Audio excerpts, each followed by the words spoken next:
man noņēma ekrānu, tā varētu būt? Pilu virsū. Ekspres kastē. Man pazud ekrāns vienkārši. Random.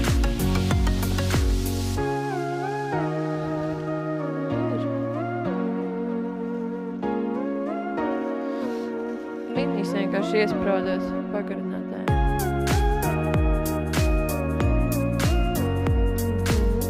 Aizgāja ekrāns.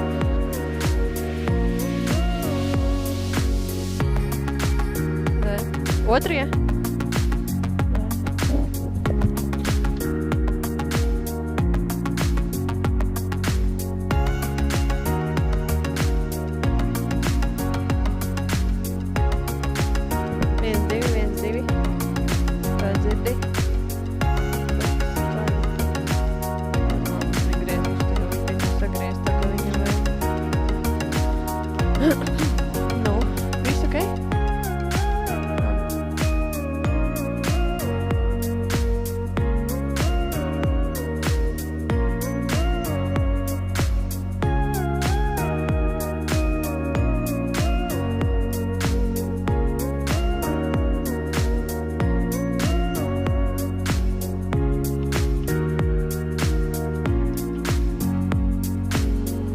Man nav rācijas, to tur piedod.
Day one in Portugal. Plenty of cricket action. Great to be back on the park. We saw Marlow and Gawker 11 split the points. And Brothers 11 Portugal, well, they at the top of the table after a clean sweep in their games. They've got the day off, but the Indian Royals are here. More Group A action on the way. I'm Mr. Maximo, and Corey's back as well. This is the FanCode European Cricket Series Portugal, and it starts right now.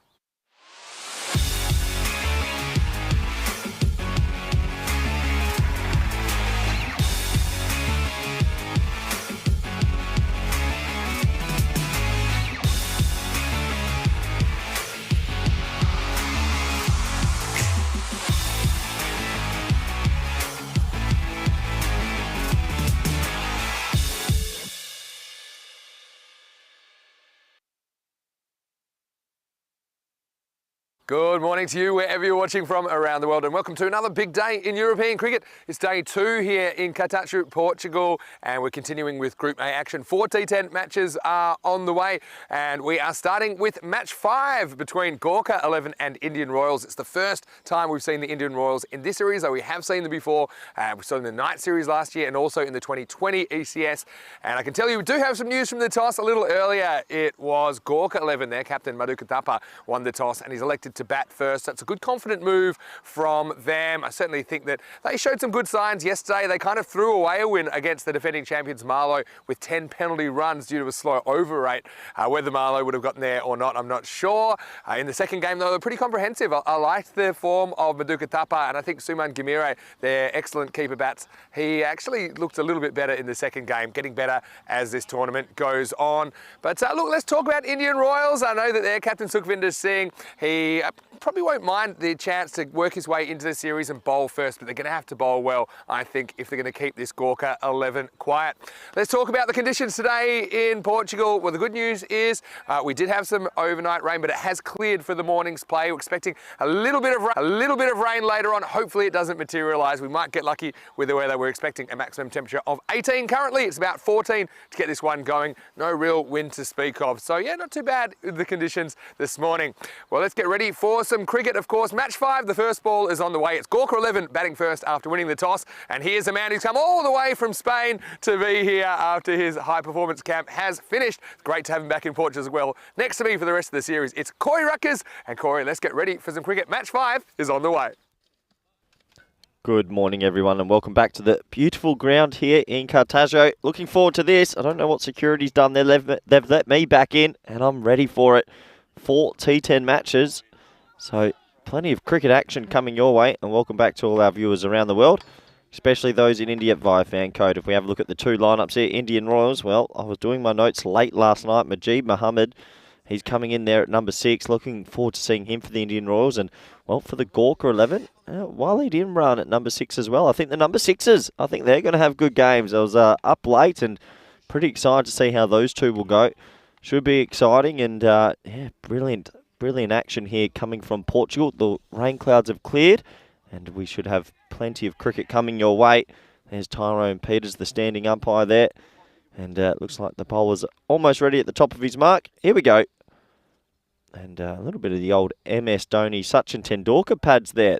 They're washed through. They look a bit old. So Zinkas coming for the first ball of day 2. What's a shortish sort of ball that's swatted to the man with his hat backwards as he throws it in and gets a single. So first run of the day. And yeah, excited to be back here. It's been a few busy weeks and now back on the commentary stuff. Looking forward to this. It feels like I've gone full circle after being back in Cartago last year. We had a brilliant ECS and I'm really looking forward to it. Portugal's got a lot of talented cricketers coming through the ranks and plenty of good men leading Portuguese cricket at the moment, even though they are my now sworn enemy.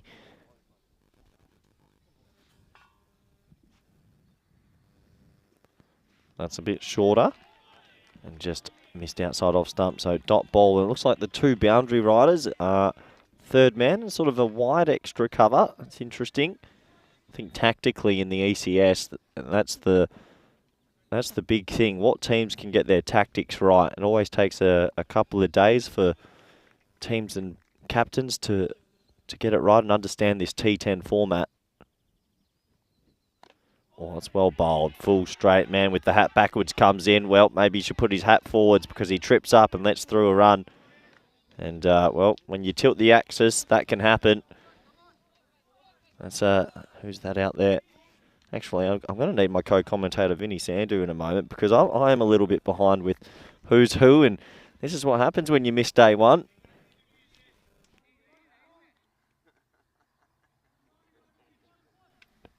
Thank you, Vinny. He's just getting his notes ready on the side and playing miss. And yeah, the Indian Royals, a new side. I don't remember seeing them last year. Gawker 11, I know a lot about.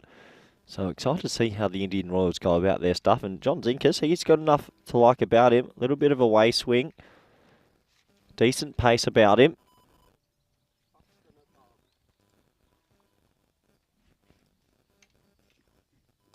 And he's putting it in the right area, and that's a little bit of hard luck because that's a flashy shot which is edged over the slip fieldsman and goes for a couple of boundaries for bounces for 4. So that's the first boundary of day 2. A little bit of fortune for the batsman, but you create your own luck in this game. And that's 4 runs. And, well, they had the slip in place, but didn't go to hand. So Zinkus, not a bad start. He'll be disappointed with that, though. Last ball of the first over coming up. That's a nice shot, but it's straight to the fielder, and he's going to go, and he is gone. Well, first wicket of day 2. It's Sakhwinder Singh. He takes the good catch, the captain there. He absolutely swallowed it, and Zinkus, he actually deserved that wicket. It was a pretty good over from him. He put the ball in the right spot over and over again. And, well, big wicket, and that's the first one going down this morning. And you can see here the bat sort of just twists a little bit in his hands. He doesn't get the elevation he wanted. It was a very full delivery. And it's a nice safe catch, a little hop, skip and jump as he took it. And it's 1 down. And Zinkus, he gets the prize at the end of the first.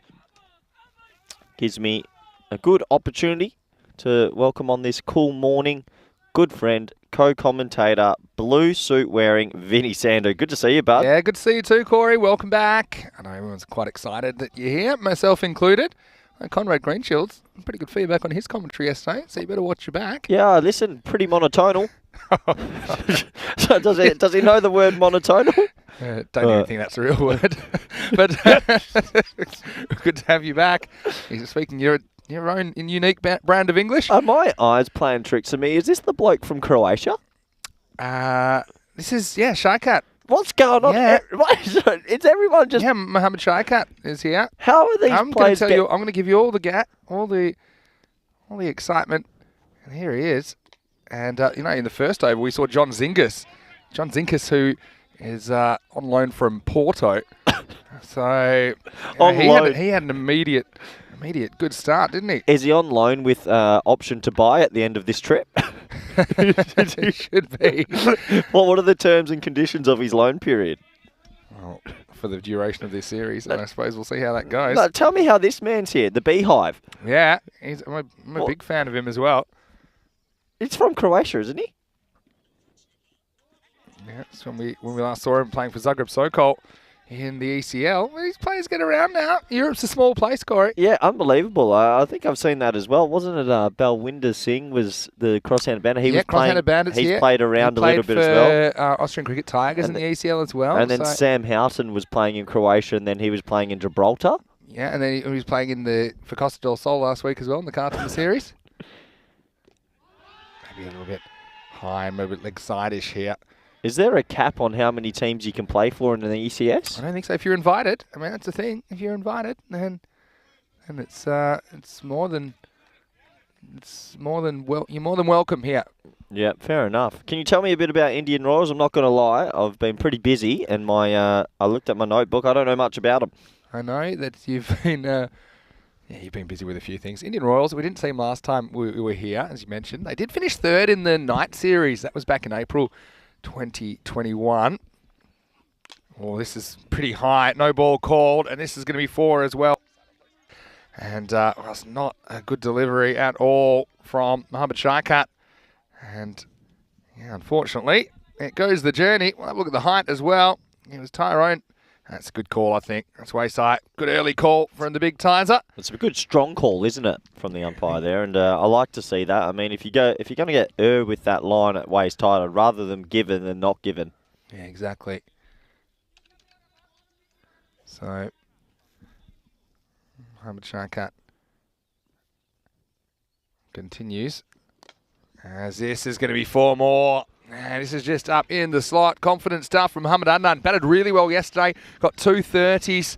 And they have lost Gamiro early, who's another key batter. But this top 3 is a bit of an indicator for Gawker 11. You can see that's just a nice shot through the onside. Yeah, nice shot. He had the free hit, so he had the immunity cloak, as you like to call it, Vinny, and gets another 4. And so what are we looking at after day 1? What were the sort of pars here? I mean, remember last year I think it was around that 110. Yeah, I'd say it's a bit lower at the moment. I think it's something more to do with the fact that first hit out of the season for everyone except Marlowe. And perhaps Mohamed Sharkat. And so the batting's still a bit rusty. I think the scores will go up as the week goes on. Yeah, okay. Pushed into the offside and he'll scamper through for a single as the backwards man picks it up. And, well, nice start this by Gawker 11. So the Indian Royals, are they a brand new side in Portuguese cricket? They've been around a while. Okay. Been around the traps. First T10 experience, though? They would have played. No, they played in the night series back in April 2021 and actually won the bronze final back then. And that was won the bronze final. Well, that's third. Third place. Third place. Finals for final. This is going to be more runs, and this is going to run down the hill as well for 4. And there we go. Conrad still making himself useful. Almost fields that from off the field. The thing about this field, Corey, as you'd remember, is it's quite elevated in the centre. So once it gets out of the outfield, the ball kind of rolls down a hill. It's a bit like a bowl, upside down bowl. I remember there's a few areas for sure that it's a little bit patchy, but the outfield actually looks like it's in good stead. It looks like it's taken on a bit of rain since last time I see him. So I remember it being quite a yellowy, wheaty sort of looking colour, but now it's quite green and lush. Been a bit of rain around the area, as you know. This is well bowled by Sharkat. He ends up going for 11 off his over. And at the end of 2, it is 22 for 1. Let's have a look at the table. And this is Group A action, of course. So we've got Monday, Tuesday, Wednesday, Thursday, Friday is all Group A action. 5 teams going head-to-head. And they'll play each other twice. So there'll be 8 games in total they'll play. We'll have Group B from Saturday onwards. But this is how things looked after day 1. Brothers 11 Portugal on debut. They smashed Fighters twice. And they have the services of the cross-handed bandit, Balvinder Singh. Is their sisters 11? Oh, the sisters, probably their women's team. Brothers 11, is that new as well? Brothers 11. Well, they're not new. They're new to ECN, but they were in the league last year. They finished 7th. Look, out of 9. All I care about, tell me my boys are here. Tell me Friendship CC are Friendship CC are here, but they are in Group B. Oh, you might as well give them the trophy right now. You have to wait till Saturday to see them.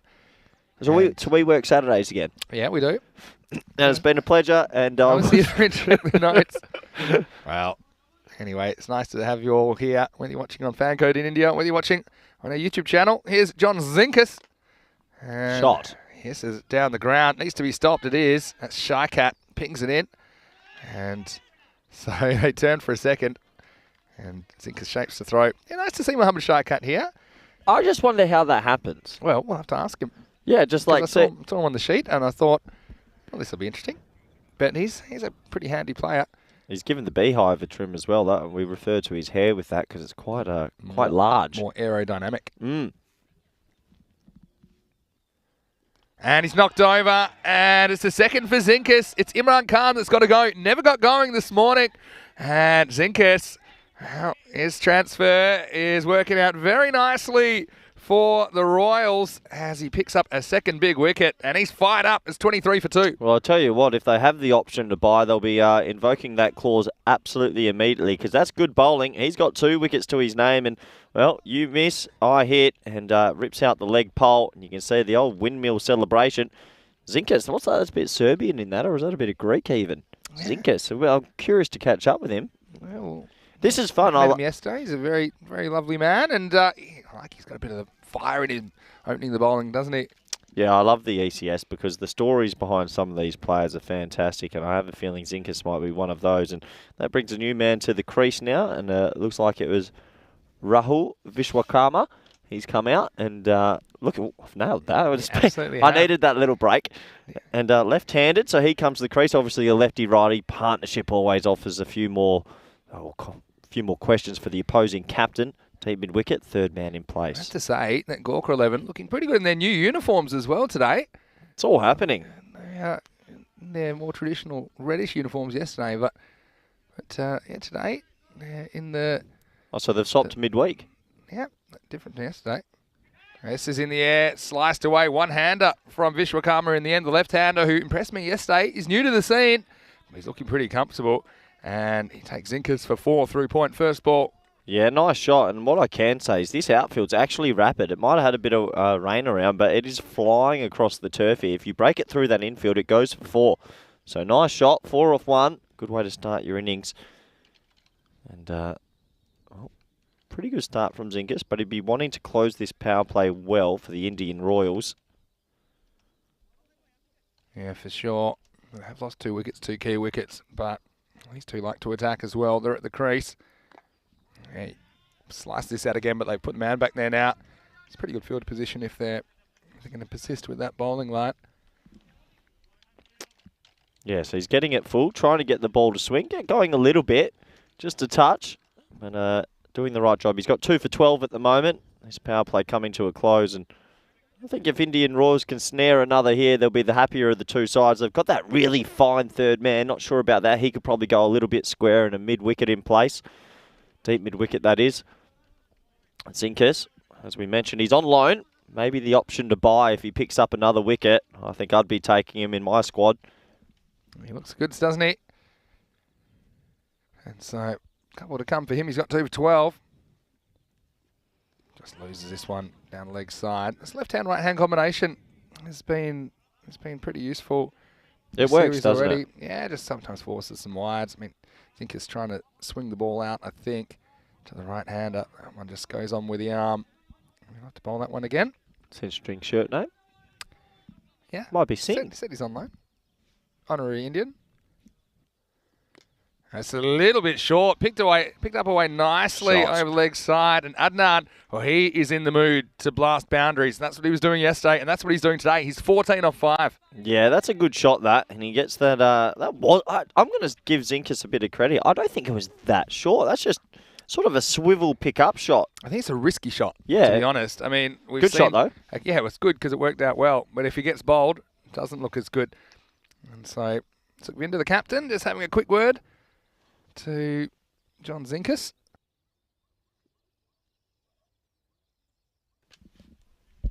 And so it's going to have one more opportunity, and he would love to get rid of Muhammad Adnan. He's been really consistent for Gawker so far in this series. Well, he's raced to 14 off 5 as well, Vinny.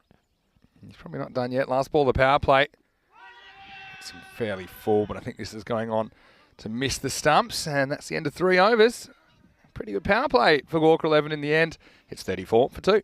Yeah, pretty good power play, and I think I recognise that man as well. He's from Croatia as well. Let me have a look at the score lineups. That was sliding down the leg. And Indian Royals, I reckon they've been doing... They got Ahmadullah as well. Ahmadullah, he bowls those shorter balls, sort of back of a length, doesn't he? They've done some recruiting. Yeah, I like the way they're looking at the moment. How does that happen? Well, it's the same as me saying, how did you get here?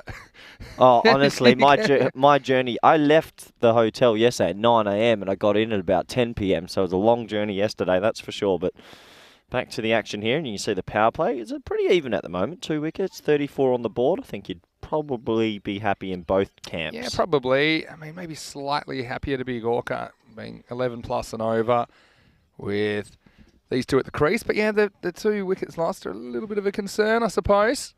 Well, it's going to be a good 2 weeks of cricket, though.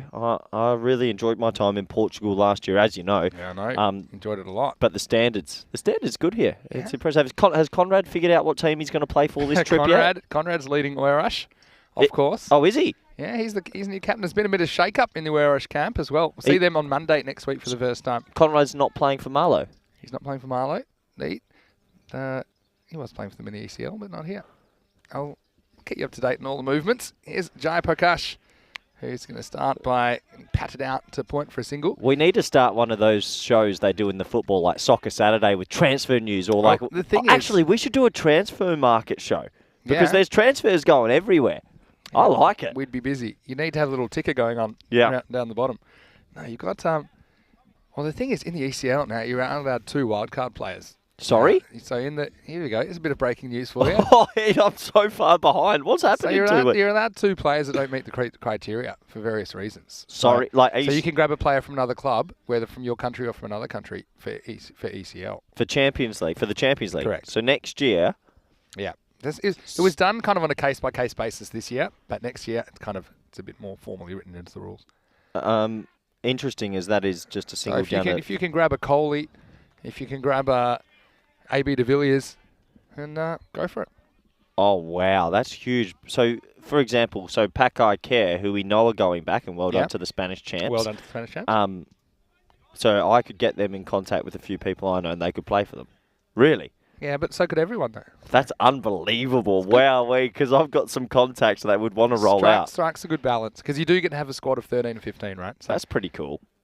So you normally got your 11. So it's like having 2 overseas players. Yeah, in a way. In a way. So does that change the criteria for everything else?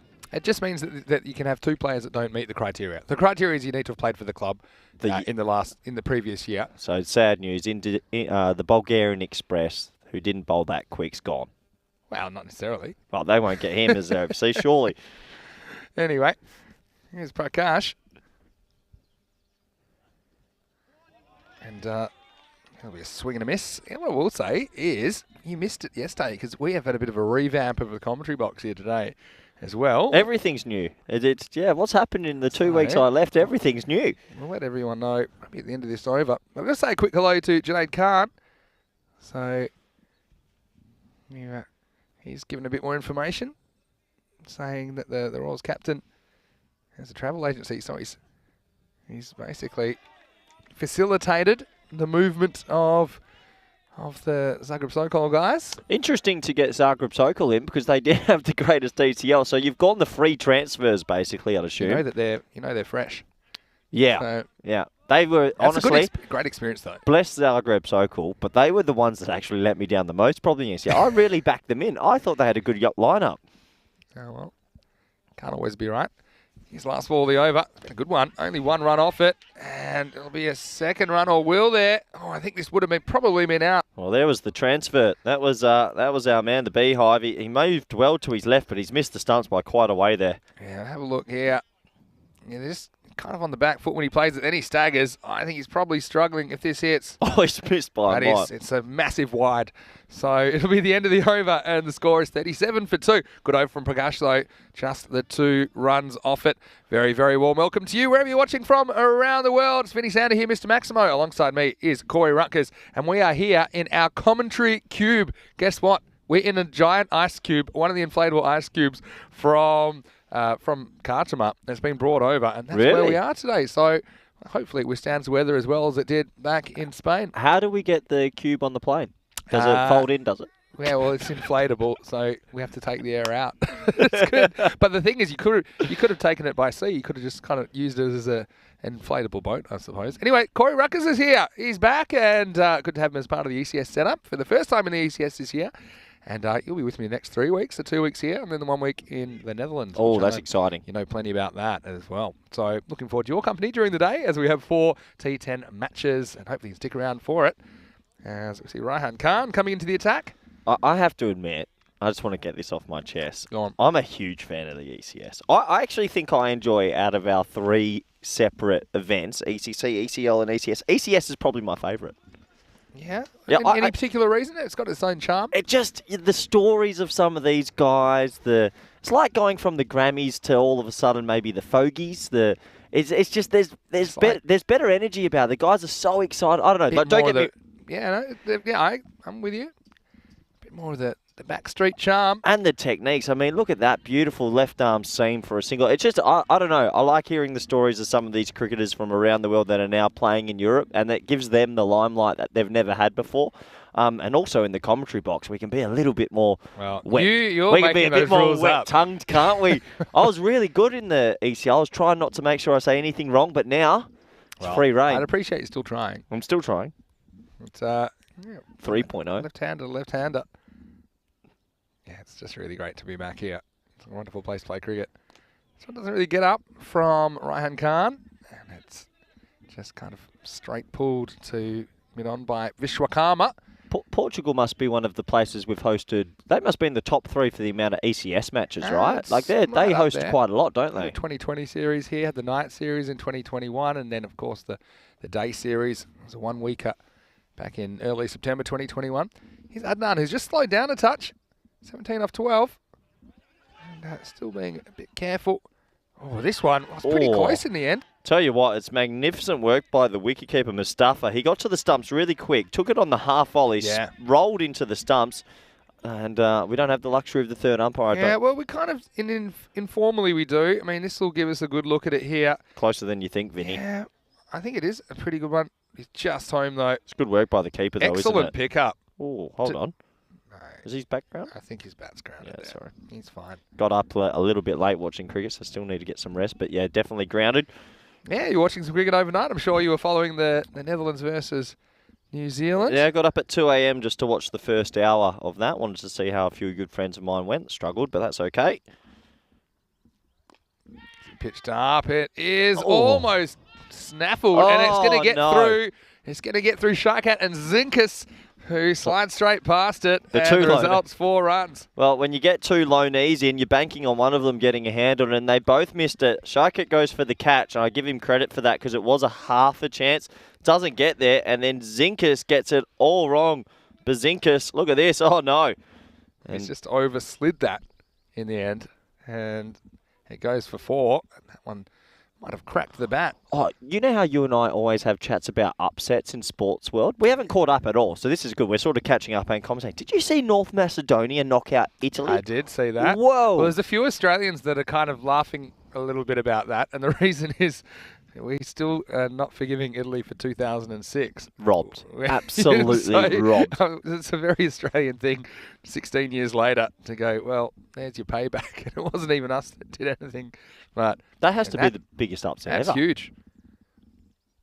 Well, this is sliced up in the air. It should be a simple catch, and it's dropped. Oh, no. And, he's put his hat forwards. Lakshman KC. If he did, he was fielding brilliantly with the hat backwards, and he's tilted the axis, and he's put it down, and he whips that hat off in disgust. That's a big chance to get rid of Vishwakarma. He thought he was a goner. Yeah, not too bad technique, just didn't hold on to it. Yeah, he was still moving his feet, unfortunately. I mean, they look good in the black and yellow, but you got to hold that. That's a big opportunity missed. I've got to say I'm loving their kits. Indian Royals, more of a black theme compared to their traditional gold. It's just missing, I think. Yeah, pitched outside leg. Good decision from the umpire, and a leg by signalled. End of the over. They've done well to bring it back here, the Royals. After 5 overs now, it's 46 for 2. Good over by Rahan Khan. Yeah, good over from him. Should have had a wicket as well. Almost had a couple.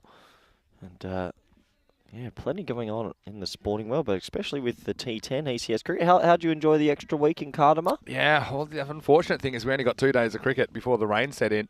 And I was going to ask how your high performance camp went, because you probably had some weather issues as well. Yeah, we lost a couple full days, unfortunately, but we used them pretty well for some team bonding and some team activities. Nice to get all the men together. It's difficult with such a big country, and no, we had a lot of fun, and some of the new names impressed, and yeah, it's good spirits, good spirits. Anyone surprise you when you did get some cricket on? I'll give this young man a mention after this delivery. Here's Sharkat, who's back. And the first one is pulled away for just a single. Well, we had an extra spot because of an injury late, and that's why we got the young bowler from Pakokera, Atif Muhammad in, and gave him some spikes. And I tell you what, he had another 10K on him because he started bowling rapid. Yeah. And I was like, what's going on? He goes, first time bowling in spikes, sir. So spikes, turf wicket, was very impressed. Oh, great. Yeah, he's certainly got a good attitude as well. Lovely boy. Atif, doesn't he? Lovely boy. No, but it was good. We had Joshua Tremberth. He's flown in from Australia, Spanish passport. Looks the goods. Excellent. Exciting times. And this is in the air. It's going to curve away. Well, in the end, it's the captain that has to throw a hand at it. Sukhvinder Singh. It always just felt like it was drifting away from him. In the end, the result's 4 runs. One of those ones that actually had the seam up still, it felt like, because it was sort of swinging away. You're right, Vinny, just enough. And you got a hand on it. But unfortunately, 1 bounce 4, 2 bounce maybe. Yeah, 2 bounces 4. So that's another chance gone. And fielding in T10, it's important. It's a difficult catch first thing in the morning as well, isn't it? It's kind of slippery conditions. And Yeah. I haven't got my fielders sheet out yet, but I'm going to do one a day this team. And Okay. so it's not Peacock Fridays. What is it? Saturdays, isn't it? Peacock Friday. I think it's a thing now. What about Saturday? Well, you can make something else. Could be Sloth Saturdays. Silver Stocking Saturday. This is a nice ball by Sharkat. Gets between the inside edge and the stumps. Because can confirm, did bring 2 Peacock shirts for Friday and that's Friday. good. So Peacock Friday, and then we've got final Saturday. So It's nice of you to remember the thing that you made up. yeah, cool. So is it it's the format? This week's 5 teams and next week's 5. Just so 5 teams. refresh me. Yeah, I'll give you the format. This is driven quite nicely. Sharkat's going to be... Not Sharkat, in fact, because he's bowling. I was going to say, Sharkat's gone with the He's left everywhere. juke. There's right-hand Khan, who's in that position now. I think this would have probably been out as well. It was a good clean pickup. Again, direct hits are pretty useful. This would have been gone by a distance.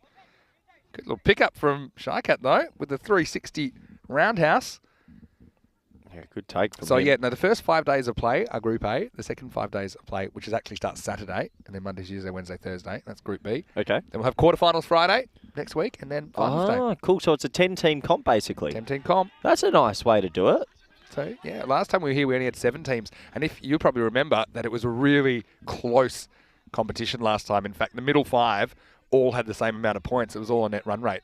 So the top team, they scored 4 wins. The bottom team had 2. And everyone in the middle, 2, 3, 4, 5, and 6, all had 3 wins. So it was really close. Very nice. And Marlow had a pretty bad start, but ended up winning the whole thing. This is a loose one from Sharkat. Gundy ball down the leg side, not caught up with. You know what I'm also looking forward to over these 2-3 weeks? You're coming to Holland as well. Is all the little cricket stories we're getting, the quizzes and the thing. I've got plenty lined up for you now. I've been practicing. Well, I've got some bad news for you. That Will Young scored a century and New Zealand defeated your Dutch in the end. That's just coming straight hot off the presses from Keanu. Shock result. Keanu is breaking the news quicker than anyone. Well, it's not really a shock result, but no, it's a good experience for the Dutch out there, and a few of our guys, it brings an end to the 653 for 2. I mean, Max O'Dowd, Scott Edwards that we've seen on the ECL. Yeah, Then Peter Saylor playing at the top format, which is pretty cool. Vikram Singh. I got up, and he's 20-odd he made against Henry bowling 145. Brilliant. Yeah. And this is it's amazing that the European Cricket Network's also producing cricketers of that level. It's nice to see bridging the kind of standards. Yes. Which is what it's all about. As we have a look at the first 6 overs, and Prakash only going for 2 off his over. He really shut the gate. I mean, the first 3 overs went for 34. The second 3 overs have gone for just 19. So they've really slowed things down. And Adnan, if you remember, he was 14 off 5. Now he's 19 off 17. So Oh, wow. Yeah, that's a good spot from you. 5 off his last 12 balls. He's not facing now. It's Vishwakarma, the left-hander, to the left-hander. This is just sliced away. Looking at the third man for 1. And so, we'll see if Adnan can just rediscover some of his form. He's in really good form yesterday, Mohamed Adnan. He came out and impressed us. 36 off 17 in the first game and 35 off 16 in the second game. And, just as hit the skids a little bit in this innings so far. Yeah, you don't see that too often. A batsman getting off to such a fly and then sort of pulling the handbrake, just not getting it away.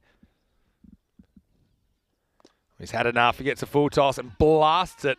But that's really good fielding down there. That's your man, Lakshman KC, who just took that on the 1 bounce and whacked it back in.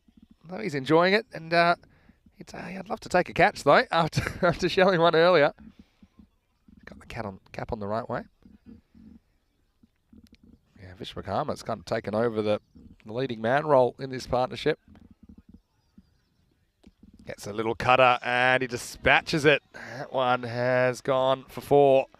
Not a good ball by right-hand Khan, who's been pretty tight, but the last couple just getting away from him. And this is easy pickings for the left-hander. Yeah, nice shot. No fine leg in place. Just has to swivel, pull, and gets it away for 4. And yeah, good batting. And I can see in the chat a lot of people talking about Rippon at the moment. I know Rippon really well. Here's a funny thing for you. So he's living in New Zealand now. He's trying to qualify for New Zealand. He's played for Otago for 4 years and done really well. He's this close to New Zealand A.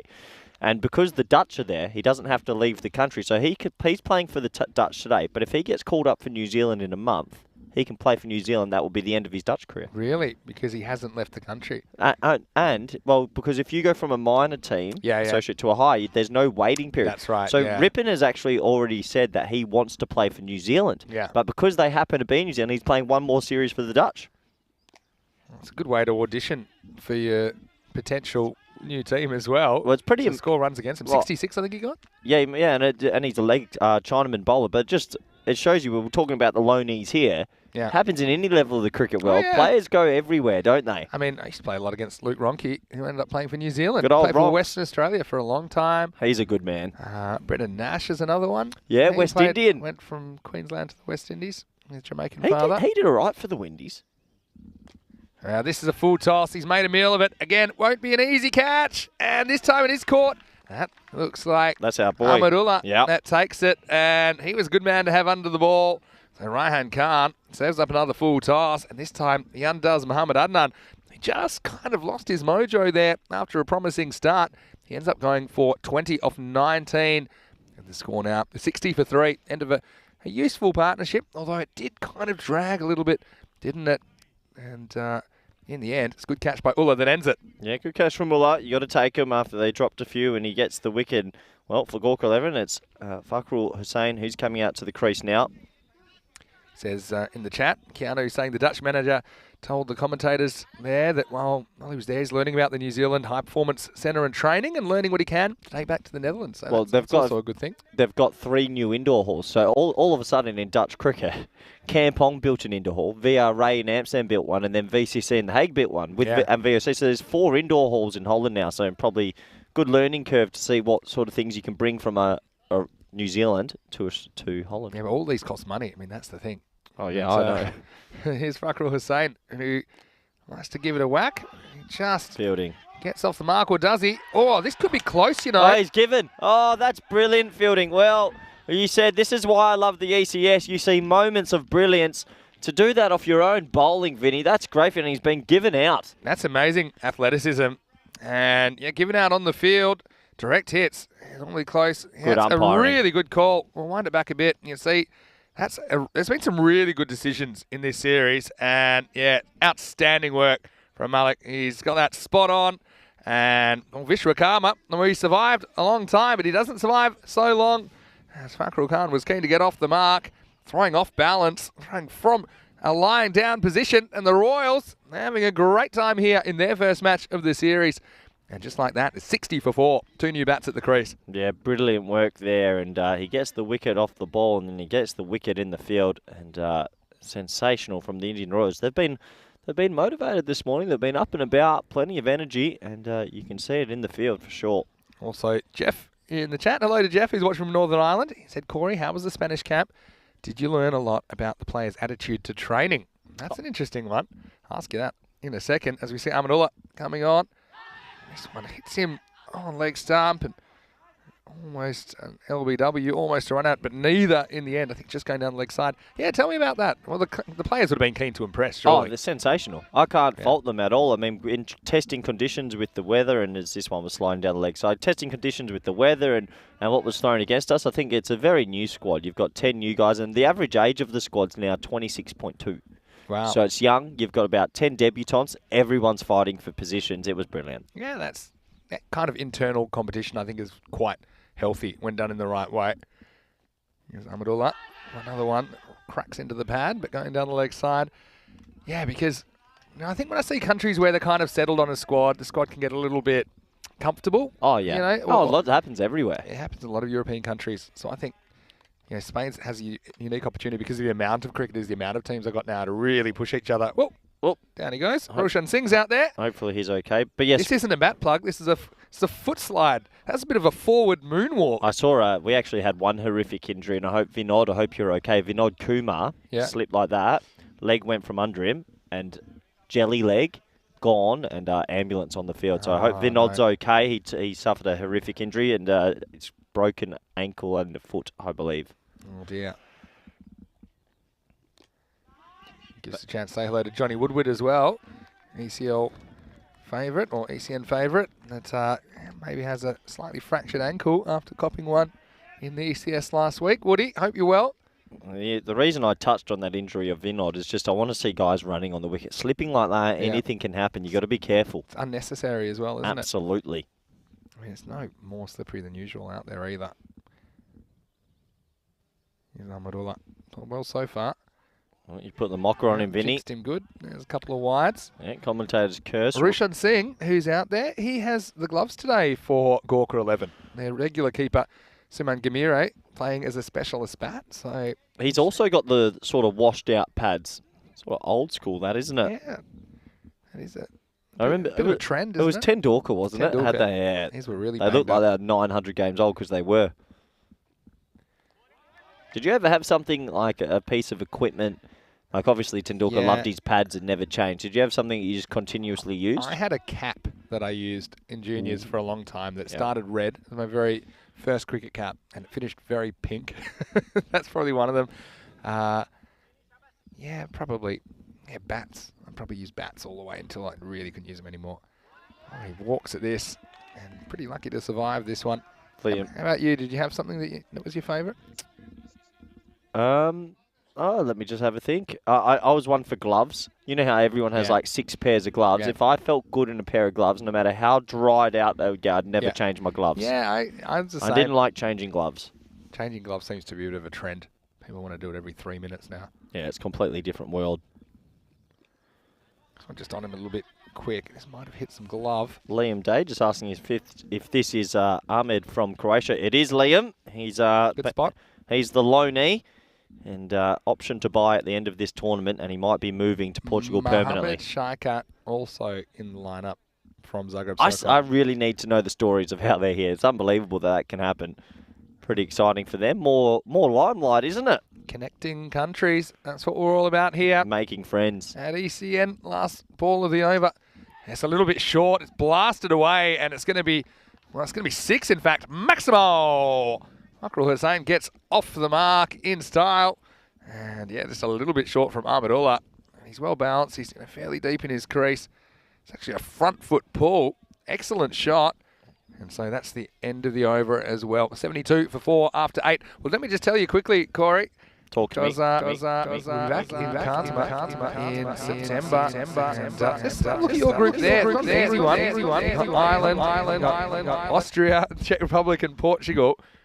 And these are your opponents. I mean, I guess you'll tell me about the squad you think you'll pick for that when we get down there. I know it's a long way away, but that's a T10 tournament. Will you be trying to pick a T10 team? Yeah, so because we've actually got so many fixtures with our T20 squad, unfortunately that takes up a lot of their days off work. Yeah. And the guys aren't paid, so it's quite a difficult balance. Sure.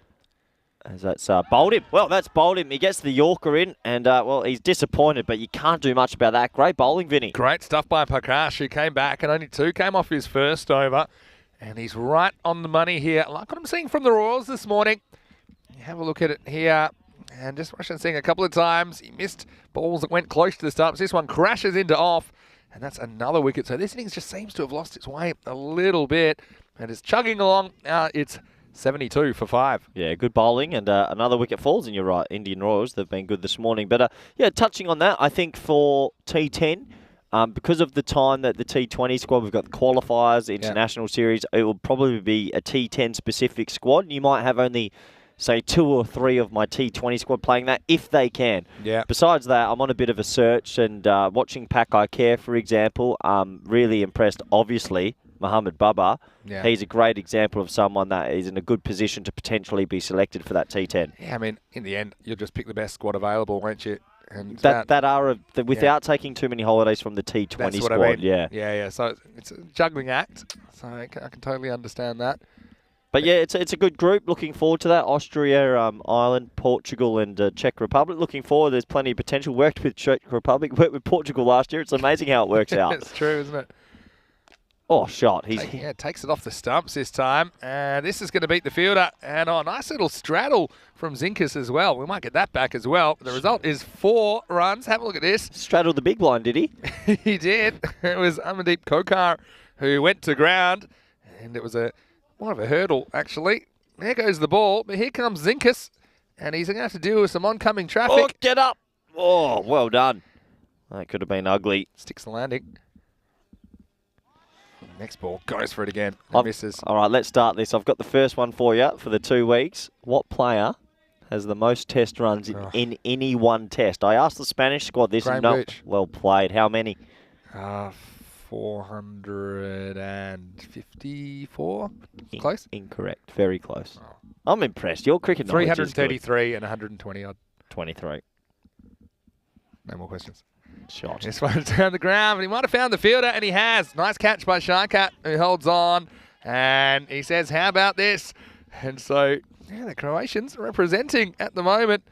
It just gives the shin a little rub, but it's going to be a wicket for Jai Prakash. He deserves it. So second for him.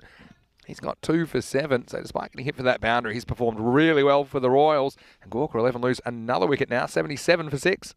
Yeah, it's another wicket, and more importantly, actually, a dot ball for the side. And, well, the Indian Royals, they've done enough here. They're keeping them pretty restricted. Should be able to keep them under maybe 90, 95 here, and they'll be happy with that. Only 7 balls remaining in this innings. Gawker 11 looked pretty different to me as well compared to what I saw last year, Vinny. Yeah, a slight change in personnel, a few new players. And, yeah, it's nice to see the constant kind of adapting of the teams to the format and new players coming in. New batter in here who's gotten off the mark. It's Manjit Singh. And so he'll get 1. So again, new batters at the crease as we hit the end of 9 overs at 78 for 6. And yeah, at the moment, Indian Royals in a pretty good position. But remember, they haven't batted yet. That's the thing. They could be chasing something in the 80s, maybe 90 if Gawker can find a boundary or 2 in this last over. But yeah, the other thing is, I love about the ECS, you do typically get a lot of close matches. You do get a lot of close contests, and games can tighten up really quickly. Here's Ahmadullah to bowl the last over. Oh, this is probably just too wide unless it's gone over the stumps. No, I think that's going to be signalled to wide, and it's good aggressive running. I like that. They're going to get a couple of bonus runs. Well, there's no signal at all at the moment. Maybe there's some bat on this. Oh, well, it's a drop then. Oh, I can't believe that. Will be a dropped catch. Let's have a look at this again. Oh, no, buzz. it's given a buzz. Well, hold on. Yeah, I mean, the only question is, does it go over the stumps? We'll try and slow it down about here. Yeah, maybe it does. I mean, maybe some of that ball is over the stumps, so that's probably fair enough. Well, it does go over the stumps. This one misses the stumps, so they'll get 1. Interesting to see here. Navindu Sina went into a tight mid-wicket there, trying to get a dot ball. So aggressive from the captain. I mean, it's the last over, but they're still trying to get dot balls. He's very tight, extremely tight. He doesn't want to let him get any. Oh, he's just out of your picture there. Dot ball. Well. Oh no! Oh no! Oh no! Oh boy! It begins. And it didn't even save a run if that hits. It doesn't even save a run, but what it does is it gives away a run. And Ahmadullah comes all the way from Croatia, and he gets within 2 metres of the stumps, and he still can't hit him.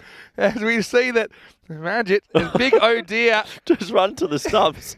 And then he gets a bye. Oh, that's boy. great. Oh, put that in the notes, Vinny. That's a brilliant one. Straight in. Yep. Hold all up. Well, that loan spell might be cut short. Oh, that's fantastic. It happens to the best of us. I mean, I'm going to touch on this again. Batsmen have got to be running on the wicket. Sounds like you can't do that, but it is a mat, and that was a late signal for a bye, because that was a bye on the keeper in the end. It wasn't a bye, it was caught behind. So, as we get to the last 4 balls, Manjit upright now and facing and missing. And keeper, he's going down as well. Oh, and it comes, when it pours, it rains. I've played cricket. When it rains, it pours. Wait, what is it? Yeah, one of them. I've played cricket on ice, and we didn't slip as much as this. I think it is the morning game. There's nothing particularly overly slippery about this surface. I'd say there's not too much dew around, though, so I am surprised to see them losing their footing so much. Me too. Do you wear spikes when you're on the outfield? No, not allowed. Hey? This is round the corner off the pad. More extras. So I'm going to hustle back for 2. Pretty good throw. But they will get 2 leg byes. And you're not allowed to wear spikes in the competition. Because, I mean, you might have to go on the pitch at some point. So it's just an even playing field. Oh, really? Yeah. I thought it would be if you're not going to bowl, of course you can wear spikes. No, no spikes. Really? Interesting. That's an Which interesting. is pretty standard on non-turf pitches. Last ball coming up. Gawker 11 on 85. Pretty good shot down the ground. Bit of work for Shycat. They'll probably come for 2. Can they execute the run out? They will. And a little bit of a delay, but they will get the run out. That's a nicely executed run out in the end. And that's why Sina was there. He was hunting some points and he gets to the stumps. It was the old double hat. One backwards, one forwards. One run and run out. They're going to finish here at 86 for 7. Gawker 11. I often say it, scores in the 80s. Make for great cricket matches. Grady 80s. And it was nicely executed. Good bounce throwback from Shycat as well. So the target will be 87 for the Indian Royals on their first attempt with the bat in the series. Look, really even game, I think, at the halfway point. Yeah, I'd say even game, but I think Indian Royals will go in with a little bit of momentum. They restricted them pretty well there, and the wickets they took looked like it built them a lot of confidence. So they've done well there in Gawker 11. They'll be hoping to take a couple of wickets in the power play to get their team right back in this game. Yeah, certainly. As we have a look at the highlights, it was first game of the day, and it was a good start for Zinkus on loan from Porto. And yeah, some of the imports, we saw them featuring prominently. There's Shycat in there. It was Zinkus though, then they followed up with the second wicket, knocking over the furniture. And that was the end of Imran Khan, a dangerous player. Just has some problems getting on with it after making some starts. Well, Conrad was out of the commentary box and into the action. And so was Shycat. That one almost missed the cut strip. As we saw the Indian Royals, really some energy about their cricket this morning. And in the end, they threw themselves around. They got the rewards eventually. It was a pretty bright start for the Gawker 11. And after that, they just started to lose their way despite a couple of drop catches. But those middle overs just feel they squandered a few deliveries. Adnan fell in a bit of a hole. Bit of 360 degrees of heat from Shycat. But still, I think at the halfway point, this game is fairly delicately poised. Yeah, delicately poised as that was a good catch there by Ulla, and he took that well. There's some brilliant fielding off his own bowling as well here, and that was great work by the left arm seamer. I was really impressed with Ryan Khan. He bowled well and he fielded well. As you can see, a little bit of slippering sliding, and I've mentioned that. I hope the players be careful on that side of the wicket. But good bowling overall from the Indian Royals. They asked the right questions. Gawker 11, they found the boundary at the right time, as Zinkus did well not to clean up his teammate there. That could have been curtains for Kokar, so glad that he missed him. And right at the end, there was a bit of funny cricket. This is beautiful. If this doesn't go viral, I don't know what will. He could have run to the stumps and ran him out, but he misses the 3 sets, and he won't be in my bowling team. And right at the end, the last ball of the innings, run out, and that should happen. You should run through your run out on the last ball. So good to see the team using a bit of cricket education there and trying to get every run they can. It does take us to the halfway stage. We'll take a quick look at the scorecard, and no one really got away besides Adnan and Vishwakarma. 20 off 19 for Adnan and Vishwakarma. Made 22 off 12, 22 extras. Well, that's massive. I think that snuck under the radar because there was that many leg byes, 11 leg byes. Looking at the bowling figures, well, they're all going to be pretty because the leg byes don't go on the bowling stats. Zinkus, 2 for 17. Prakash, he'll be stoked, 2 for 8. Sensational bowling figures. And overall, 86 for 7 after 10. But yeah, 11 leg byes. I missed that. That did sneak under the radar. We'll have a look at the Manhattan graph now, and you can see they got off to a bit of a flyer despite the 2 early wickets, and then in the middle stage, struggled to find the boundary. They had one decent over there in the 8th, and a couple of wickets right at the back end, but Indian Royals, Vinny said he reckons it's pretty even. I think Indian Royals have their noses slightly ahead. So join us back in the next 10 minutes for the all-exciting run chase. Thank you.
Hello and welcome back to Portugal. It is time for the second half of match 5. It's the first match of day 2. Group A action on the way between Gawker 11 and Indian Royals. Gawker 11 split their series with Marlow yesterday. The defending champions off to a mixed start. And Gawker 11, they're out for revenge as well after they fell at the semi-final stage last time to that opponent Marlow. But here they're taking on the Indian Royals, who are playing their first match of the series. And I know that a lot of people are happy to see them with a few interesting pickups as well. They've made themselves reasonably competitive. And now it is going to be the second innings of this one. It is 87 to win for the Royals. And no matter where you're watching around the world, it's great to have your company. Vinny Sounder here, Mr. Maximo. Alongside me is Corey Ruckers. And Corey, all set up for a blockbuster finish. Royals, they impress me in the field. Let's see if they can do it with the bat. Yeah, I think so. This might be closer than people think. You touched on a good point there, the 80s, and you said something about that it's sort of that score that offers good cricket. So, like, I agree. I think in test matches, they say when a team's bowled out between that 250 and 350, it always offers a good test. And I think same thing when it's that sort of 85 region to 95, it's also the same. So this could be tight. It was a funny kind of innings the first half, wasn't it? Because they seemed to get off to a really good start. And they still had those batters there, but they just fell in a hole, particularly in the fourth over. Pagash came on and held things up. Only 3 came off that over. But they had a power play of 34. And yeah, they didn't lose a wicket in the next 3.4 overs, but they just didn't score as quickly. And so the only double figure over after the power play was the 8th, which went for 12. So we're going to get going. It's Abdus Samad, who bowled really well yesterday. He's right up in the block hole first up. Dug out. And that's just a single to Gawker, who's opening the batting. He's out there with Navendu Sinha. And I think it's important that they stay up with the rate. Sponsored by Oven. Like that. Well, gets hot in the kitchen. People bowled by Summit again, pushed away at just a single. Are my eyes eluding me? Is that... yeah, okay. I thought they were wearing a bit of high vis around the neck. I thought there was like a neck warmer, but it's part of the hoodie, the bright green underneath. Got to say. That's a bit different, isn't it? Yeah, I'm liking the new kits. It looks like one of those traffic workers that's trying to make sure the cars on the highway make sure they see you last minute. Maybe yesterday we had the people that wave in the planes with the reflective paddles. This one probably just a little bit too wide from Samad. Maybe another one to the total. Yeah, another one. And, well, when you were over there preparing the toss for the next game, it came on the scorecard. Get this, didn't notice this, 22 extras and 11 leg buys. Yeah. The leg buys sneak up on you, don't they? But see, I don't think that's a bad thing. It shows you that they were beating the bat a lot. You know? Wrong line, though? This jumps a bit. It's in the air. Fielder goes back, and he's not able to make the catch. It's Mohamed Adnan, who is heading back for a fly slip position. And now it's been missed as well in the outfield. Fakrul Hussain almost misfielding a stationary ball. Well, he had a shocker there. He was watching the catch. He didn't even move at all, and he says, puts his hand up to apologise now, and then he's missed the stationary ball. So look here, third man hasn't even moved yet, and then he realises, oh no, I'm in the game. Oh no. So school edge, got to get down. Yeah, the 11 leg buys. I don't think it's necessarily a bad thing. No, I was just surprised. I didn't realise it was that high. It is a lot though. Wonder what the most are. Oh, no way! No way that there's been a feather edge caught it slip. Oh, I tell you what, some of the tactics you see always amaze me in the ECS, and this is why I love the ECS. This is a great catch. I mean, this actually comes off the end of the bat, I think. We'll have a look at it on the replay. You see, it's pretty much really low down, and he catches it despite the keeper going full dive. Roshan Singh, who's behind the stumps. And this is a really good view of it. That's an excellent catch to keep your composure. As the keeper, you can just sense him flying in from your left. And, well, you live long, you see everything. If you live long enough, and Adnan just trots like it's nothing. And that's the first wicket for the Royals, 5 for 1. The wicket goes to Abdus Samad. Tell you what, if you're a batsman there, you feel pretty hard done by. They've got one slip sort of floating in the second, third area, and he's toe-ended it straight to him. But he has to go. It's the first wicket. And I tell you what, Gawker 11, they'll be happy about that. So, new batter Out there is John Zinkus. Pazinkas. Yeah, he's keen to get off the mark. Oh, this might have been close, you know. Yeah, it might have been. And direct hits, and they're always a bit tighter than you think. It was a good arm. Zinkus in at number 3. Oh, look at this. Oh, if you don't slide your bat, Yeah, I think the bat's in the air. you're running the gauntlet. Yeah, that's past the stumps this there. would have been out for sure. Ooh. Close call. And now he tries to make the most of it, and he just taps it away on the leg side, beats the infield. Oh, Holds up. They have to run around each run other. on the pitch. Jeez, Vinny. You're making it difficult for you. Spotted it early. Run on the pitch. I think the issue here is they almost run into each other. And that causes them to both have to go really wide. Just have a look here. So, see, Zinkus turns and Sinhat turns, and then they're kind of watching the ball. And then, look, they both have to kind of do a bit of a do-si-do. Better throw there. He could have been gone. So a couple of close calls for the Royals. And at the end of the first over, it's 8 for 1. Yeah, 8 for 1. So they've lost the early wicket, but they've still got 8 runs, and they only need to go 8.77 to get to the total. This does have the feeling of a close one, maybe even a golden ball. That would be a nice way to start my week anyway. But welcome back, everyone in the chat. And great to have you watching via YouTube. Please get your questions in or any cricket queries you have. Me and Vinny Sander will be ecstatic to bring you some answers if we can answer them. Here comes Imran. Full. Oh, not full. On a length. Oh, there's going to be a run out. This is shocking cricket. Oh, no. What's happened there? Well, Zinkus has patted it to mid-off. I think there's a one there. He calls him through, and for whatever reason, he just stays stationary. 25, he's just... Oh, Just grounded, isn't he? And then, he's pretty stubborn to go. But once he went, he was a goner, wasn't he? And so they had 2 pretty close calls for run-outs. Third time's the charm for the fielding side. And Sinha has to just keep running back towards the dugout. He becomes the second wicket to fall, now 9 for 2. Yeah, not backing up enough. And then when you get called through from your strike, Zinkus called straight away. He said, let's go. You got to go. And it was in front of point, right? It was in front of the striker. So you got to go. So normally you just got to go with the striker's call. I think Navindu Sinha was a bit guilty of watching the ball a little bit and not responding straight away to the call. Yeah, the right thing to do there is just look at your partner. If they're off, you're off. And make sure you run hard. So this is Imran Khan with the ball. This is a wide first up as it looks like this is Mohammad Shaikat that's out there.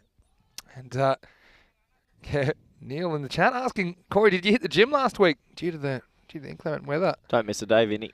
I know that you're getting bigger and bigger. You've been showing some of the guys around the gym. Shaikat digs this out and he'll be off the mark. But yeah, I mean, it was a bit of a tough week. But I mean, so you did get some cricket in? Yeah, we got some cricket in. Would have liked a lot more. We didn't get any match play, unfortunately. Right. So got some nets and some work like that. No matches, though, unfortunately. The ground was pretty waterlogged and safety concerns, obviously. Yeah. That was, unfortunately, the same case in Khartoum as the last 4 days are washed out. How was your finals week? Because I had left by that stage. And I just heard the rain was... Yeah, at the start of the week. We did lose 3 days to rain, Monday, Tuesday, Wednesday. We had the 5-over Fiesta cricket night. Yeah, I watched a fair bit of it. And you would have been watching the finals day pretty intently with Pakai Care. What a story. What a story. Good on the boys. It was absolutely ecstatic for them. It's a great advertisement for Spanish cricket. Yeah. What did you think about... There's a little bit of argy-bargy in the final between some of the carry-on. That was the biggest carry-on because, first of all, the opening batsman Williams hit Cammy for a 6, Hitman for a 6, does the bat phone, gets out 2 balls later, and they didn't even react. I mean, if you're going to do a bat phone, back it up. Next thing, the English player walked into him. Yeah, Christian Davis. I've seen some carry-on in the YouTube chat before, but that was carry-on because Pakai Care didn't actually do anything there. I think there was a bit of... The batsman walked out of his line to walk in the line of the bowler. I'll say there's a bit both ways. Nah, don't you dare, Vinny. There's a bit both ways. Hey. What I didn't like is that it was being painted that Pakai Care were the instigators, which I don't think was... Pakai Care won the trophy, and I saw some brilliant celebration videos back in Barcelona. Yeah, they were celebrating a while, weren't they? Well, this is dug out, and this will be 4. He's just using the pace of Imran Khan here. Zinkas gets his first boundary as they try to get something going here. Indian Royals at the end of 2 overs. They're 14 for 2. Yeah, nice shot, traditional shot, and yeah, good to see. And well, they've lost the 2 early wickets, but if they can find boundaries occasionally, they'll get close to this chase. Yeah, so 2 overs in gives us a chance to look at the table and the state of play here in Group A. Remember, the bottom team will drop out after match 20. The top 4 will go through to quarterfinals Friday. And Brothers, they're at the top of the table after a pretty impressive couple of performances yesterday against Fighters. Fighters were a bit disappointing though, especially with the bat. They got bowled out in both games. So they lost 20 wickets in the afternoon, did Fighters. And they were missing Balwinder Singh from that team that took them to the final last time. And of course, Marlowe and Gawker, they split the points yesterday morning. So interesting. Yeah, it is. So, question in the chat from Liam. Corey, what can you tell us about some of the players in the squad, the Spanish squad this is, that don't play in the Spanish domestic comps? I mean, you mentioned a couple earlier. Let's wait for this ball. Firstly, from Fakrul Hussain. It's pretty high here, probably pitching outside, so that won't be out. I think, okay, there's a couple. Charlie Rumi. Yeah, Charlie Rumi. Rumistrovic, although we have seen him before playing for Lamanga. Yeah, but he's got a scholarship in England now. Okay. Left arm off spinner, 16 years old, brilliant kid. And he's going places with his cricket. Daniel Doyle from South Africa, Spanish mother, Spanish passport holder, plays for the Nelson Mandela University. And very, very talented cricketer. Played against MCC in Austria last year, as that is beating bat top ball. And Joshua Tremberth, Victoria Premier cricketer, 2 tons in Prem cricket. He was facing James Pattinson 3 weeks ago. Yeah. Sponsored by TNF. He came in for his first camp. We've found him, and he's talented. So I believe they're the only 3 I can think of that are playing outside of Spain. Everyone cool. else is playing. Good info.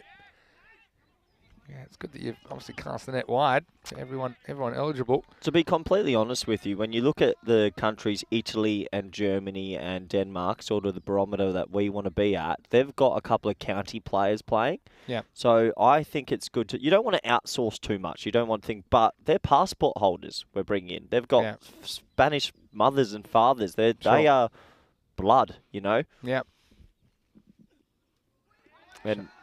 I tell you right now, it's a proud thing for Spanish cricket to have more people that want to represent the country, fly across the world and be a part of it. Yeah, definitely.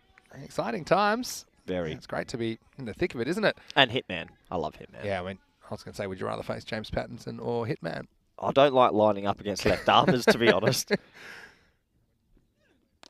Shycat. Wow. He's trying it again. This time goes inside out, and that one is going to be 4. It's gone all the way, has it? Well, let's have a look here, because Shycat, he's late on this. That's why it's originally intended to be a pull stroke. I'll just see where this lands. Over the rope, Vinny. Just over the rope. rope. My eyes are better than yours. Yeah, I thought that maybe was just inside. You haven't had a break, have you? You've been doing too much cricket. Well, not really, because we had 4 days washed out. But, yeah, Shycat goes Maximo. Indian Royals, they needed that, didn't they? And they still just a little bit behind where they'd want to be in the power play. Shycat, he's trying to swing to leg again this time. Makes no contact, practices the correct shot, and that's the end of the power play now. It's 22 for 2. Well, you got to look after your bat. He smacked his bat in the ground there. But, yeah, 22 for 2. And, well, when you're chasing 80, just the odd boundary is going to keep you in it. So that 6 was very valuable. And yeah, we've got a good game brewing here. You just sort of feel it's going to be touch and go. You're right. I love that call you made. That sort of 85 to Grady 95. 80s. Yeah, It's just always like Test cricket between 250, 350 first innings leads to a good test. In one-day cricket these days, it's usually around 300 is a good one-day because teams are scoring 300 at will. Yeah, I mean, I think at ECL level or ECC level, probably 80 is a bit thin. Yep. I think because they bat a bit deeper. I think probably more like 100 or so is that barometer of what's likely to be a close game. But we've seen some really close games that are high scoring and low scoring as well. I mean, 66 almost won the Group D final. We remember that one really well. We remember that game we lost it when missed field down at third man. Atika won. Oh, I hope he's okay. Mata Sripal. He might be. He's been seen since. Anyway, we see over number 4 starting, and it's just a hit me ball pitching outside the leg stump from Mata Sripal. And Zinkas turns on it, gets 4. That was not a good delivery. Yeah, it wasn't the greatest ball, and all you have to do is catch up with it, and he does that, and that ball's rolled into the bushes. Fielder's gone chasing after it, so it might be a small delay here, but good batting there. And Zinkus, that gets him going. Yeah, Rico would call that a proper Gundy ball. What's Gundy mean? Just means kind of trash. Fair? I mean, that wasn't a good ball. pitched a long way outside the leg stump and didn't really get up. As we move on, Mata needs to improve. I'm sure he will. Better delivery. And High, very high. also, I'm not sure with his pitches. But it just didn't seem right in that one, did it? But still a good delivery. Much better one from Mata Sripal. Look at look at the backing up there. Can we get that again?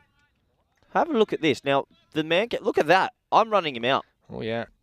That's one of those ones that you don't even have to premeditate it. So, next one, down to... What's your thoughts on that rule recently changing? It's not even a rule change. They've just changed the section. So this is the thing. And the wording a bit. I don't think so. They've just taken it out of unfair play and moved it to run out. There was always a run out. If anything, they were trying to make it seem like it's unfair on the non-striker. But, yeah, I mean, I don't have an issue with it. I've told that before. Next one, down into the onside. Yeah, I mean, there's two types. I mean, that's one where I think it's people say it doesn't take skill to run someone out backing up, but the skill is to recognise that they're leaving early. I mean, that is the skill. I see the point as well that there's no penalty to doing it and not getting the out. So maybe if you attempted it and it wasn't out, it could be a no ball, dead ball or something like that. Yeah, okay. Run penalty or something like that. Yep. If you're going to do it, so there at least some risk to the bowler. Well, that's probably my only opinion on it. Fair enough. But, I mean, it's just, as you say, Sharkat needs to look at that. I'm sure some players will look at it as well. It's an interesting topic around the cricket gets world. Always gets a debate going, tell you that much.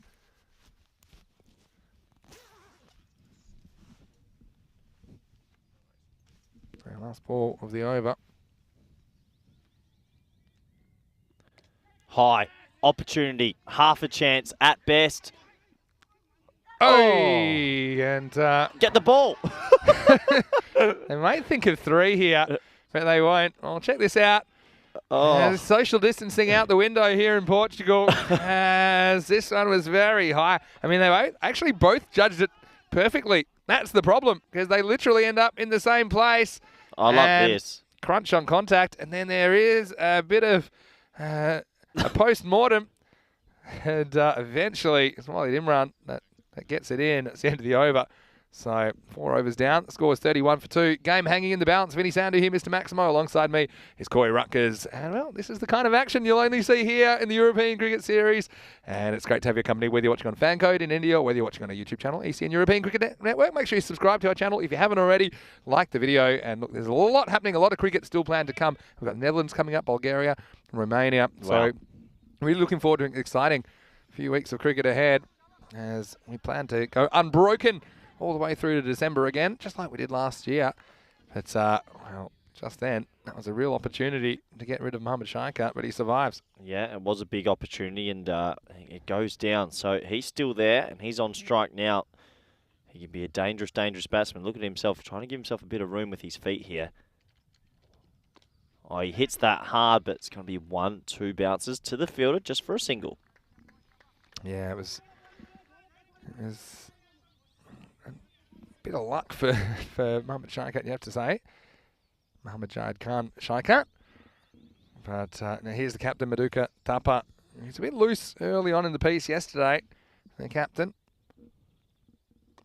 This one may have been a wide. Instead, he derives it, and he gets one. Probably lucky that didn't go straight to one of the infielders there, but just evaded him, and another single to the Royals. Yep, they're stacking up. You've been following much of the world of cricket, though, Vinny? You've been seeing what's happening. See Australia won the Test Series. Bits and pieces, yeah. I saw that. I mean, see the Windies just beat amazed England. that there was a result in Pakistan. I've seen some flat pitches before, but my word. Were, wasn't there? All right, fancy footwork. In the end, he just outsmarts himself. What's happening with English cricket? 1 Test win in 17. Got to admit, as a tail ender, I enjoyed the 10 and 11 top scoring for England. Is that what happened? I hold a couple of records for scores by batting position, 9 and 10. That was where he used to hide. Shaka gets something he can pull, and he gets 4 here. It's just too short from Tapa. And that one's going to disappear into the wilderness. Cuatro carreras. Yeah, short ball, pulled away, 4 runs. It's good batting that. He finds the gap and a big swivel pull. And well, that's all you can do as the batsman. I'm surprised not to see any spin so far either. Yeah, true. Hey, I'm just responding to Neil, who said it's been moved out of the unfair play rule to just the normal run-out rule, and he's saying that's making it more fair. But actually the reason they moved it unfair play in the beginning was to try and say it was unfair by the batter, but everyone was misinterpreting it. Okay. Right? Well, this is miles in the air. Well, good luck with this one. It's coming down from the clouds, and it is caught. That's an excellent catch out there. Wow, he had a long way to go. It was a long way up, long way down, but Mohamed Adnan, he took one at slip, and now he takes one out on the boundary. An excellent piece of fielding, and Shayakat's luck runs out. He's going to have to go for 16, and it's 38 for 3. Yeah, great catch, because that went miles in the air. You can see here he does well not to plant the ball on the ground at all. It's a big wicket. Shayakat has to go, and Gawker 11 taking wickets at the right time to keep their noses ahead in this game. Yeah, 38 for 3 off 5 overs, so halfway through, they're slightly behind the rate. They've lost 3 wickets as well, so yeah, this game is very much alive. Yeah, just touching on that one more time. Yeah, originally it was moved to unfair play, trying to say that it's unfair by the non-striker, and so it should be completely fine for the bowler to run someone out in that fashion. But then it's misinterpreted. People think because it's unfair in the unfair play rule that it's unfair by the bowler. So they've just taken it out of there to remove that whole thing. Do you think, what happens though if a team goes too far with it and tries like 7 man cats and gets none? Because that's my worry. Yeah, I mean, there's a couple of things. You could say penalty runs if you try 3 and they're not out. You can give penalty runs for anything. So if you think it's unfair play or unfair delay of game or time wasting, I suppose. I've wanted to give some penalty runs for some of those shirts you've been bringing in. They're shockers. Hey, you're the one that started it. No, yeah, I mean, that's the only thing I would say. Is if you're going to attempt it. But the problem is, what's the difference between attempting it and kind of losing your run-up, right? Yeah, I understand. Depends how well you sell it. But how often? I mean, one's if a team took it too far and you're just trying to do it every 3rd pill. This is where it gets awkward because you can still give a warning, right? So this is slip by Adnan. I'll tell you, sensational fielding from backward point there. You go, I hope he's okay. He's just gone over and it is a little bit slippery. In indoor cricket, there's an unsuccessful man-cad rule, which is basically it's a no ball, dead ball if you do it and it's not successful. But the issue is, I mean, here, let's say that you did it and you didn't appeal. Is that now an unsuccessful man-cad? You know, it's in the end, I just think that the batters should watch. I think it seems simple. But question for you, Vinny. You see these sort of muddy patches that are going right next to the wicket and for the underfoot. Oh, this goes straight through him. Just misses the leg stump. It's sawdust. Should we be trying to get a bit of sawdust out there? Will that help out a little bit? People think sawdust helps. I'm not. Well, what it must. It must. Sawdust is the magic spray of ground coverings. Huge call, like it, isn't it? Yeah, I'll get around that. Is Mary here? We haven't brought Mary, but she says hello.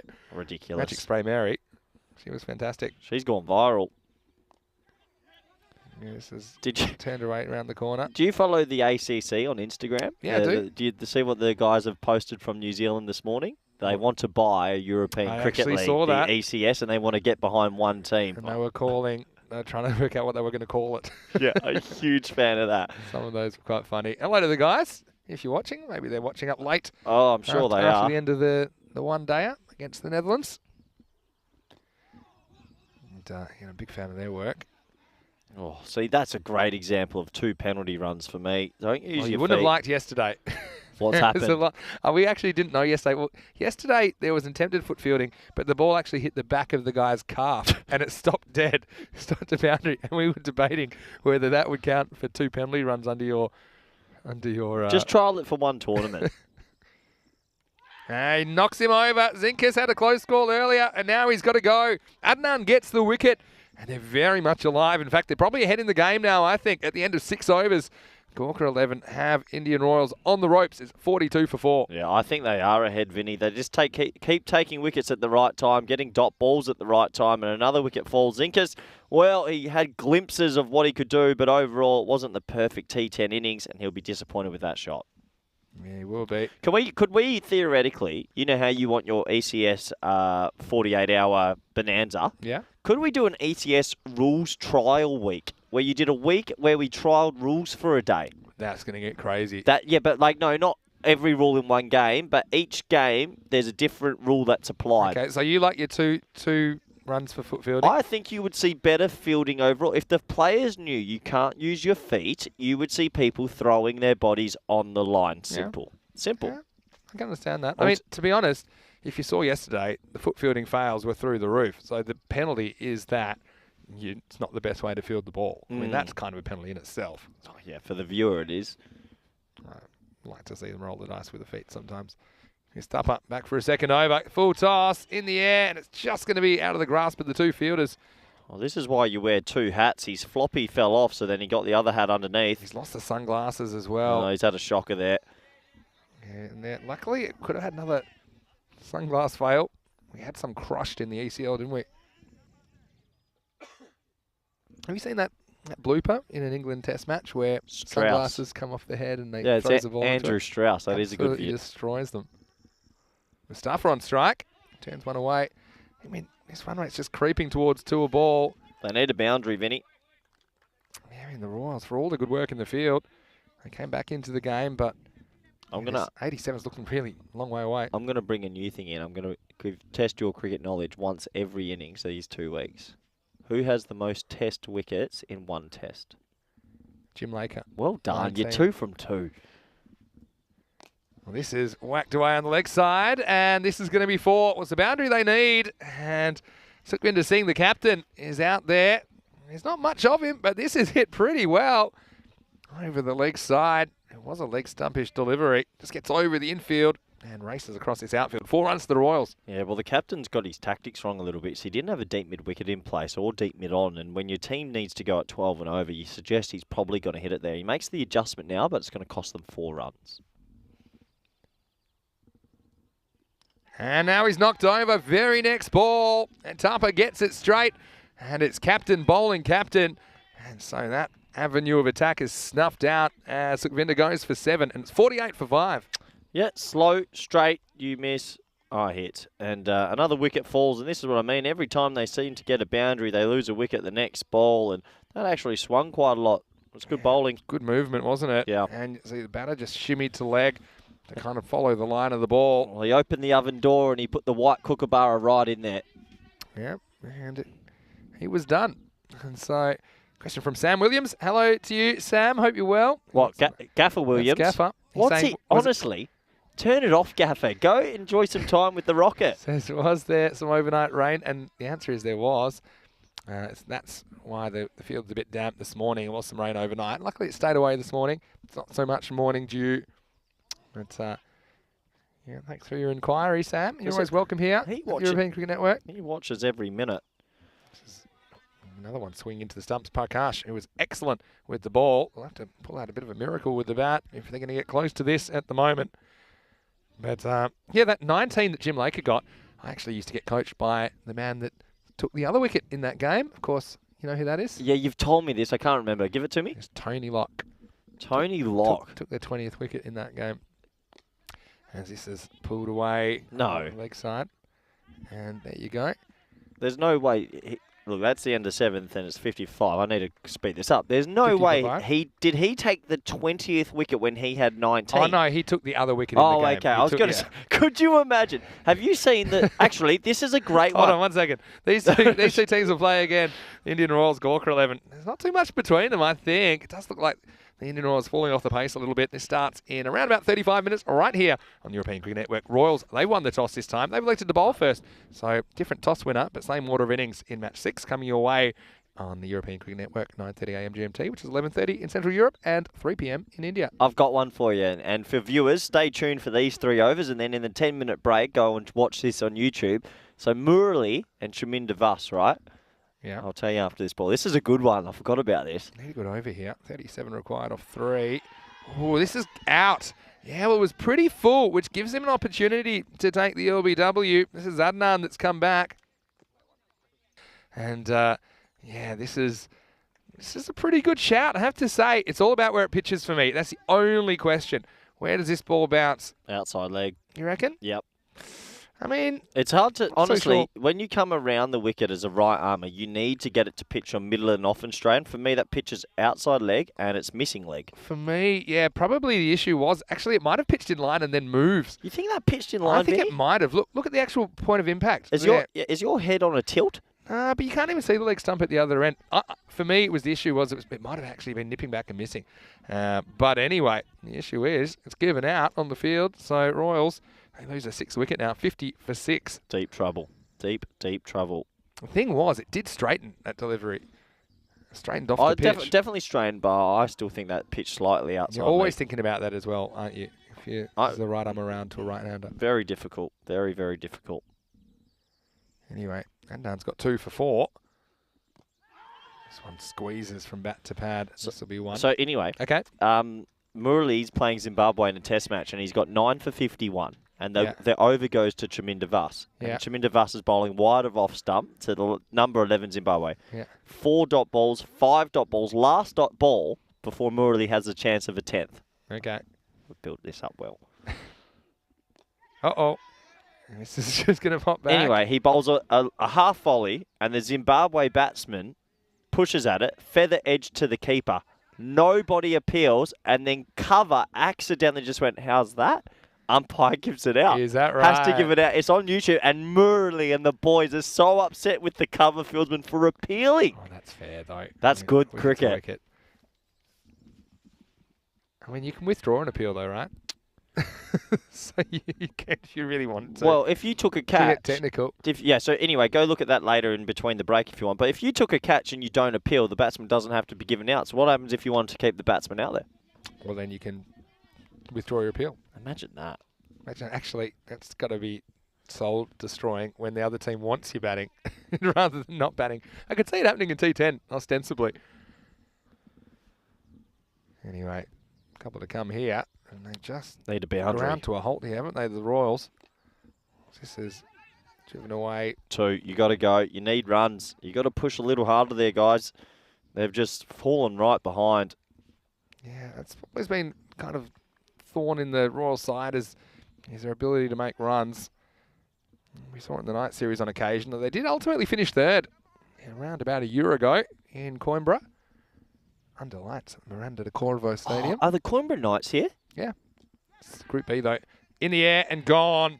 And so Adnan gets a 3rd. It was straight down the throat of Walid Imran. A bit unlucky, really, from Prakash. It just turns it around the corner. A 3rd wicket for Adnan, who he made a promising start with the bat and kind of hit the wall, but he has just been destructive with the ball in the second half of this game.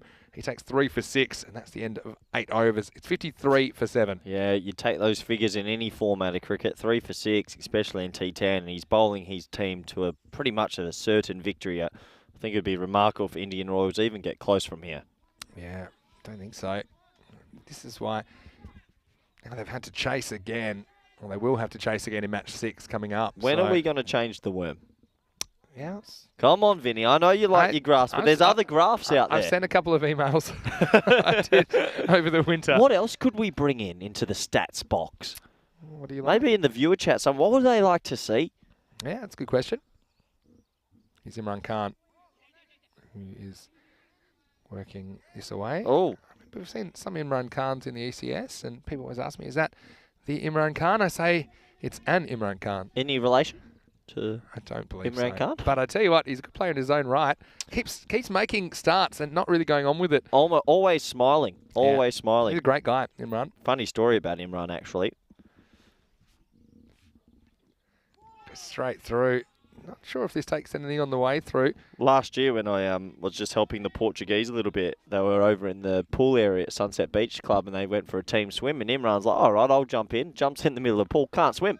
So Sean Gomes went in and saved him. Get out of here. Is that true? That's 100% true. Oh, I can't wait to catch up with him. He's a good guy. Got to know your limits. At what point did it occur to him that he didn't know how to swim? Did he know that you couldn't stand up in that bit? He dived right into the middle, hasn't swum before, Quite and then deep was there. glug, glug, glug, and Shani Gomes on his debut tour saved his life. Oh, my word. The stories that happen on the ECN, And on the tours. That's good. That's why Sam Williams wants to know the graph to show the run ranges of all the golden balls. That's something I'm working on, actually, Sam. Say that again? Like what golden ball scores have been out of all the golden balls. So what's like kind of the, what the game was tied at when we went to a golden ball. Okay, that's not bad. That's all right. So I'd like to see more emphasis put on the amount of boundaries teams are hitting. It's a boundary sort of game, Yeah, 4s and 6s. Or maybe just a percentage graph on who's the favourite commentator of the day. Don't think you want to see that one. Unlucky Rico. I think Conrad's got you covered, actually. Knocked over, and it's going to be another wicket. Majid Mohammed has played all around that one. Imran Khan horns in on the stumps, and the Royals, they are on their last legs now. 57 for 8 in the 9th over. Well, there's no water out here, and he smashes the stumps in. No one's got to save him. Imran Khan gets his first wicket of the day, and he's pumped up because his team, Gawker 11, are on their way to a certain victory. Yeah, it's a nice piece of bowling there, full and straight. Well, Mad Nomad in the chat says, the worm works. It's easy to understand. Leave it alone. Hashtag save the worm. Who said that? It's Mad Nomad. And look, this is what I'll say. I do prefer, there's a thing called the heart rate graph, which instead of tracking the total runs against overs, it tracks the run rate. And you can see when it went up and down in the first innings. That's what I'm saying. That's what I suggest. Okay, that's where we go, because the only thing the worm's always tracking up, so it doesn't give a good enough emphasis on what each over's doing. Another one, 2 and 2, as Imran knocks over Raihan Khan first ball. He won't be on a hat-trick because he's out of balls, and it is the 9th wicket to fall now, 57 for 9. Yeah, and he's going to be on a hat-trick for the next game, but I don't think that counts. It would have been good if it did. Oh, that's one thing. Why can't we bring that in?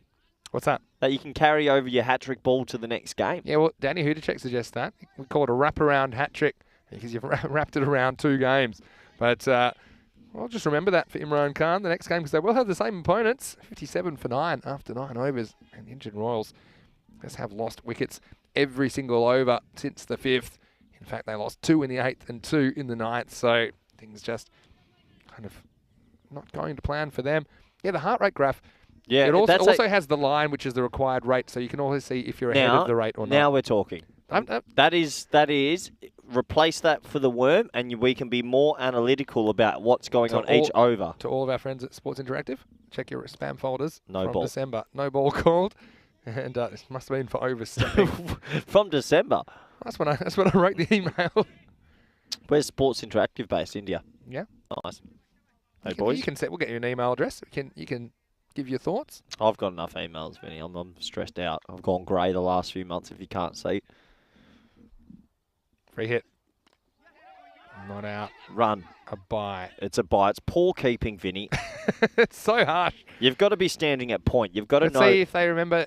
Or maybe he's saying that he might have got a little bit of bat on that. I 100% reckon he's forgotten to signal that this is a bye. Oh, we'll wait and see.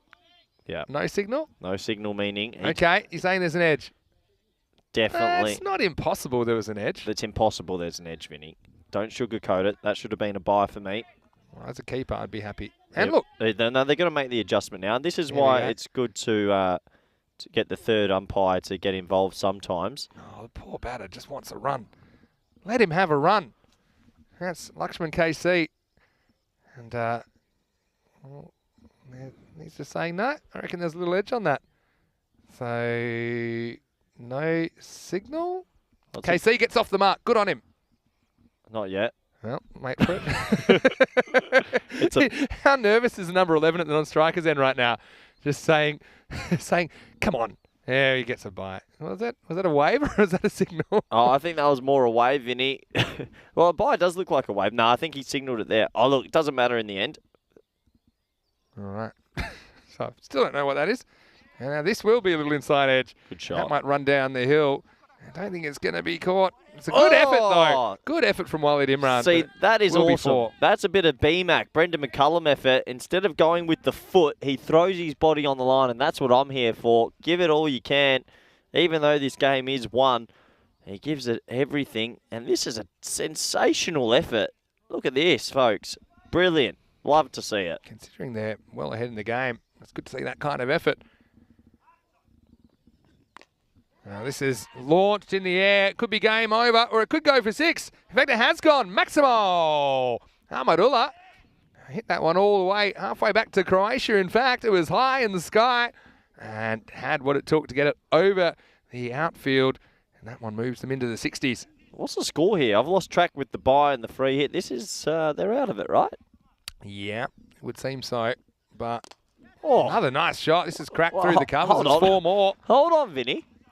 I still think it's going to be tough from here. This will make it 19 off 3, so you can tie it with 3 sixes. Tell you what, I've seen some crazier things. Ahmadullah. He's pleading his case to get up the order for next game, isn't he? My thoughts exactly. My thoughts exactly. Keeper comes up to the stumps now. I reckon this is Well, it's 17 off 3. I tell you what, he's coming up. If there's a 5 wides here, Vinny, if he slips down the leg side.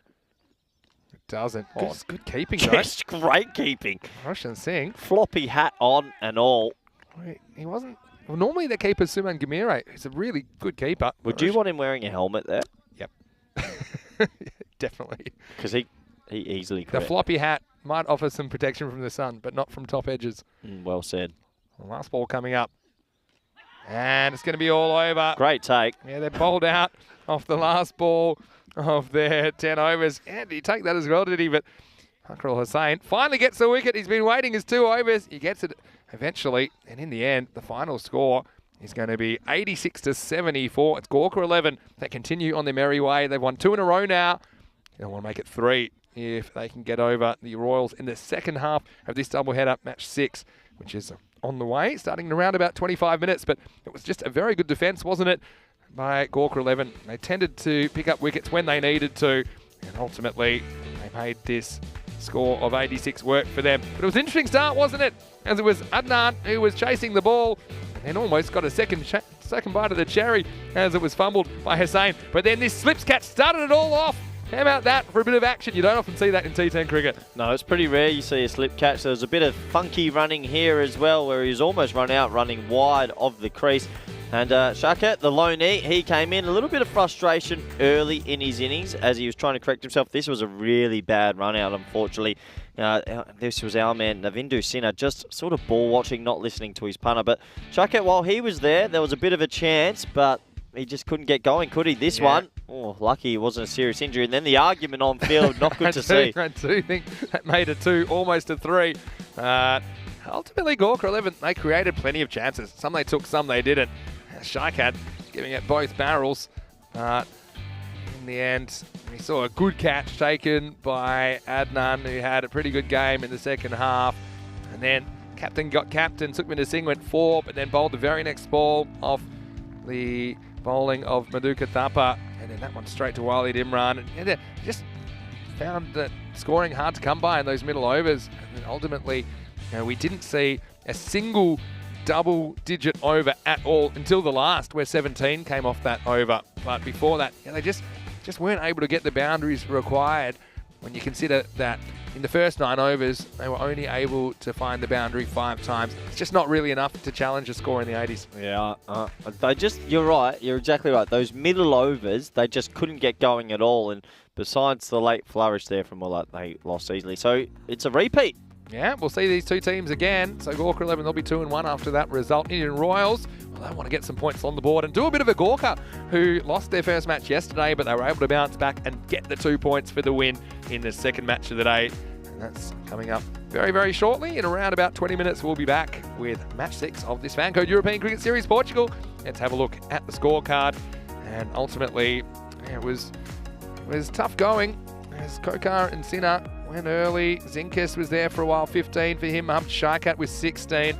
And Ahmadullah just auditioning for perhaps a slightly higher batting slot with 16 off 8 at the end. It was their only double figure over. Last over went for 17, and the extras only 7, so not giving him too many for free. With the ball, plenty of good performers. Got to say, Mohammad Adnan was impressive, 3 for 6.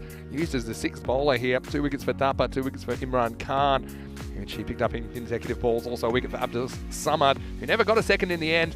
And Hussain chipped in with one, but was a bit expensive in the 10th. But by then, the game had been thrown up 86-74. Gawker 11 get their second win of the series. I'll see if they can make it a third when we return in around 20 minutes. It'll be the Royals who have won the toss. They're fielding first, so Gawker 11, they'll be batting first once again. Join us then, Vinny Sandy here, Mr. Maximo. Great to have Corey Ruckers back, and hopefully you can come back very shortly for more FanCode European Cricket Series.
And welcome back to Portugal. It's time for the second match of the day. It's match 6 of the series and the second leg of the double header between Gawker 11 and Indian Royals. Let's go over to his tournament referee for the coin toss. Your call. Heads is called. It is heads. I will look the ball first. So it is Sukhvinder Singh, the Indian Royals. They win the toss and they've elected to bowl first. So obviously they're happy chasing. Let's see how it goes this time. But they did impress me with their energy in the field. They did miss a few chances, but I do think with things drying out a little bit, that it should be a little bit easier to field now. And very interesting to see how the Croatian connection goes as well. Ahmadullah and Mohamed Shaikat certainly making a difference, as did Zinkas, who is on loan from Portugal. So Indian Royals, we say they are more than competitive. Let's see if they can carry on their work in match 6. We know that they've won the toss. They're fielding first. Let's go over to Corey Ruckers as we get ready for the first ball. Thank you very much, Vinny Sandu. Welcome back, everyone, for more T10 action. We're here at the beautiful ground here in Cartago, Portugal. Cloud cover, about 15 degrees, but it's quite a nice day for cricket. And, well, get ready to whet your appetites. The same teams are going again because the Indian Royals, well, they lost that one. They're up against Gawker 11 again. And, well, for the Indian Royals to get themselves over the line, you sort of feel John Zinkas has to have a good game with the ball and the bat. And a couple of their low knees players, Shakat, there in the middle as well, needs to have a good game. But for Gawker 11, I mean, Suman Gurmire at the top there, really, really good player. Manjit Singh at the bottom, expecting more things from him. So it's going to be interesting to see if the Indian Royals can find a recipe to get the W in this one.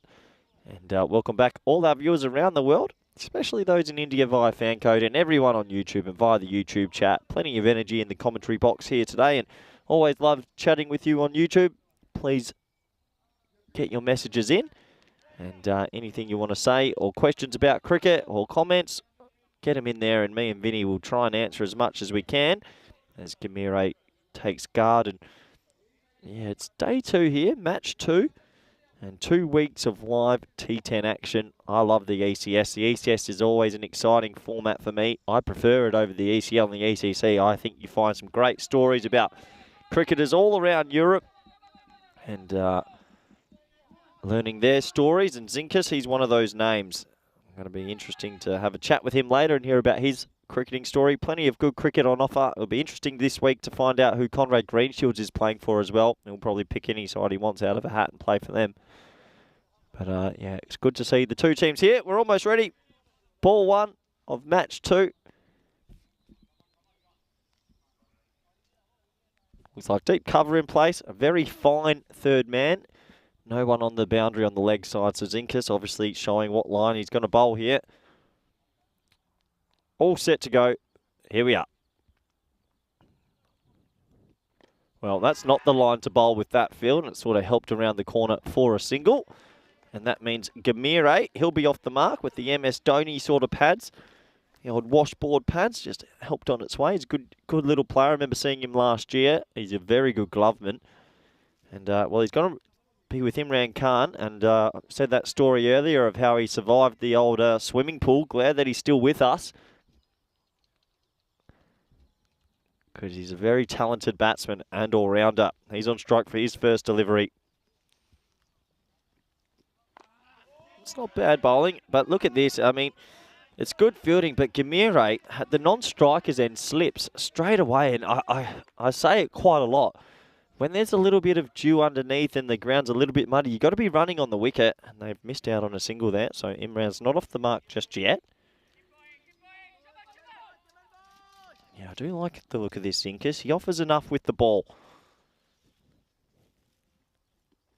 Like that. That's good bowling. Good away shape. Dot ball. So Indian Royals couldn't chase 87 last match, so they're going to be wanting to keep them down to that 75 region, you feel. I dare say they're going to be changing their batting lineup a little bit as well.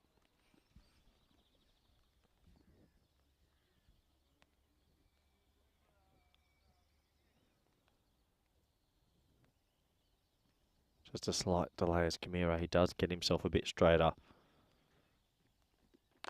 Short, wide, hit, over point, and that should go away for 4 in this fast outfield. It does. So the first boundary in this T10 match.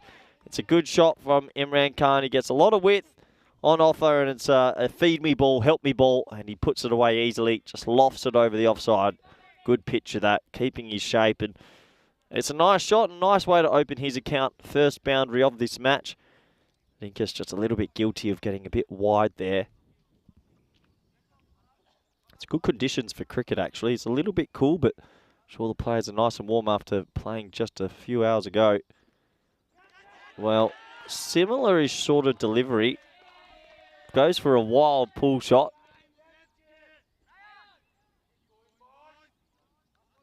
I do like the look of Zinkas. He's a calm bowler. Definitely thinks about it.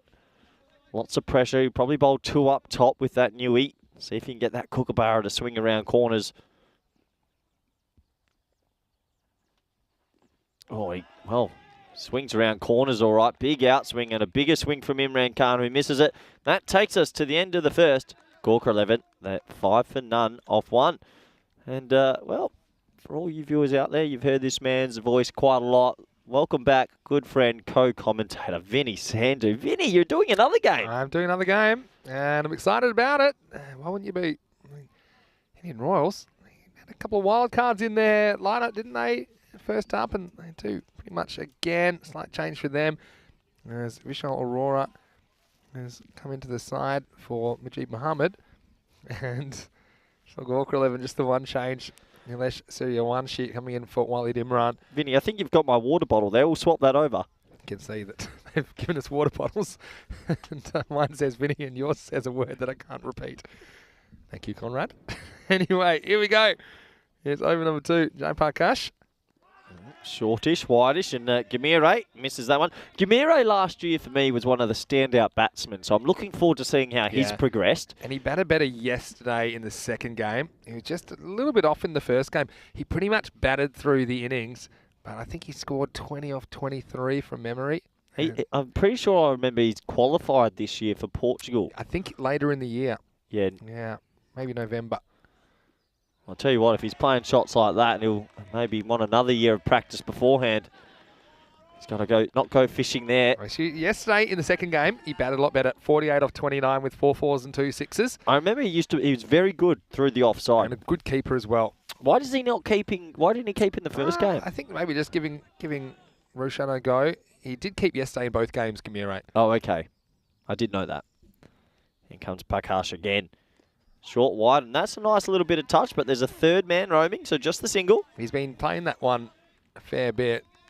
I don't mind it as a kind of plan B shot, but I think because you're only probably ever going to get one for it unless Atika one from MSC Frankfurt is fielding down at third man. I don't rate it for third man in T10. I think it should be deep backward point. I don't think third man's really that important, to be honest. I think it's good to a player that likes to dab, like Gamire does. Imran getting a little bit funky. Big appeal. This is tied and he's gone. Well, TP, Tyrone Peters, took an age to give it, but I reckon that's cannoning into leg stump. It was just a question of whether it was hitting or not. I mean, it wasn't plump, but I think it's maybe an umpire's call. Hits him in line. Yeah, I think that's hitting leg stump. It's doing enough. Only some of the ball has to hit some of the leg stump as well. And it's one of those ones that, 50-50. But this time it goes the way of the bowler. So it's fair enough. I mean, you certainly couldn't say conclusively that one was missing.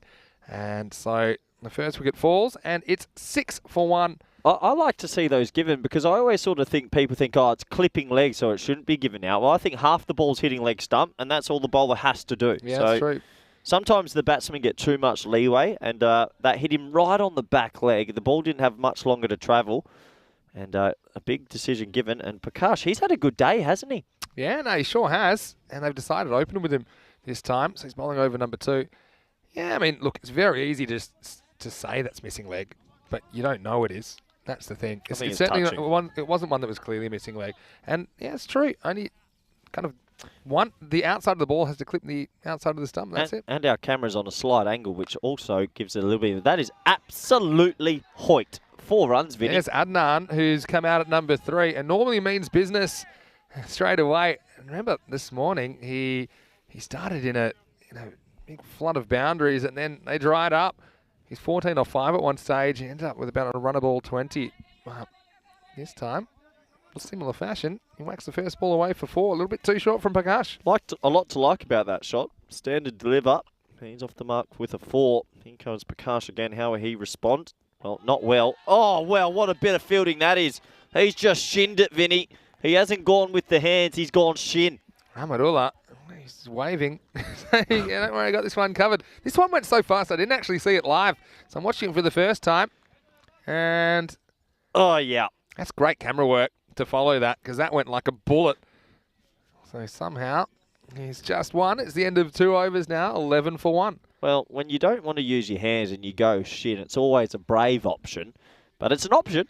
I don't think it was deliberate shinnage from Amadullah, but that's how it worked out. Gawker 11. Now they've joined brothers on 4 points, as they've got 2 wins out of their 3 games. Royals and the Fighters, the only teams yet to register points in Group A. We'll see the Fighters this afternoon, but they've got a tough doubleheader against Marlow. Brothers 11 new? They're new to the ECS, but they did play for the first time in the Portuguese League last year, where they finished 7th out of 9 teams. That's not bad for your first year as as a club coming in. And they've had some good individual performances in there as well. What's with the team names in Portugal? Friendship, Fighters, Brothers. There's not really much creativity to that, is there? I think that is creative. Is it? I mean, have you ever seen those names before? Well said. In comes Incas. Well, big, thick inside edge, and bit of miscommunication, and it's chaos cricket, and they're not happy with each other. A little bit of a clap now, but could have maybe thrown that to the bowlers and Vinny. It was Gamire that pretty much overcommits here. He doesn't look particularly interested at the beginning, and then he's off, and he realises he's in a bit of trouble, but unfortunately for him, the throw didn't come to his end. Unfortunately for Adnan, he didn't go anywhere because it was a direct hit. Look at the backing up here of Gamire. Yeah. Now, what would you say to kids back home when you're at the non-strikers end, Vinny? And I was always going to check him for a pulse when the ball was delivered, because he wasn't moving at all. That hoodie does look snug. He might be having a snooze. Look at him here. Well, eventually he takes off, and this is out to deep point. Well, Adnan is on the march at least. He does hustle back for 2 here. Yeah, well, guys, if you're at the non-strikers, then you've got to give yourself a little bit more leeway, back up a little bit. But good running there in the end. They get 2. Keanu's asking, is brothers a team made up of brothers? I think it's more in the collective term. Well, there's fighters made up of a team of fighters. That's a good question. I'd be on friendship, CC. I'd creating friends all over. In comes Zinkus, though. Can he get a wicket? No. Oh, he tries to field it from the ground. It's a great effort. He goes. Well, they say get down early when you're fielding. I don't think it should be taken to this extreme from Zinkus. Most bowlers should do this. If you get down...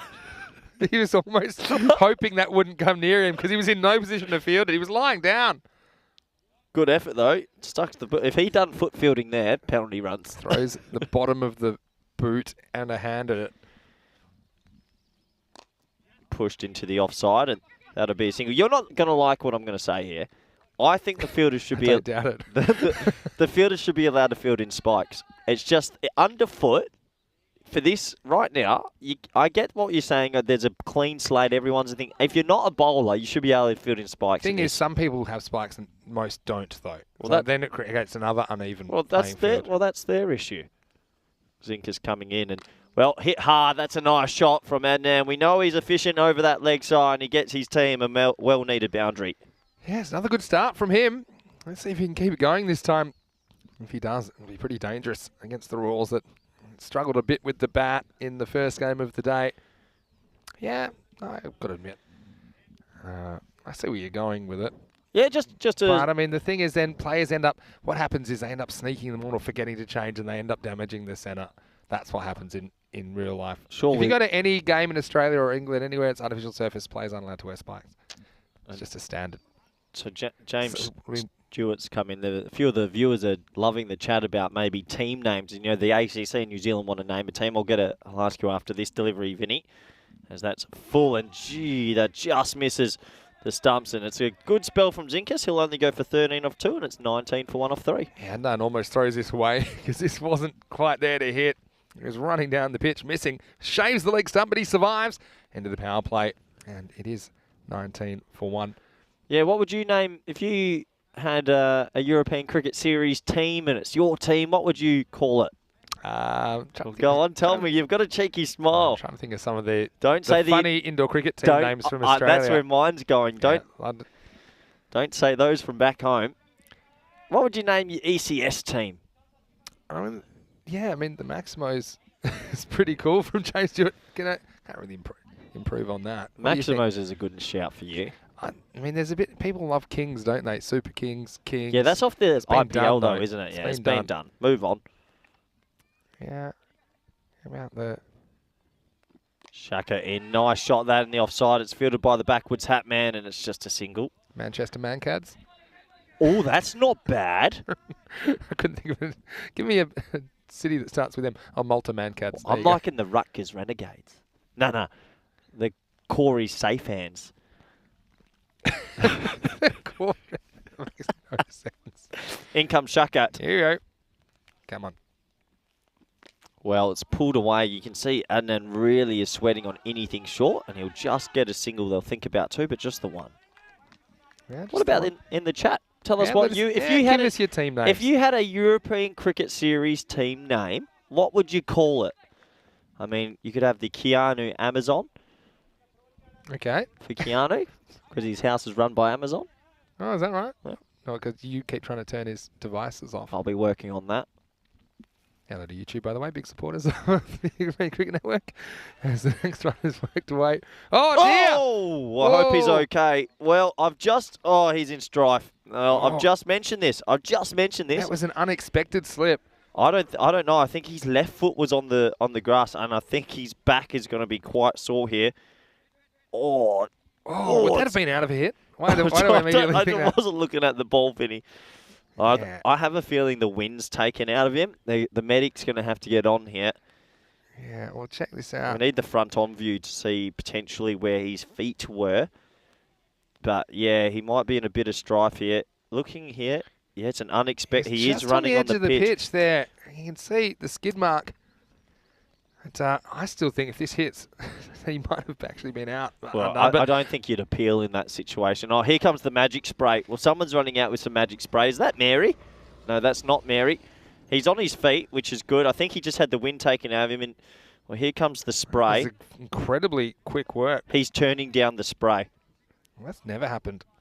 Well, he looks a bit shaken up, doesn't he? You know, when you land on your back or something like that, the wind just has gone completely out of him. He's a pretty tough unit as well. Well, he's actually slipped there from the edge of the pitch, so I hope he is okay. You can actually see pretty much where Gamiro's standing at the moment. Injury. Oh, thanks for the update. That's good. We're always keeping you up to date. I've never seen that before. Injury break. Yeah. Oh, and it's over. It's gone already. So the good news is, looks like Adnan's ready to continue. Well, you can't do much about that. We're telling these guys they should run on the wicket, and he's run on the wicket. He's run on the edge, yeah. I mean, what do you do? What can we do? He ran on his heels there. That's all. I mean, he was just a bit unbalanced, and that's what happened. Anyway, he gets smacked down by the universe, but now he has to face up to Mohammad Shaikat, who's halfway through this over. I'm glad he's okay. What can he do here? And he's back with a vengeance, but misses it. Tries to hit it for 6. Top ball. Going to be tough to be a cricketer, don't you? Cricket's one of those funny sports. Quite an explosive sport in its own way with the movements being so stagnant. Yeah, stagnant. Yeah, and then all of a sudden a quick movement. So the injuries do happen, and yeah, glad to see he's okay. That's short, high in the air, half a chance. No, it lands in no man's land, so just the one. Yeah, just be one despite the slight fumble down there. A few people saying they got away with wearing spikes after they bowled. So I'm aware of some competitions where they're not allowed. And so I guess I've got nothing against it. In essence, it's just, what happens when, balls are hit high or whatever, people run in from the boundary or they're fielding in the outfield and have to run across the pitch to take a catch. Those kinds of things. This gets past Shaikat. It'll be the end of his over. Pretty good one from the Croatian. As at the end of 4 overs, the score is 24 for 1. As we welcome you to the broadcast, no matter where you're watching from around the world. Vinny Sander here, Mr. Maximo, alongside Corey Ruckers in this commentary cube. And it is great to be here. And hopefully you're enjoying the action. Look, Royals, it's going to be tough for them, especially with the bat. I think a lot of teams look a bit rusty with the bat. At least Gawker 11 had a couple of games yesterday. You just saw that Royals had a bit of trouble chasing down that target in the 80s in the first game of the morning. No, absolutely. Well, they're doing well to restrict them here, so they're probably not going to want to chase more than 70, I think. I think that's a fair assessment from what I've seen so far, but they've started okay with the ball. I like their energy. They're right. They really want it, and you can see that. So, I mean, if they can get a couple more wickets here and chase 70, 75, they're in with a shot. And, yeah, they do get 8 games, of course, to work their way into the series. It's a lot. You want to stay out of last place, that's for sure. We've already seen the brothers already with a couple of big wins. It's the fighters in the danger zone at the moment. Of course, the Royals without any points, although they have just played the one match. As we're going to see Raihan Khan now in over number 5. This is just tap down to long off. It's a full toss from Raihan first up. He bowled a few of them in the first game with mixed results. This is probably one of the few ECSs as well, where the boundary seems always a little bit bigger. Seems that way. Not sure if it actually is. Maybe a couple of metres. Yep. It's definitely smaller than the ECL that just finished, surely. Yeah. Bigger, sorry. Yeah, it does seem that way. But yeah, I'm not so sure. Okay. To measure it. And he comes again, the left armour. Oh, that's a short ball and lovely shot from Adnan. Well, he's come back. He had that slight injury just a few moments ago, but that's a good shot, Vinny. Yeah, and he's all over this really quickly. Sums up the length. We saw the full toss first up from Raihan Khan. Now, a bit of an overcorrection. He's just in position really quickly for that. And just, turns on it. Smacks it hard.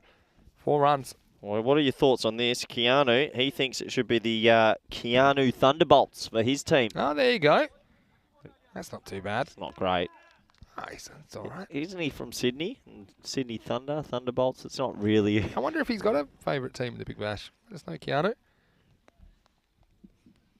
I do like Keanu's. That's short as well, and he doesn't get it this time, but once again, it'll land in no man's land for a single. Yeah, they pushed that fielder back because of the previous shot, so this one falls safely.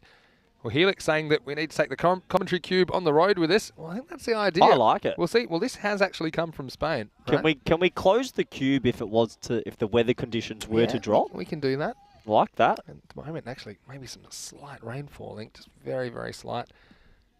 So hopefully it stays away. Short, wide, thumped wide of extra cover. He gets around to it. Oh, it's actually pretty good fielding there. He'll be able to keep this to 1. No, they'll double back for a second. But I think he should be happy. He saved 2 runs. That's really good by Jaya Prakash. You never quite know the bounce you're going to get. And this was thumped, wasn't it, from Gamire? And in the end, it will be 2 runs. Just have a look. This is right out of the middle of the bat. Yeah, nice. Nice fielding that. Saved 2, so that skidded on.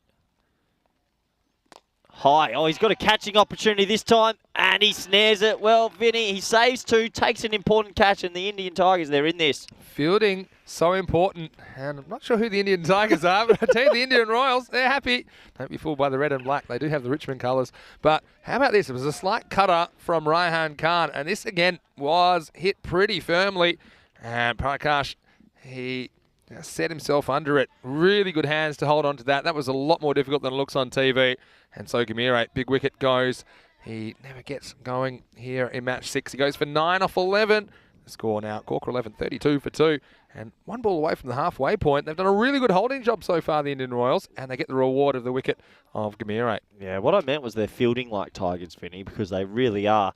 And I'd love to see a stat, I know we can't do this, of what the left armers are doing compared to the right armers. Because I have a feeling left armers going across right-handers are dominating T10 cricket around Europe. That's actually not a bad shout. I really think they are. And even left arm spin versus right arm spin. Well, that's a big one. That always, I think that's in world cricket, but the left arm pace just seems very difficult for right-handers to line up. And here, well, this is what happens. A left-handed batsman's come to the crease now, and the field's gone crazy. They don't know what's going on here. People are running all over. Look at this. This is going to be what a field. 2, 3, 4, 5. 5 on the leg side. Oh. And that's where he bowls it. And he bowls it pretty high as well. Well, I'll tell you the field. That ball there was a fine leg, a square leg, a mid-wicket in the ring, and a deep mid-on. But he gets the no ball. So this will be a nice, juicy free here. And on the offside, you've got a cover in the ring, deep third man, deep cover, and deep mid-off. Can't change the field now, right? One of the most odd fields I've ever seen. It's just everyone scrambling to get enough people in the circle, that's all. Free hit coming up. And he doesn't get it, hit hard down the ground. They might double back for 2 if there's a fumble. There isn't, so just a single. Good fielder, Prakash. I like what I'm seeing from him. And it's the end of the first half of the innings. After 5 overs, Gawker 11. They are 34 for 2. Well, we said they don't want to chase more than 70 to 75, and they're on track to keep them under that. They've got to get Adnan out, though. He's looked pretty good. No double-digit overs so far. There's been 5, 6, 8, 5, and 9. Well, this is what I like the most, Vinny. The extras column's 1. Last game, they lost by 10 to 12 runs, and they had 22 extras with the ball. So that's a big... 11 leg buys, though, so we'll give him a... I still think leg buys, though, you must be bowling a line that's not perfect. But isn't it good if you're missing the bat, though? This is the thing with leg buys. It depends. If they goes for 4 leg buys, that's probably different. Yes, Sharkat back for a second over. Yep, high in the air. And they are fielding like tigers at the moment. I love it. Yeah. No, that's who you call them, the Tigers. They are the Royals. But, yeah, I mean, some leg buys, a lot of the times leg buys, some batters down the order, for example, they're just not laying bat on the ball, and they're kind of just, and that's kind of what happened in that innings. There was a lot that kind of slid off the pads for 1. They just scrambled through. Well, there is rainfall here in Portugal, which this happened last year. I couldn't believe it as well. So how will the fielding side be with a little bit of rain around? Just said it was drying out as well before the start of this game. But, yeah, a little bit of greasiness on the field now. You can see there the slight fumble, and that's really good running from Adnan as he comes for a second. It was raining dirt in our cube off the roof. Yeah, it's So a not saying bit the of, electronics it's called condensation, Vinny. And it's starting to come down all over the shop. Well, they're staying out there for now. It's not that heavy at the moment. Oh, Adnan goes the lap, and what a shot that is. No fine leg in place. Good batting. Yeah, really smart batting. They had a deep backward square leg. And, yeah, no one fine leg. So he makes up his mind that he wants it, and he gets it really good. Vinny, I don't want to alarm you. The cube's taking on water. It's piling up above us. This is a little bit of Titanic here. Yeah. We'll be like the band that continues to play as the ship goes down. Yeah, no one really thought about the effects of water on top of the cube. I think there's a lot of electronic stuff in here. Good batting from Adnan. I mean, he took that injury earlier, and he's just got on with it. Good to see. Oh, shot. What a shot that is. He's got every piece of that, and that's gone miles for 6. Well, Shuckert, anytime he's ever come around the wicket, I've said it's the wrong option because he bowled it into the batsman's wheelhouse. He's not learning. I've seen it in 4 tournaments, and he gets hit for 6. Yeah, boom shakalaka, as Origo would say. That was banged out of the ground. Look how much that clears the boundary by. It bounces just past the tents. Every time he comes around the wicket, he gets hit. Happened in the ECL as well. He never learns. Now that's going to be a... It might have... Yeah, no. I thought maybe it flicked the trousers on the way past, but it doesn't. That's wide. What's with the rain in Europe following us everywhere? Well, it's just eased off again now, so that makes me happy. Hey, favourite Mohammad Sharkat moment? Remember the moment when he was bowling that caused you... It wasn't really something you did on purpose. You probably remember. Oh! That is massive. That is huge. That's gone 100 metres, Vinny. That's gone into the bushes, into the adjacent farm on the full. That is a really big hit from Adnan, who had some problems with acceleration in the first game of the day, but right now he could be booked for speeding. That's a big Maximo, probably the biggest one we've seen all week. Well, when you come around the wicket, you bowl it in the wheelhouse and it goes. That's a huge shot. Yeah, he looks confident, doesn't he? And that's cheeky batting because he goes, you know what? I'd like to be on strike the next over. Brings us to the end of the 6, 55 for 2. So they finally get a decent over. In fact, it goes magical. 21 come off the 6th. And the score, 55 off 6. So from here, they're in a good position to at least get what they got to before in the first game. They needed that over, didn't they, Vinny? Yeah, they really did. Yeah, Sharkat around the wicket, not working at all. Well, when you're the low knee player, you need your low knee to stand up a little bit more. It's not easy, but 26 isn't great. So let's see how we go then. Can they pull it back? It's Jaipad Kash who's going to bowl. He's been really impressive so far this morning. He bowled the second over. It went for 6. Did pick up a wicket in there as well. And so he's been trusted with the 7th over here.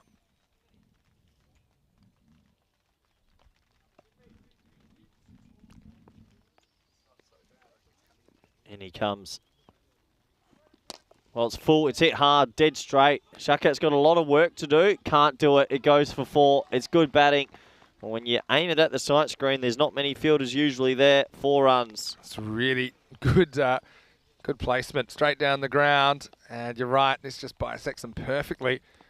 And despite the film of rain, which has just coated the ground, still they're good value for shots, especially when you hit them that hard. Adnan, now his highest score of the series, he's moved to 42 off 18. Yeah, he's on track for a 50 here. Well, he's coming around the wicket.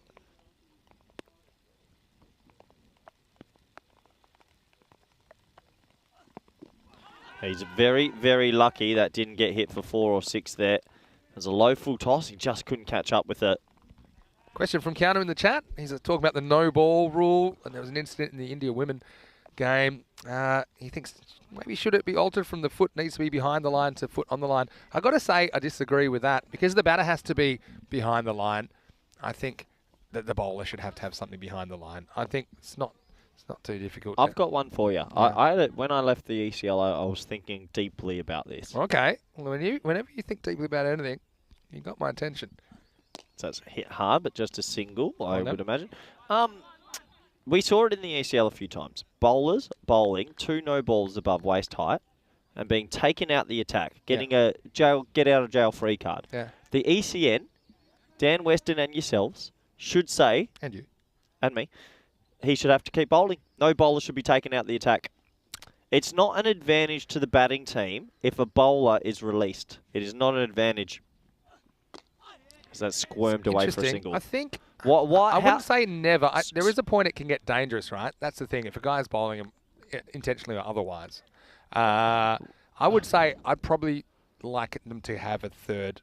They should get the third one. But then, so let's say a bowler's bowled 3 no balls. They've all gone for 6. And okay, now you get the chance of another. No, he should have to finish. Well, okay, maybe what it is, it's only if it's, we change our interpretation of what dangerous is. Because you don't want to keep someone on, like, let's say Cameron had a bad day and he kept bowling beamers, right? Yeah, but that's going to lose the game for his team. Why does the bowler get not if he kills enough of the other team. No, but it's a fair one. Look, I've got to go back to Keanu. Keanu's saying, look, a lot of the time, he's saying, well, so many no balls are when the bowler's heel is on the line. But if you change the rule to the line, then all these no balls will be the bowler just in front of the line, right? The bowler's always pushing the envelope. So it's not so much what the rule is, the fact that bowlers are always trying to get as close as possible. Is that so wide? No, I don't think Hawkmoon's understanding what I'm saying. What I'm trying to say is that, it's a no ball and it gets hit, but the fielding team shouldn't be allowed to change the bowler. Yeah, because there are some times where if you ask the batter, would you like to keep this guy on or not? They'd say, I want to keep him on. If I'm batting and I have a guy that's bowled 2 no balls at my head that I've hit for boundaries, I want him to stay on. Why does the fielding team get the pressure relieved of bringing someone else on? He should have to complete his over. I didn't like seeing that at the ECL, that bowlers were allowed to go off. That's that short. Bang! What a shot that is. Adnan moves to 49, Vinny. That's all the way for 6. Yeah, that is a really big hit, wasn't it? Again, wasn't a good ball from Bakar. She's been pretty good, but it's that round the wicket again. And he's loving it at the moment. When you come around the wicket, you've got a better chance of getting hit to the leg side. You bowl it right on the stumps. It's a poor line, and anything around the wicket he's hitting. So, into 7 overs, 70 for 2. And just a reminder, you can join us on social media. And there it is. It is at European Cricket, of course, on Instagram, Twitter and Facebook. Do you know that we're on TikTok as well now at European Cricket Network? We are, and if you look there closely, I'm the same height as you. So actually, I might have you with the spiked up hair. That's not to scale, but you can follow me at Mr. Maximo. And you see Corey there. CRuckers _28 on Instagram and Corey Ruckers on Twitter and Facebook. And so, make sure you keep an eye on the social media because there's always more content that's happening there. And a lot of people... This is good chat we're having at the moment. I mean, Neil's saying that if a bowler's deliberately aiming at the batter, then he needs to be taken off. Yeah, but that's rarely the case, isn't it? That doesn't happen. Well, okay, what if the batsman got the option?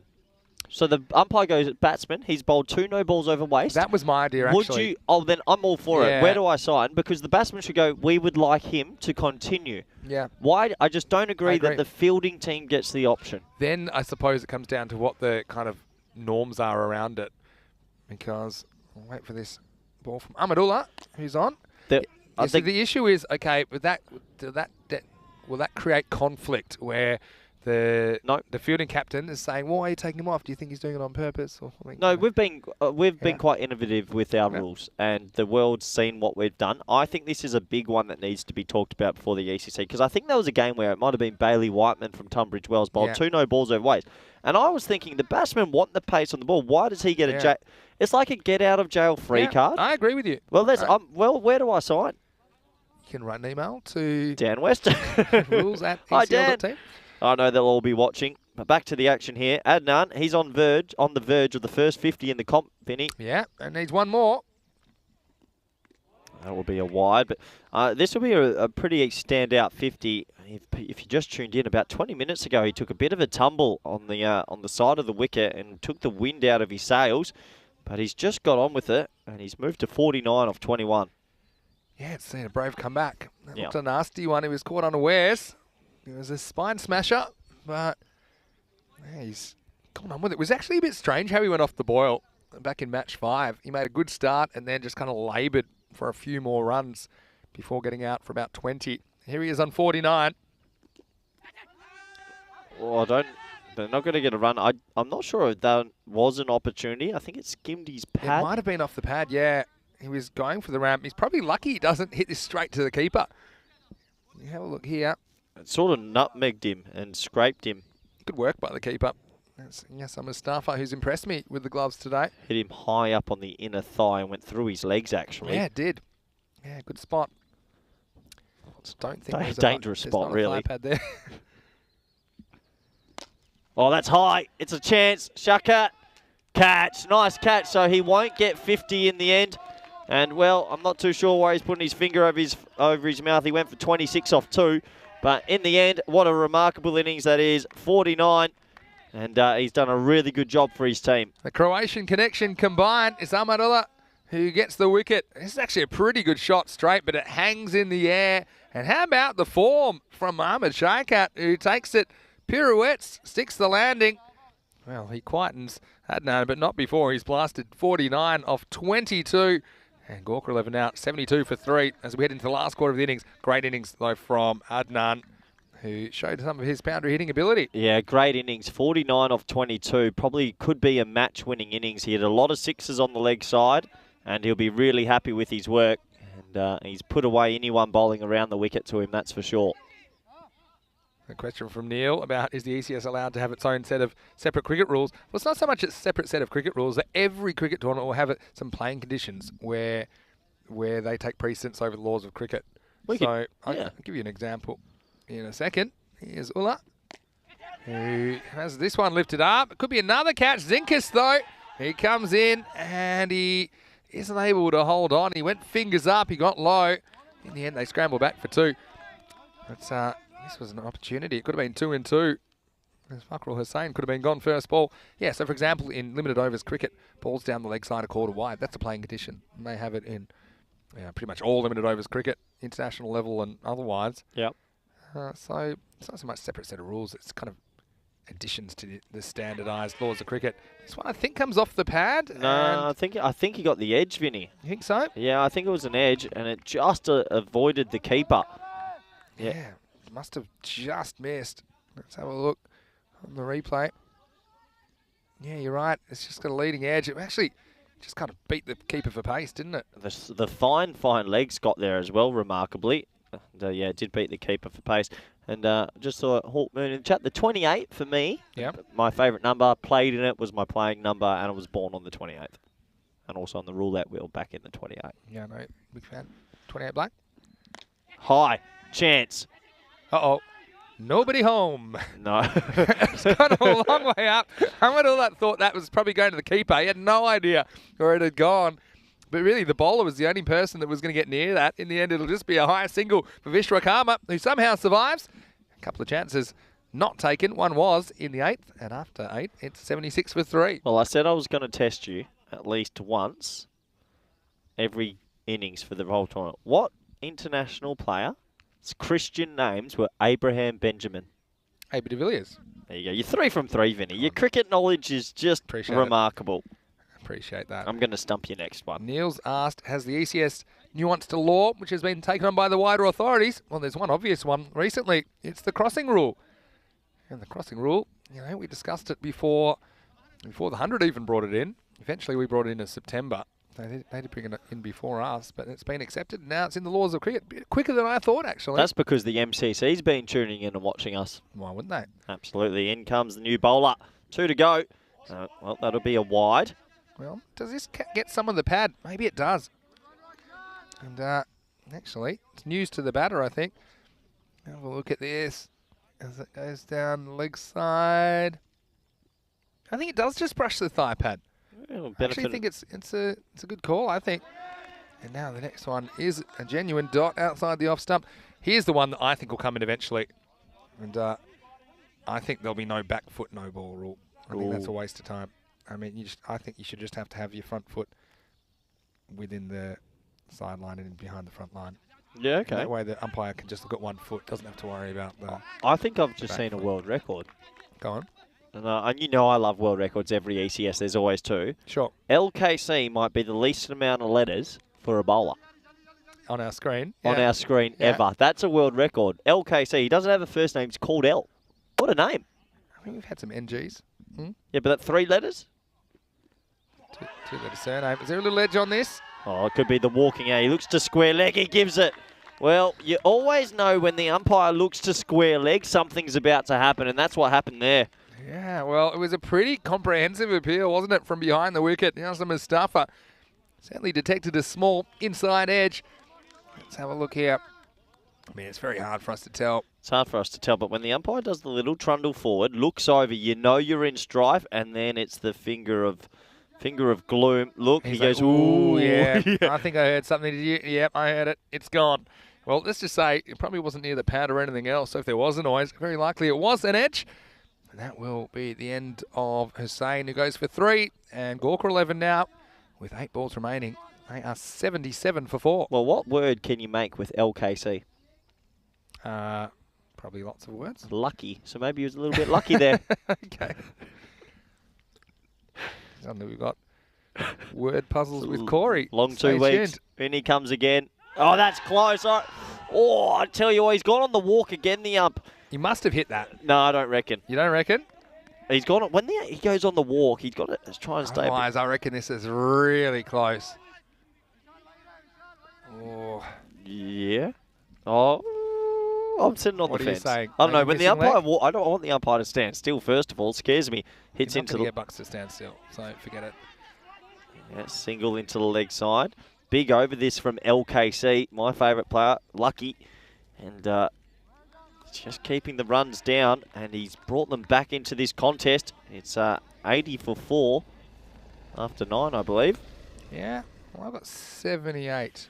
So and the screen's got 79, Yeah. so the screen will have we'll get there eventually. But I love the ECS. The ECS is what it's about. here's the thing about cricket laws and rules is that people say, "Oh, I think the traditional way is the best," but the truth is the laws have always changed for hundreds of years. Oh, I absolutely. mean, you used to roll the ball underarm and bat in a hole.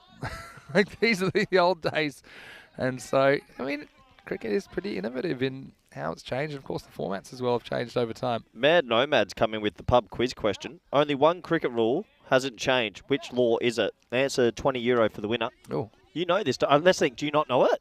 So can we think aloud? Okay, don't look at the screen. We'll think aloud as we watch this last what over. rule hasn't changed?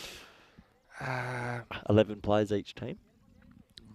No, Yeah, that hasn't always been the case. You could. what, you've got 12 versus 12? You sometimes play like a 22 versus an 11 when the team's really mismatched. I used to do that kind of thing. Okay. As we come in for the last over. Well bowled. Dot ball. Do you reckon they had free hits in the 1700s? Possibly. What rule hasn't changed? We're not looking at the conversation Well, right now on could YouTube, so we're going to try and get it ourselves in the com box. Could it be, I don't know, if you're caught without the ball bouncing, it's out? Something like What that? rule Maybe, hasn't changed? well, see, stumps have Stumps changed over changed. time. The distance of the pitch has changed. Pitches have changed. I'm going to say maybe court. I mean, surely court's always been out. Ulla again hit high into the leg side. Half a chance. Yeah, it is half a chance because he puts it down. They might think about 2. Last overtime. You got to get your skates on, lads. Mm. Anyway, they'll just settle for 1 here.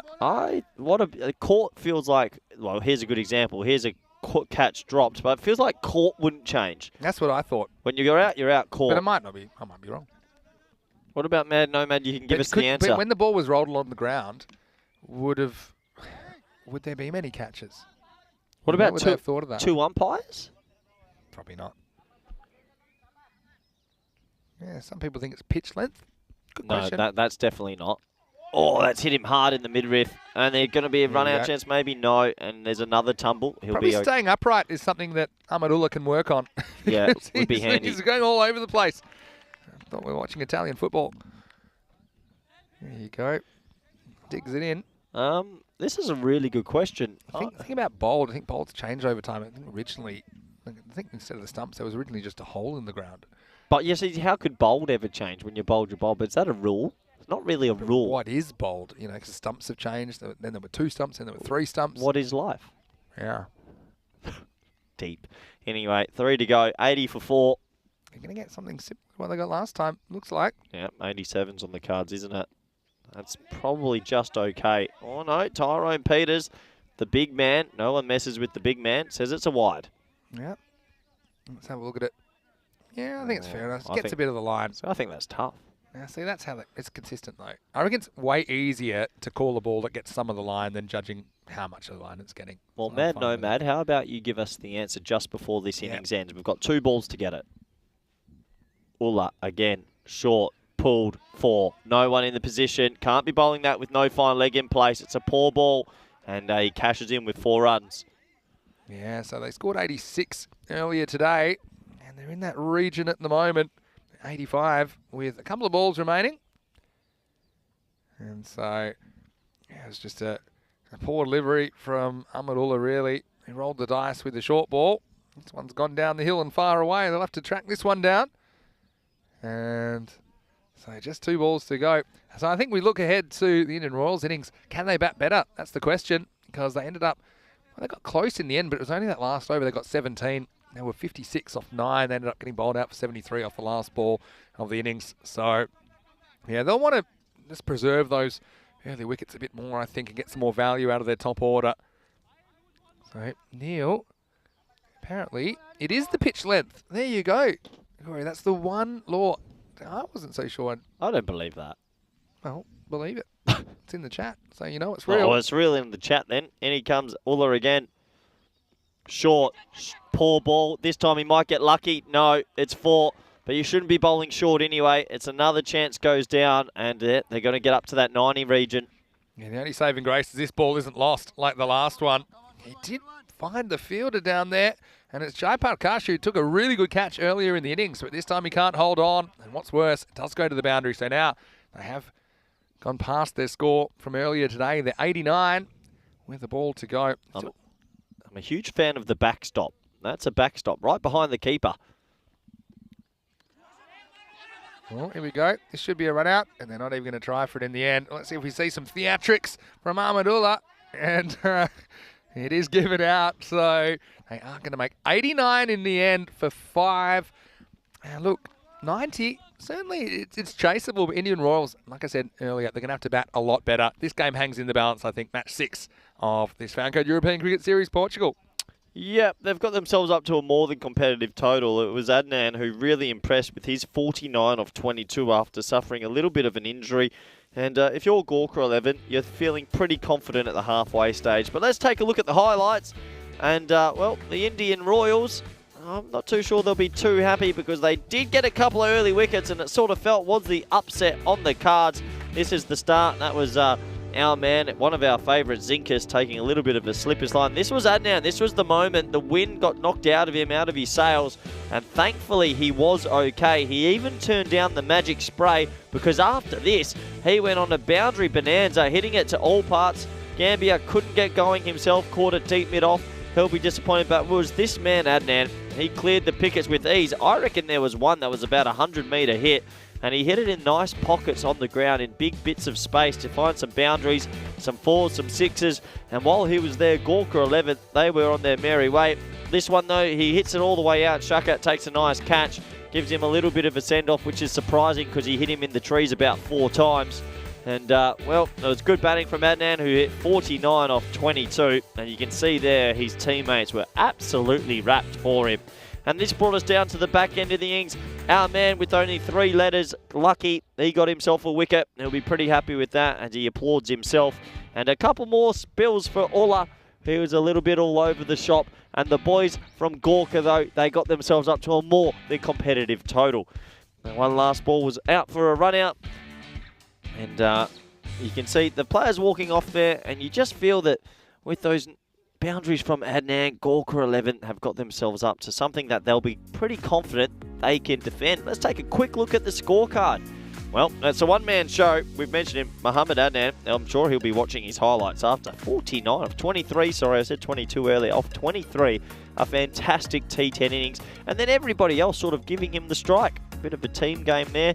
No one else really getting on with it too much. And, well, for Indian Royals, they've improved their extras column. In the previous game, they bowled 22 extras. And this game, they only bowled 7. So let's have a quick look at the bowling scorecard. Well, it's a little bit of heebie-jeebies. And you've got Lakshman KC. There's his full name. He got 1 for 2 off his one.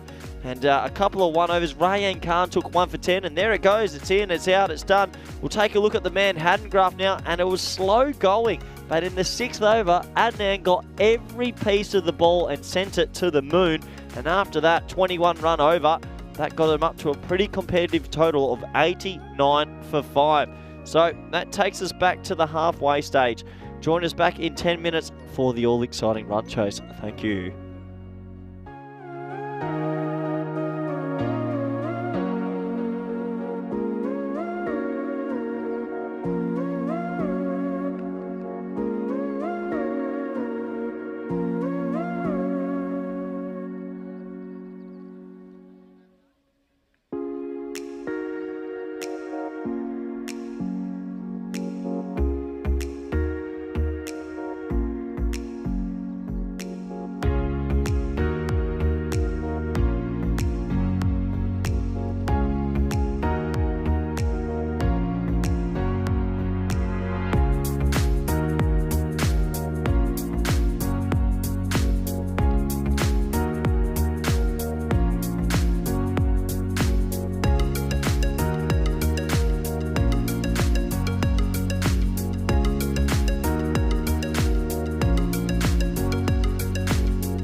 Hello and welcome back to some live T10 cricket here with the European Cricket Network. It's the ECS. We're in Cartago, Portugal.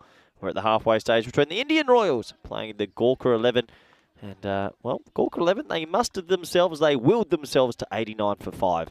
Welcome back, all our viewers around the world, especially those on YouTube via the YouTube chat. Great interacting with you all, and in India on FanCode. You can see some sportsmanship there. And great to chat with everyone out there. And there's a few questions in the chat at the halfway stage. Yes, the brooms are out, the sweepers are out there, and there's a few towels being put onto the pitch and the surface just to make sure that the run-ups and everything are as dry as possible before the next inning starts. Player welfare is always paramount and the top of our minds. Anyway, we're ready for ball one in this run chase. And it looks like that man, Abdul Samad, with some of the brightest shoes you'll ever see. They're just out of your screen here, but wait till you see these. These are bright, really bright. He's going to come in with the first ball. Here we go. Wow. Oh, they should have possibly scampered through. And wow, it's just a moment of errors. Let's pretend that ball never happened and delete it from your brains. It's a wide, really wide ball, and the batsmen were confused whether to run or not, and then a wild throw came in. But in the end, just the wide to start this run chase. And Indian Royals, they're going to have to get off to a flyer in this power play, you feel.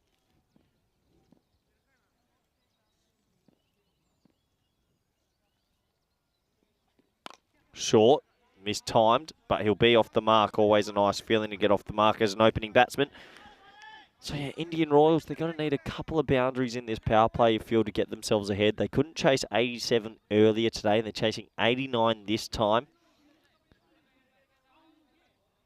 Oh, sorry, 90 this time to get the chocolates, to get the win. Sinha, he's been promoted up the order. What can he do? He might enjoy the ball coming onto the bat.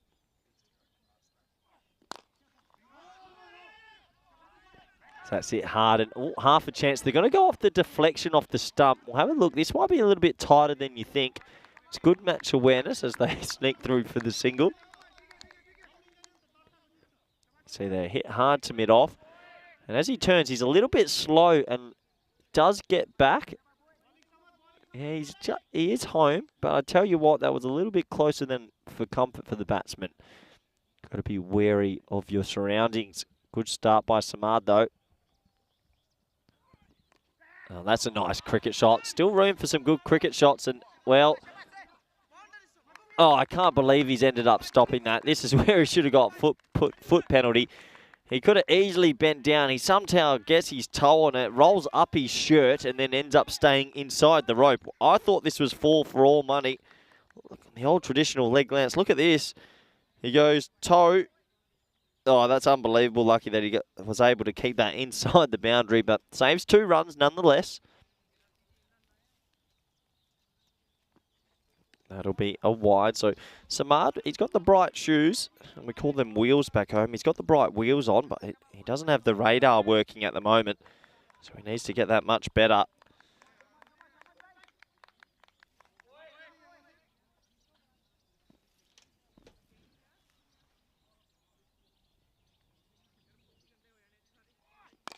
That's high in the air. It's going to land in a gap, though. Sort of plugs on the bounce, so it's not going to go for 4. They'll scamper back for an easy 2.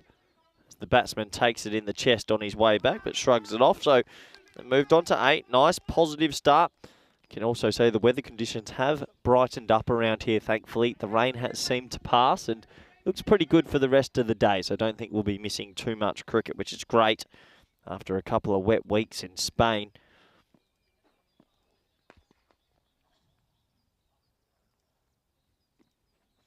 Short, missed out. He'll be disappointed there. He got a little bit of width on offer, and there's no boundary riders on the offside. They've gone the old traditional fine leg third man as the 2 men outside the inner ring in the power play.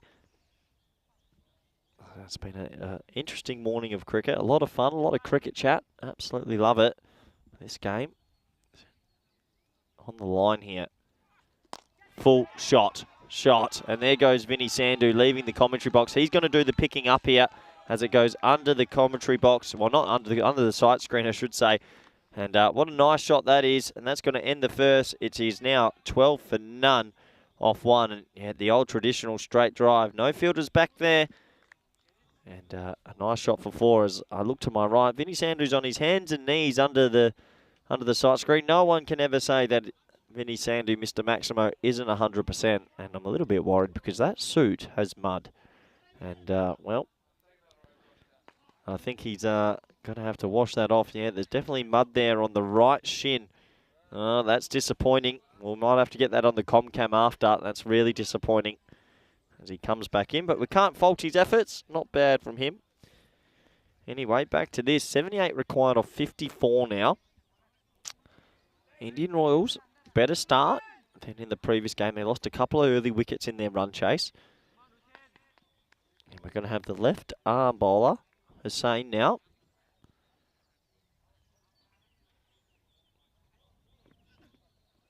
Nice start from him. Yeah, this is Hussain, not Imran Khan. That will change in a moment on your graphic. But yeah, Hussain, he's a good, tall left-arm seamer. Pushing it across, doesn't really swing it back in.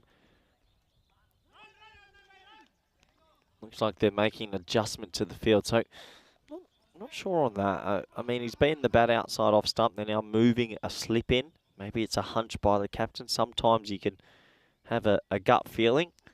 And that's gone almost exactly where he moved him to. Misfield and a little bit of speed running. Speedy Gonzalez trying to get after that ball. They'll get through for a single.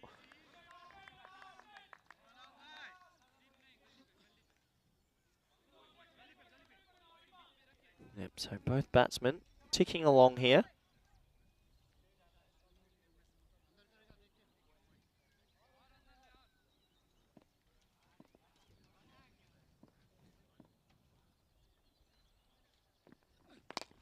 It's high in the air. This could be no. It's lobbed over Imran Khan at mid-on. Will it go for 4? It will track for 4. So this outfield, despite the rain, still has a bit of juice in it.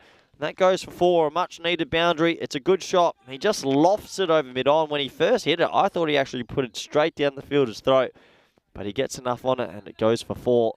They might be thinking maybe a change with fine leg, and they do make the change now. Fine leg looks like it is coming in the ring, and Imran Khan will go on the boundary at deep mid-on. So, making the change after the boundary. Gawker, he's off to 13 off 6 now. That's a crazy loose shot. Don't recommend that. He's missed that by an absolute mile. That's the old coach's manual slog. So it's not in the coach's manual.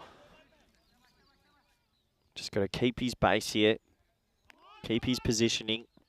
Try and keep that head nice and still.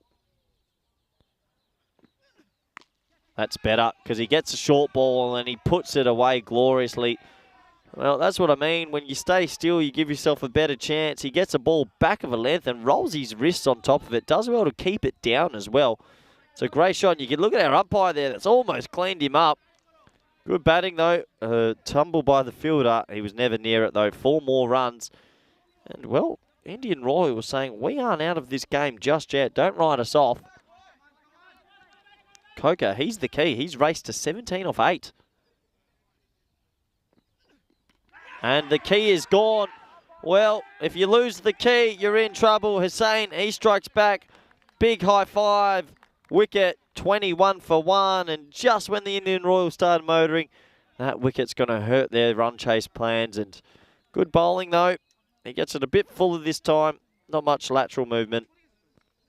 And bowled. It's that shot where he lifts his head. Every time he lifts his head, he's not really near the ball. He'll be disappointed on that when he looks back at the replay. Don't look at the pitch. The pitch did nothing. That was dead straight. But Hussain, congratulations to him. He gets the important breakthrough. Brings us to an end of the second. The score is 21 for 1.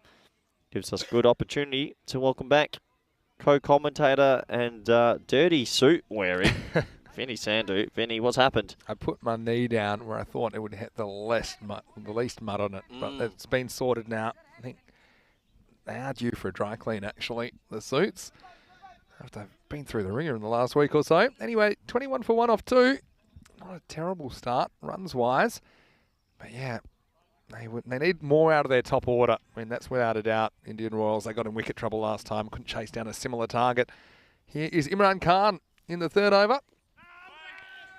down leg side. This one, I think, must have grabbed a bit of the pad on the way past.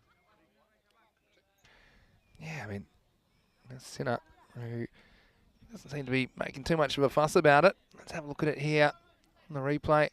Yeah, must have just hit the pad around the knee roll. Nice stop behind the wickets.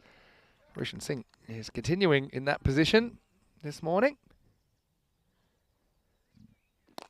And now this one is in the air. It won't quite carry. Good bit of fielding to grab it and throw it pretty quickly.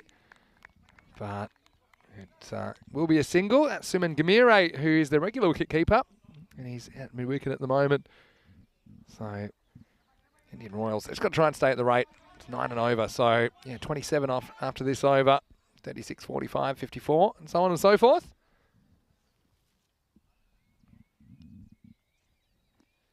This one is down leg side comfortably. Nice take as well by Rishan Singh. He's not afraid to throw himself around behind the stumps. We've seen that this morning. Well, I want to try and stump you today. Well, you will eventually.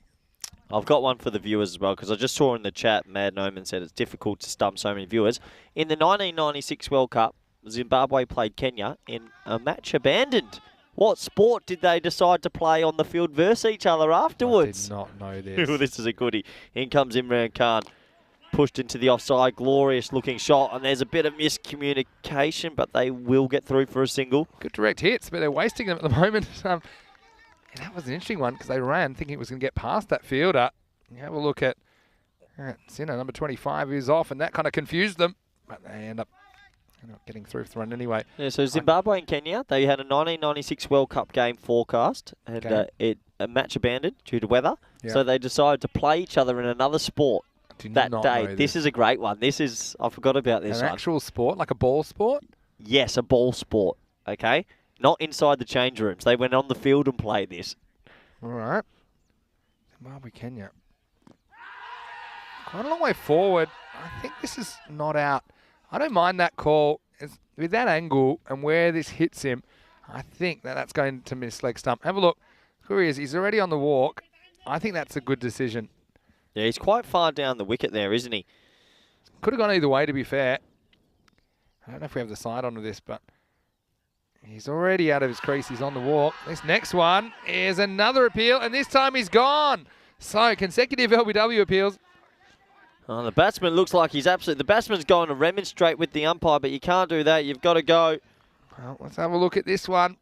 We're still stuck on the last one. Yeah, that one's more out for me only because it's hit on the closer to the inner side of his pad. I mean, if you're going to keep missing them, you're going to be in trouble. I don't want to say that one more time, but I mean, it is... Again, there's a long distance between the impact on the pad and when the ball would pass the stumps. My instinct was that it was probably just going to go in. Because Imran Khan, he's getting a bit of left to right here, you see? Pitches on middle, hits on leg, clipping.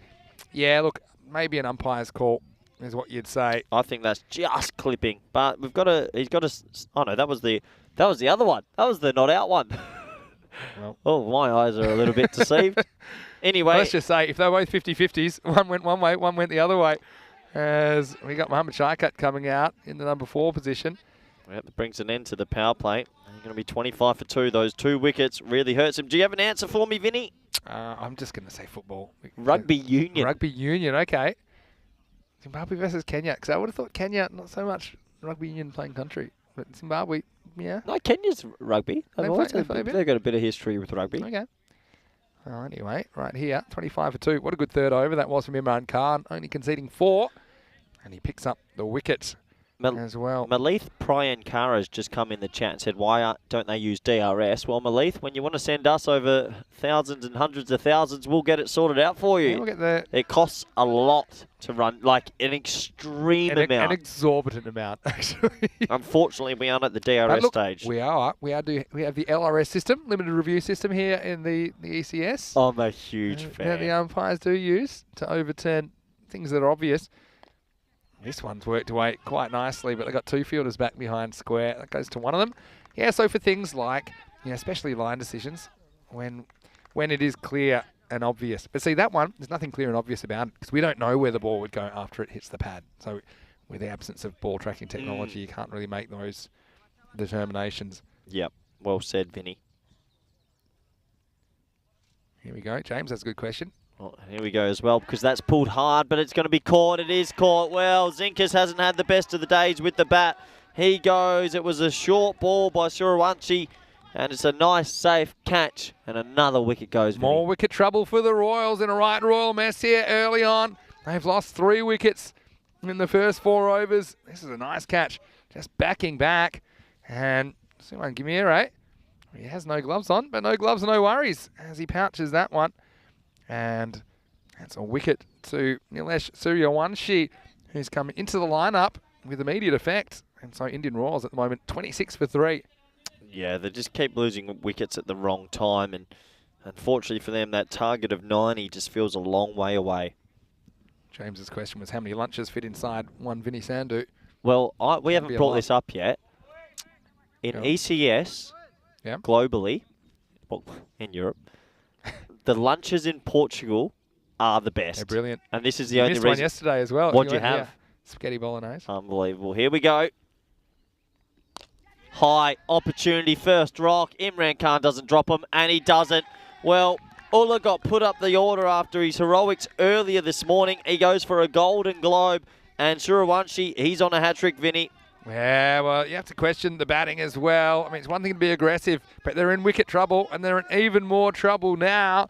And see you, Unshi. 1-2, buckle my shoe. You're right, he is on a hat-trick here in the 4th over. The Royals just losing wickets too early and too often. Now they're 26 for 4.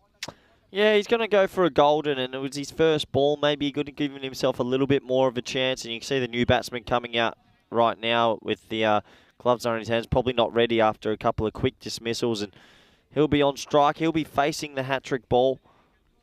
Well, that was the Croatians reunited, but for one delivery only, as Ulla comes, Ulla goes. I got a feeling a hat-trick could be on here. You think so? Yeah, I do. Well, this looks like Sukhvinder Singh, who's coming to the crease, now the captain, but yeah, you're right. Probably scrambling for some equipment because Well, I I don't reckon expect 2 and 2. I reckon if we had the timer, so he's not at the crease yet. He's still not at the crease. I reckon he's fine. I reckon, bang, I reckon that was over 90 seconds. That's very unscientific. I mean, actually 90 seconds is a lot longer than you think. I'm going You're to... going to start timing them? You did this in Greece, remember? Yeah, I wouldn't mind seeing it timed out one day. We've never had it. That's the one thing in over 2,000 matches. We've seen pretty much everything. We've never seen it Okay, timed next out. wicket falls, I'll time it. Here we go, hat-trick ball. Oh, he's gone past the outside edge and he won't get the hat-trick, Vinny. I see you one. She was 12th man in the first game. That's just taking a bit of notice to the captain here. Defending very well. Just letting know the captain that he probably shouldn't have been 12th man. Bowling lovely here. Isn't it? Bit of Andy Bickle. Yeah, you think so? Not really, just 12th man-ness. Okay. Hit high, and there's no deep mid on. That might scoot away, it won't. Captain does a little nutmeg to himself, then a little slip, but he'll save 2 and they'll only get 2. Got 2 runs. They all help. They can't let the scoring rate dip. That's how they got in trouble last time. So, I mean, yes, you need to keep taking calculated risks, but you also don't want to be crazy with it. Last ball of the 4th over coming up. Yeah. What can they do here? Still need to go at 10s. That's not going to help. Dot ball and really good over. There, he picks up the 2 wickets. It brings us to the end of the 4th. The score is 28 for 4. Yes, we welcome you to our broadcast. And Nomad's got even more questions. This is a pretty good one. Has he Where got- was the experimental timeless test match played in 1939 and why was it abandoned? I know it was England, South Africa. I know this. I know why it was abandoned. Okay, you tell me. I believe because they had to get on the boat. Yeah, I think They so. had to get on after 8 or 9 days. The boat was gone, leaving Portugal, and they said, "Boys, it's either boat or day 10." So the only time this test match actually ended in a draw because they ran out of time. That just shows you time is something it's a precious resource, isn't it? Maybe the most precious resource in life. And we're happy that you spend your time with us here in the European Cricket Series. And we have 4 matches every day, Monday to Saturday. Thanks for joining us and thanks for all your interest. And a few little brain teasers going on in the chat I'm today. A enjoying few it. from you. You've come in with a big burst of energy. I just want to see day 9 or day 10 if you've still got this kind of energy. I hope you do. As we have the next one sliced away. Some more foot fielding. And this is one he puts into his own net. Makrul Hussain.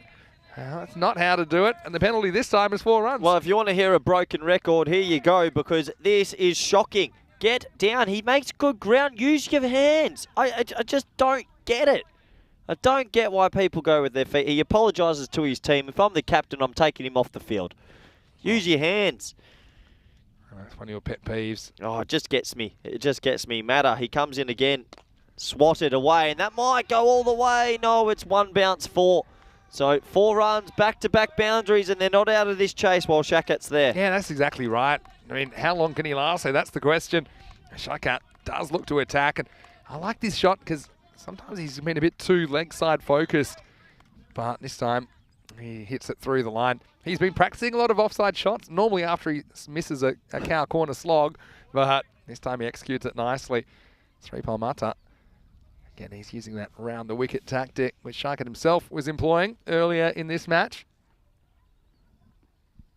So that's the one where, yeah, there you go. Just practice the shot after the hoy across the line. I say around the wicket, but he's using the same angle as a right arm around the wicket. Well, of course, he is left-handed, but yeah, Shakat just has to find the right level of aggression for this situation. High opportunity. It's going to land in no man's land. He gets lucky. That's too crazy. This is my point. They're only chasing 90, not 190. All right, so Keanu's come with one of the craziest hypotheticals. Even if ECN could afford DRS, would it be hard to set up in most places with the fields? The answer is yes, Keanu, obviously. You know why? You know how hard it is to set up all that, all the cameras and everything? Oh, it would be hard no matter what. But is the field relevant? I mean, we could make it work. What DRS is also... It's just cameras and getting them in the right spot. Oh, it'd be Do some more amazingly scaffolding. difficult. Another 20 people on staff as well. And he comes, ties him up for room. They'll scamper through. Oh, they should have gone for the leg by. If he hits, he doesn't hit. He almost hits the umpire instead. It's an amazing bit of backing up. They think about another one and they turn it down. You've been waiting for this for a couple of weeks. You're absolutely motoring at the moment, aren't you? How many coffees did you have this morning? 4.5 coffees. I got up at 2 a.m. to watch the Holland versus Netherlands and Holland versus New Zealand. So I've had a few coffees, but this was just an amazing amount of errors in one ball. There was nobody home at the stumps. Oh, high opportunity. If he drops it, I'll eat my shirt. He won't. It's a sitter. Rushan, he takes it. Yeah, well, your shirt will remain uneaten as this is just on. The captain a little bit too quick. Sukhvinder Singh rushes the stroke. It's a top edge, just cramps him for room, hits him high up on the bat. And I think he knew he was gone. Roshan Singh has been pretty decent behind the stumps today for Gawker 11. And he picks up the opposition captain. So Royals, their run rate is round about there, 37 off 5, but they have lost 5 wickets. And yeah, Keanu is... He's saying, yeah, normally they do have a DRS set up in stadiums, but it's about getting the cameras in the right position. And yeah, we could do that. If anyone wants to sponsor DRS and set it up, we will definitely be down with that. And a few people mentioning your caffeine intake. Well, we talked about the different type of graphs. Maybe we should have a coffee graph for how many I'm allowed if I go over the barometer of it. Yeah, I like the energy though. It's I'm all ECS. This is my format. And he comes and he's been hoyed. It's high, it's long. He's going to be caught though. He's gone. Well, Shakat goes. He goes for 11 off 7, and there go the hopes of Indian Royals. They might as well warm up the van because they ain't winning this one, Vinny. Yeah, looking ominous, isn't it? And we saw a team lose all 20 wickets in the day yesterday. And how about Siya One? She's been a revelation as he now has 3 for 3. And that is the big wicket of Shakat. And when they're batting more like it's an F5 Fiesta match, not a 10-over marathon. I did and hear now this. It's 37 for 6. I didn't like how you called it F5 because obviously as a company we're going from 10 to 5. Eventually we'll start doing 1-over cricket and then it's F1. No, it's 0-1. We challenge Formula 1 and we go, we'll go F1. Well, it's F5, F4. Because it stands for 5-5 or 4-4. You can't have a T5 unless you let one team bat for 10 overs and one team bat for 5. I thought it should have been like the dirty fives or something like that. Cause it's right. Anyway. Thank you for your lovely comment, Mohammed Raju Hussain, who is enjoying the coverage. And Andrew thinks we should get Corey another coffee. Well, that won't be happening. I'm cutting you off. But tell you what, I'll be running Surawanshi another coffee soon because he's got 3 for 3. He might be smelling a Michelle Pfeiffer here. Andy Bickle, he was 12th man in the first game, and now he's coming in. If you're wondering why I said Andy Bickle, he had the record for most games as 12th man. Here he comes. He gets the Yorker in this time, low full toss sort of actually, and well respected by Aurora. Is that Vikram Aurora? No, different.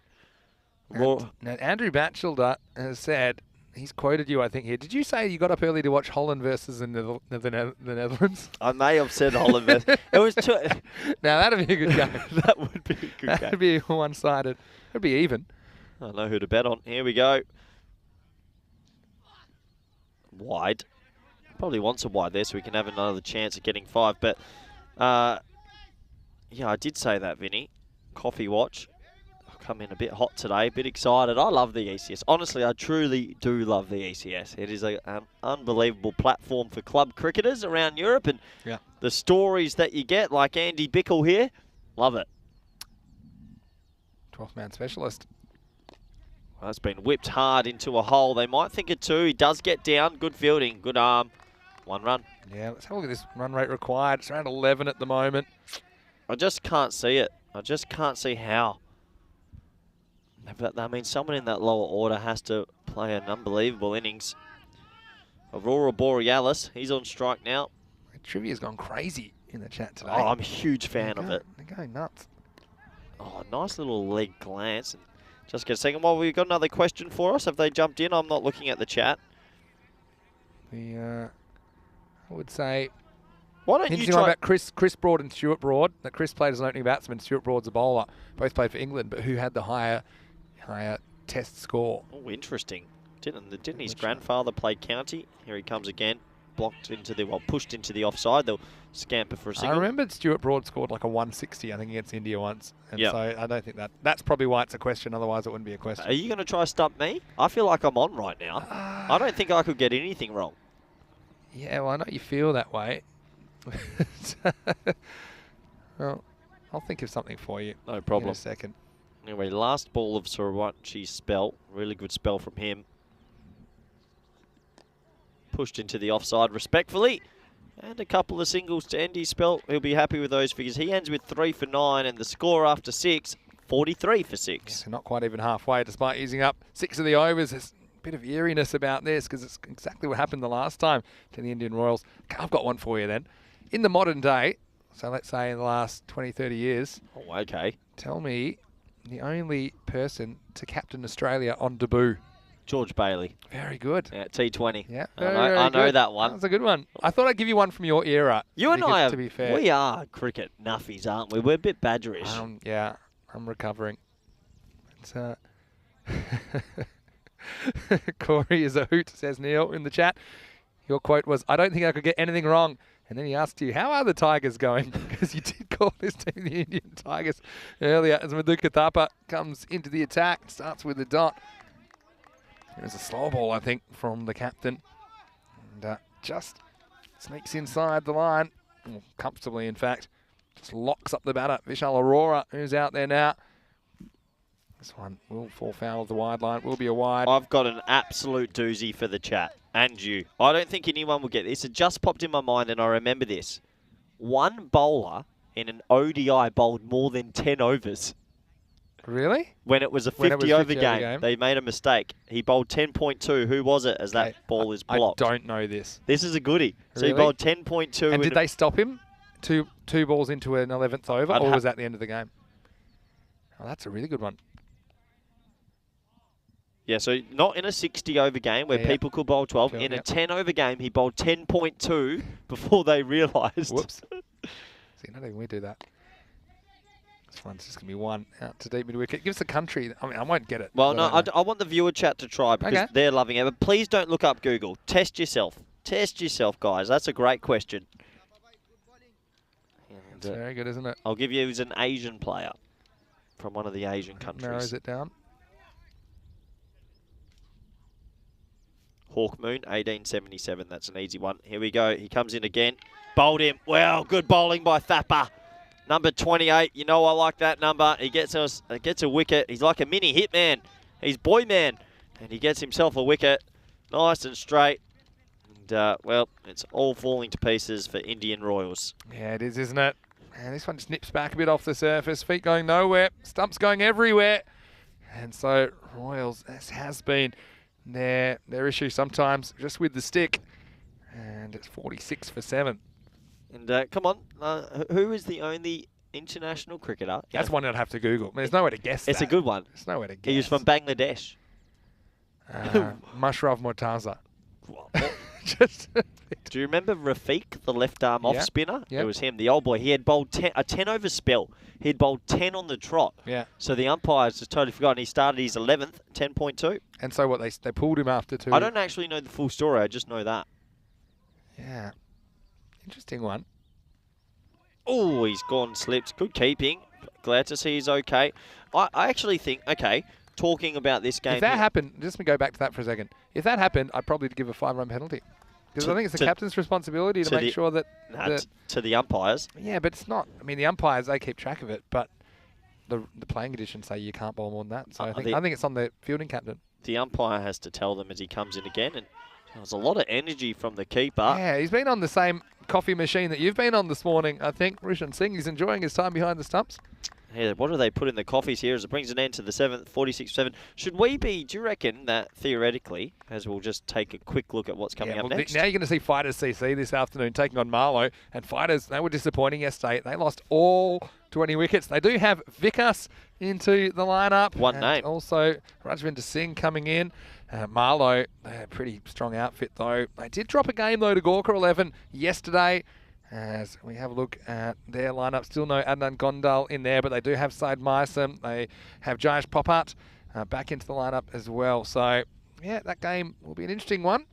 They'll play each other twice, and the first match between them will be in about half an hour. But right now, we're having a boundary to start the 8th over. Mustafa gets one away for 4, and that one brings up the 50 for Indian Royals.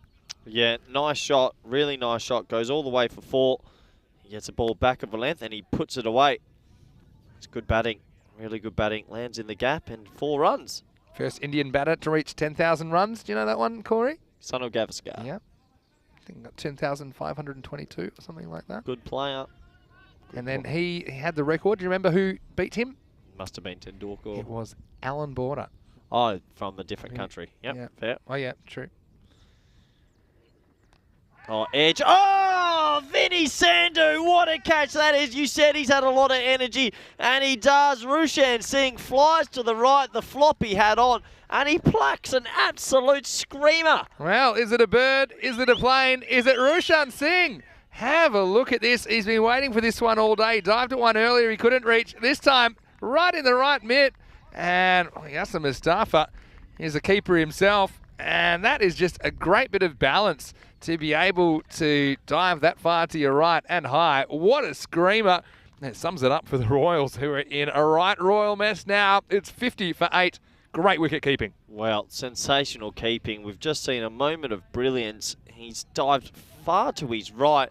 He's got the floppy on and he's snared an absolute doozy. He'll be looking back at that later. That might even go viral. That is an amazing catch. Well, everyone probably enjoyed that, maybe except Suman Gamire, who might be wondering if he'll ever get the gloves back after that, because he's the one who normally does the keeping. Roshan Singh, I mean, that was an absolute snare. Jai Prakash comes in at number 10. He's taken one to the head the next ball. Oh, my word. Cricket's an amazing leveller. He's taken the catch of his life, then he's taken a ball to the floppy. Have a look at this. Yeah. Oh, my word. He's okay, but bang! Oh, the floppy took it. Wow. Well, what a few moments for the floppy. The thing is, he's taken such a great catch, and now after that blow, he might never remember it. Anyway, 3 to come. Lost it. Yeah. We lost Corey. Imagine if he can't remember the catch. He goes home, they're like, you've taken the best catch you've ever. He's like, what are you talking about? Oh, no. That poor man. If we delete the footage, he'll never know. Yeah, well, I did say the hat doesn't offer a lot of protection to top edges. Probably goes for second bounces as well. Has he got titanium steel in that floppy? Because he walked it off. It almost went for 4 off the hat as well. It's all right. Welcome back, Corey. I hope he can remember the catch, though. That's so funny. Don't burn the footage. Oh, I tell you what, he's in the walls, Vinny. I want to take a step up now. Anyway, that's the end of 8 overs. Indian Royals 51 for 8. Good over from Adnan. Isn't that just life? That just sums up life. You have the best moment of your life, and then you get a ball in your head. Gets sconed the next ball.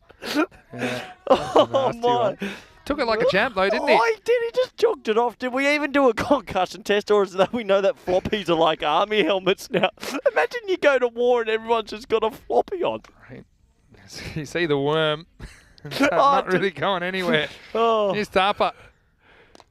shot. Oh, you go, Vinny. Yeah, that's a good shot. And it's an air swing. Well, he probably should have gone with the foot there. That's his normal go-to. Fakrul Hussain. And he has just made a meal of this. Corey's gone. There we go. And it's just a complete swing and a miss with the right mitt. Oh. Escorts it along the boundary. It just shows you in these games where it looks a bit one-sided. There's always some entertainment to be had. Oh. This next one is cut away. Another bit of fielding. Oh, no. And this time he just stays inside the line. Under Samad. So we'll hustle back for 2. You okay now? Oh, yeah. Good. Oh, gee. You can have a big downer after this. We need a little blanket for you. That got after me. This game. That comment, you knew what you were setting up. That got me. Still got half an hour to the next game. And this will be a 9th wicket. And it is KC. He's knocked out. And it's a KO for KC. In fact, he gets done for a dark. Maduka Thapa has been really good with these little in-swingers. And you see again, maybe a little bit of an inside edge on that one as well. And so that's 9 wickets down. And you'd have to say they're in big danger of not batting out their overs now. 56 for 9 with 9 balls remaining. Yeah, good bowling. Gets that one a lot straighter, and yeah, you imagine they are going to be bowled out now. They're 9 down with only 9 balls remaining. So later, Kitty Hundley. You'll have to put that in your notes, Finny. That was unbelievable. But yeah, hello everyone in the chat again. We're back. 1 more wicket remaining in this match, and Gawker 11, they'll be feeling pretty happy about their morning. They're going to get registered 2 wins back to back. Always a nice feeling. In comes the number 11. And he'll be looking to enjoy himself out here. Not always as the number 11 you get your chance to have a bat on the live TV around the world. So good luck to him. And, well, maybe that's... Oh, he's given it not out. Well, he had to have got an inside edge. Oh, here we go. Oh, what's going on here, Vinny? Here we go. So, Roshan Singh. Let's see the LB first. Ooh. Okay, and now let's see the next thing. He's just acting cool, walking away. I think he's got 2 feet in there. I don't really think he's going anywhere. Here we go. I think he's got 2 feet in. Well, is the ball dead here? No, not really. He picks it up. He's keen. Uh-oh. I think the ball's dead for me. I don't think it's dead because the keeper straight away picks it up. We'll try and get the exact moment the ball hits the stumps. See, I think actually he's still in with that other foot. I don't think that's out. I think they'll play on. I don't think it's dead because the keeper appeals and he picks up the ball and he tries to run the batter out. And it's poor batting to not be in your crease. Anyway, he was in his crease. So this is a really good bit of keeping. He's a live wire, isn't he? There's a lot to like about him. I was trying to say hello to Kitty Hundley, who's joining us from the USA. Oh, hope you're well. It's all happening. And Helix suggesting maybe we get some oxygen to you, Corey, to help you through the moment. I think we'll get a little blanket for you. And bit of lunch. Yeah, a little bit of lunch maybe coming up.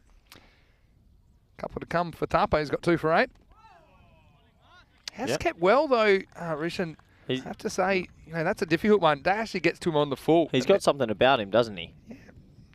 And Gamire always impressed me with the gloves, but also it just reduces his workload a little bit. I think that he can just play as a specialist bat as well, Suman Gamire. Rishan, how's that big hanger to his right? He's well balanced, and that's what made him able to take it. Yeah, so that's a lovely take. I mean, anticipation is the key to these takes. Well, even funny is because he's tapping his left glove there saying bowl it outside off, and then he takes it miles down leg, so he's got a lot of skill. Yeah, it's a big weapon if you can get a keeper up to the stumps. That can keep the batter honest. Eyeing off the leg side. There he is. Not quite doing it. So this will be it. And in the end, they're only going to bat 9 overs, as it was Ryan Khan who's going to have to go for a duck. He was not a great poker player because he was eyeing off that square leg, and that's exactly where he tried to hit it. And Rushan just had to get around the batter, get around the stumps. Tupper takes a third, and Indian Royals once again, they're batting folds like a house of cards. It just implodes. They're all out for 58. The final score in match number 6. Gawker 11, 89. Indian Royals 58. Yeah, a pretty comprehensive win for Gawker 11 there. They did everything right. They're going to take a comfortable win, and 2 wins this morning for them. Back-to-back victories, so they'll be feeling pretty happy about that.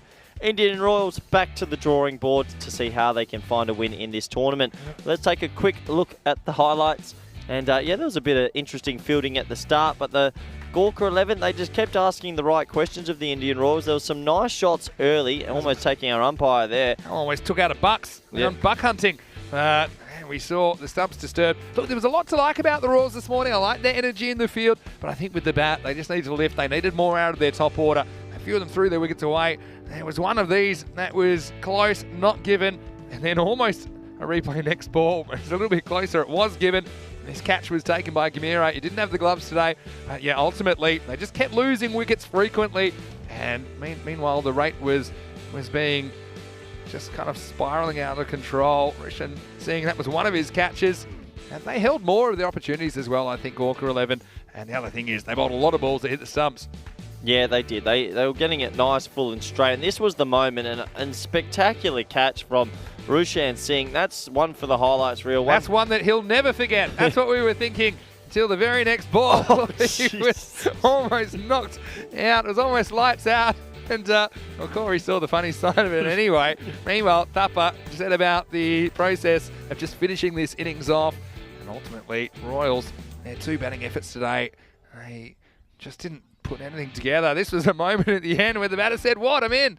And look, maybe he was in actually, but he wouldn't last a lot longer. Ryan Khan ends up getting caught behind off what would be the last ball of the game. It's actually the last ball of the 9th. And so they leave an over on the table. And the Royals, I think you're right, back to the drawing board. We do have more cricket this afternoon, of course. And the Fighters and Marlow will be coming up in the afternoon session. Fighters CC, well, they want to win, don't they? They're 0-2. And the Royals, well, they're similar record. In fact, the same record at the moment. But Marlow, we know that they're a pretty good outfit. Zulfikar Shah looked pretty good, left-hander at the top of the order yesterday. The Rock, Amir Zayab, he's in there, listed at number 3. Najam Shahzad got Popat into the side. And Walid Amjad also coming to the side for Marlow. So that game will be starting in around about 20 minutes right here on the European Cricket Network. Kokar looked promising early, but then he found a way to get bowled for 17. Apart from that, Mohammad Shaikat with 11. Nobody else reaching double figures as they were bundled out for 58 after just 9 overs. Yeah, they'll be disappointed not to get themselves closer to the total, but they're going to have to go back to that drawing board, find some batsmen that are going to stand up for them in this competition because they're not out of it yet, obviously, but they need to start registering some wins. We take a quick look at the bowling scorecard, and it was pretty much shared around, but 2 men with 3 threes. Yeah, I liked Studio One Sheet. Came into the side after being 12th man in the first game, 3 for 9 off his 2 overs. Tupper ended up with 3, cleaning up the tail, but in fact, all up 6 bowlers out of the 7 took wickets. So, pretty comprehensive performance from Gawker 11. And they sweep the series this morning to go top of the table, maybe temporarily, because Brothers 11, they do have a couple of games in hand, of course, but still, they couldn't have done much more this morning. Gawker 11, and that's without their batting really clicking. See, apart from the first over, there were wickets in every over, Corey, and they never even made it to the 10th. Yeah, they almost had a wicket in every single over. I've not seen that before, but yeah, they're going to fall short by 31 runs, and hopefully we can see the better of their batters in the coming days. Yeah, I think so. I mean, their bowling and fielding had good energy about it. I think they just need to maybe talk about being a bit more selective with the bat. And thanks for choosing to spend your day with us here on the European Cricket Network. It's great to have your company. We'll be back in 20 minutes with the afternoon session. But until then, it's Vinny Sander here, Mr. Maximo, alongside Corey Ruckers. See you shortly for more action and excitement. You're watching the FanCode European Cricket Series Portugal.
As we get ready for the afternoon session, and it's going to be Fighters CC versus Marlow.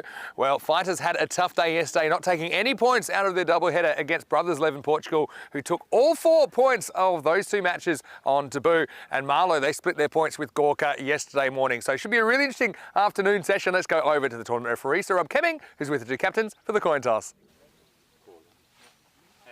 Heads is called. It's tails. So Fighters CC, they've won the toss, and Mandeep Singh says that he wants to have a bowl, so it gives them a chance to settle, but it does mean that they'll have to bat second. Under a little bit of pressure, you can imagine, because Marlow, they are a bit of a specialist, especially when they're defending runs, and they are national champions for a reason. They've always won the ECN tournaments when we have been here, and also they were ECL representatives. So they're a strong side, but we saw a few chinks in the armour yesterday as they did lose game 2 to Gawker after winning, but they did have the assistance in match 1 of the 10 penalty runs that Gawker gave them due to the slow over rate. But Fighters CC, they struggled with the bat. They lost all 20 wickets yesterday, and not often you see that. Let's see if they can put something together, but they will have to bat second because they have won the toss. They're fielding first. Let's go over to the commentary box where Corey Ruckers is waiting as we get ready for the start of the afternoon session and the start of match 7. Thanks, Vinny Sandu. And look at the glorious pictures there. We're in Cartaceo, Portugal. And we're looking forward to the 3rd game of day 2, Fighters CC versus Marlow. The sun is shining now, the rain has passed, and look at these 2 lineups. It's going to be an exciting match. There's a couple of names I remember, and I really like Fighters CC. I'm looking forward to watching Mandeep Singh, Pawinder Singh, Vicky Singh, Rajwinder Singh, and Manjeet Singh, and also Gurwinder Singh. The Singhs, I like them. And if we look at Marlow, well, I saw a lot of them a couple of weeks ago, and I like the Rock. Amir Zayab at number 3 is a key player. And, well, the man next to me loves cricket. He's a good friend. He wears suits. They're a little bit muddy. How are you, Vinny? Not too muddy, and I'm good, and I'm looking forward to this afternoon session. Let's see if Marlow can rediscover their winning ways against the Fighters, and the Fighters just want to win from somewhere, don't they? They lost both games to Brothers 11 Portugal yesterday, and now we will head into this match 7. And Wickets into the lineup for Fighters today. Saw that it's a team change. They do still have Ravinder Singh, or Vicky Singh, as we know him. He's in the lineup as well. Mazza Javed had some good moments, particularly with the ball for Fighters. And I do think Gurwinder Singh, with his kind of slingy action, he'll be a handful, though he can be a bit unpredictable. But I do think they want a bit more out of their captain, Mandeep Singh. You see him there on screen. And he just seemed a bit rusty with the bat. He wasn't the only one, to be fair, yesterday. If he can get going, it'll be a lot more competitive. And it looks like Mandeep is going to open the bowling here. Spending a lot of time at the bowling crease. So let's see if he's going to open with himself. And apart from that, they do have some good players in there. DP Mansa Perea is another one who will likely figure with the bat and the ball. And for Marlow, well, same old characters for them. Still no Gondal in the lineup, but they do have Syed Mysam, who is a pretty useful bowler. With the bat, they've got Azim Sawa, they've got Zaib, who Corey mentioned a moment ago. They've got Najam Shazad, national team skipper, back in the ECC last year. And so, Zulfikar Shah as well, likely to open the batting. Left-hander, pretty stylish player. As we get ready for some action. And it is match 7 on the way. He goes for it straight away, but he's completely mishit this, and it's going to be a wicket first ball. So can you believe it? It is a wicket for Marlow, and Amandeep Singh just trying to elevate this, and yeah, going nowhere quick. He'll be sent up to the top of the order, straight down the throat of Vicky Singh, who's a pretty reliable pair of hands. And so Marlow, not the first time they've lost a first wicket off the first ball of a match in this location. It's immediate success as they are 0 for 1. Yeah, disappointing to start a match in that way, Vinny. And well, I've seen that. You're right. I've seen them a few times with Marlow. They seem to have this little bit of a hoodoo with the first ball of games. And is it fair to say, I remember when I first came to Portugal last year, Marlow were the undefeated team, and then they went through again. And are they a little bit off the boil with their form of late? Did the ECC just dent their confidence? No, I don't think it's that. I mean, I just think that They're going through a bit of a transition period, to be honest. Mian Shahid, who is their regular captain, did a lot building up the team, but he's retired now. Najam Shazad is leading them full time. And yeah, you probably see a bit of a change of personnel.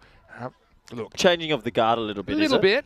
Now, here's an interesting move, as Syed Meisom has been sent in at number 3, and he's been batting higher and higher. He was a bowler that used to bat a bit. Now they're really trying to use him more up the top. He does like to attack. He's facing Mandeep Singh. He gets this one past the outside edge.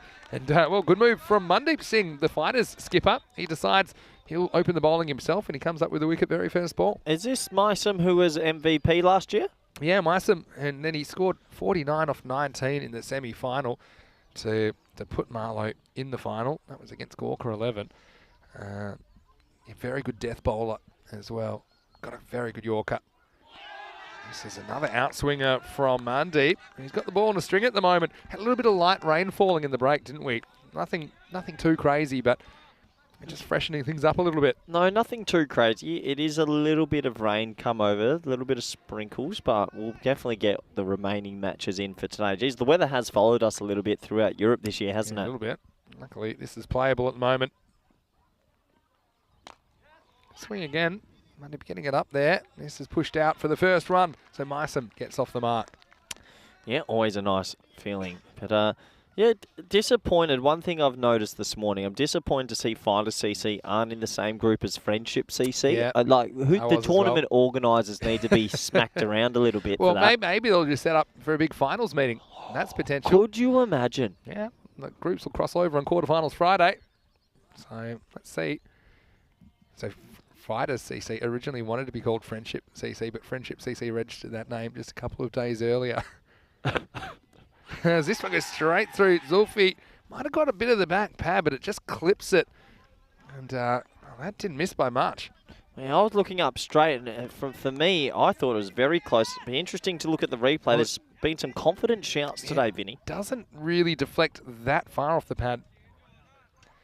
But, I always find when it hits the inside of the pad and beats the keeper to his inside as well, it's a lot closer than you think. yeah, so it's the angle and the swing. Or maybe just hits him slightly outside the line. It might be slightly outside. It's the only thing that could have saved him. Is this a little edge? No. Oh, man. You had a couple coffees, A little Vinny? bit of a noise there, I heard, but yeah, it was away from the edge, and that's the end of the first over. What a good one from Mandeep Singh. The Fighters, they're here, and they're ready for a fight. It's 2 for 1 after 1 over. Is the cross-handed bandit in this match?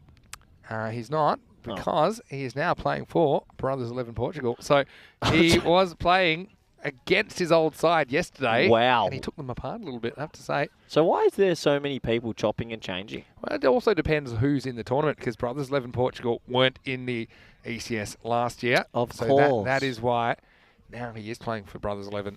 But Balvinda is an exciting play. Won't see him today because Brothers 11 have the day off. And they're sitting pretty 2-0. And now second over. And this is another player that's come into the lineup. It's Wickets. As he is going to bowl the second over for Fighters. Last name? No. First name? Wickets. As this is cut away, and it is just going to be 1 run. What do you mean, Vinny? It's a bit like Cher, you know, just the Like, one name. Or Madonna. Seal. Yeah, Seal. So he's just got one name. Wickets.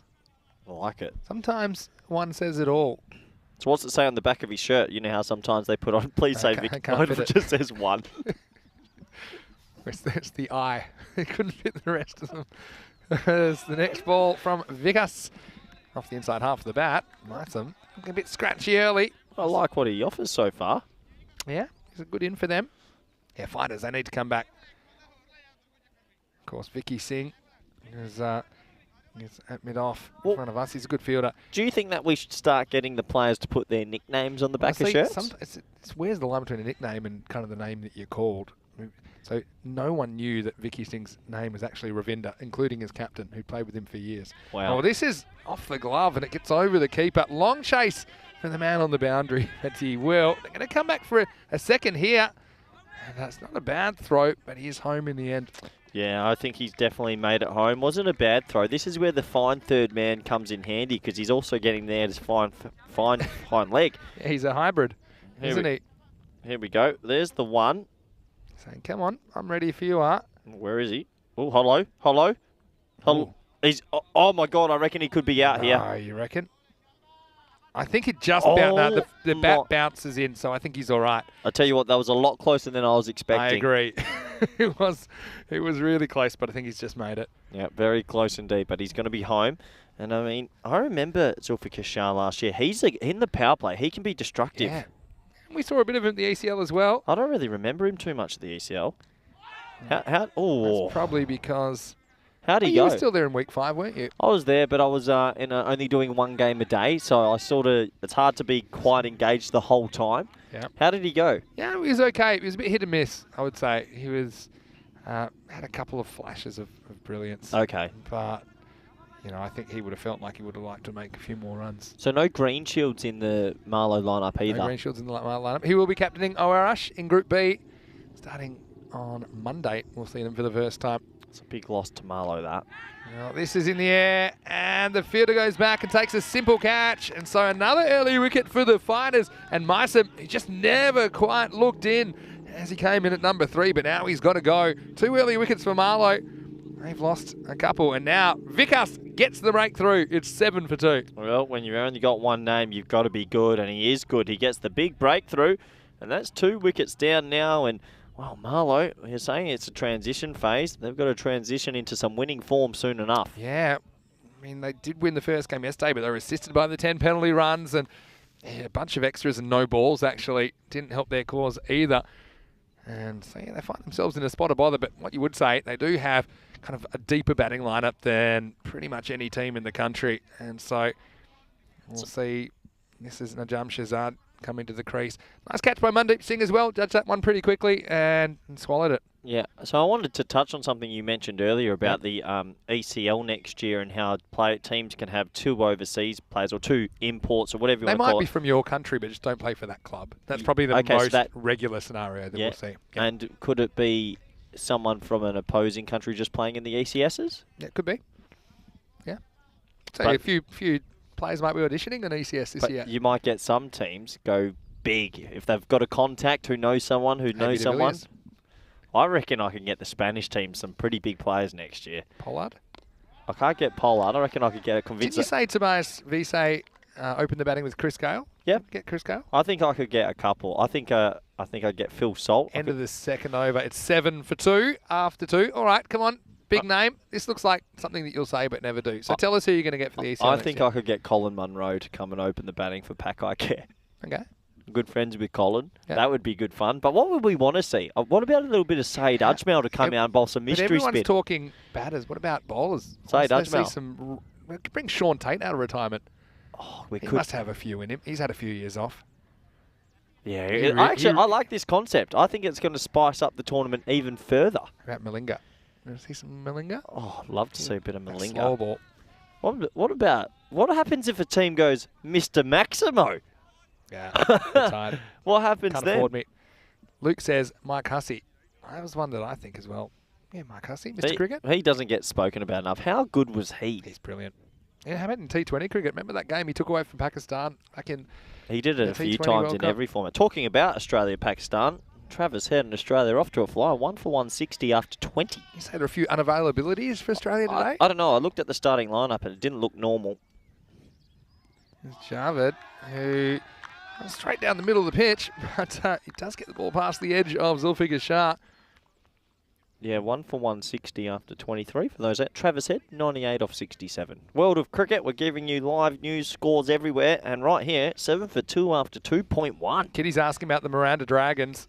And, well, they're kind of incorporating the Coimbra Knights lineup, Kitty. So she's missing Stubbsy. He's a real cult figure. Is the old boy Andrew Winter playing again? Is that his... I'll have to check the squads. I can actually have a look in a second. Haven't quite adjusted to Group B yet. But I do think the Coimbra Knights. What have we got in here? Yeah, we've got Andrew Winter in there. Oh, cool. He's a great and he's bowler. had a birthday now. He's now 50. Oh, well, then he... And there's going to be some good names in that lineup. Chris Redhead, Panda What Up. Chris Redhead. Chris Redhead. Yeah, don't worry about Chris. He goes all right. How about Panda What Up? That's a great name. The Panda will be out there again That is pretty good. Oh, this is pretty high. But it's just angled away by Zulfikar Shah. In fact, this will run all the way to the boundary. Nice bit of timing, as it will be 4. Yeah, Java just overcooking that one slightly. Maybe it was just below the waist. You can be the judge. As, yeah, maybe just okay. Oh, got Bucks moving anyway. And next minute, this was in the bushes. So another 4 to the total. Just going through that lineup. It looks like they've got Jitesh Kumar Balkrishna, the Coimbra Knights as well. So that's a good pickup for them.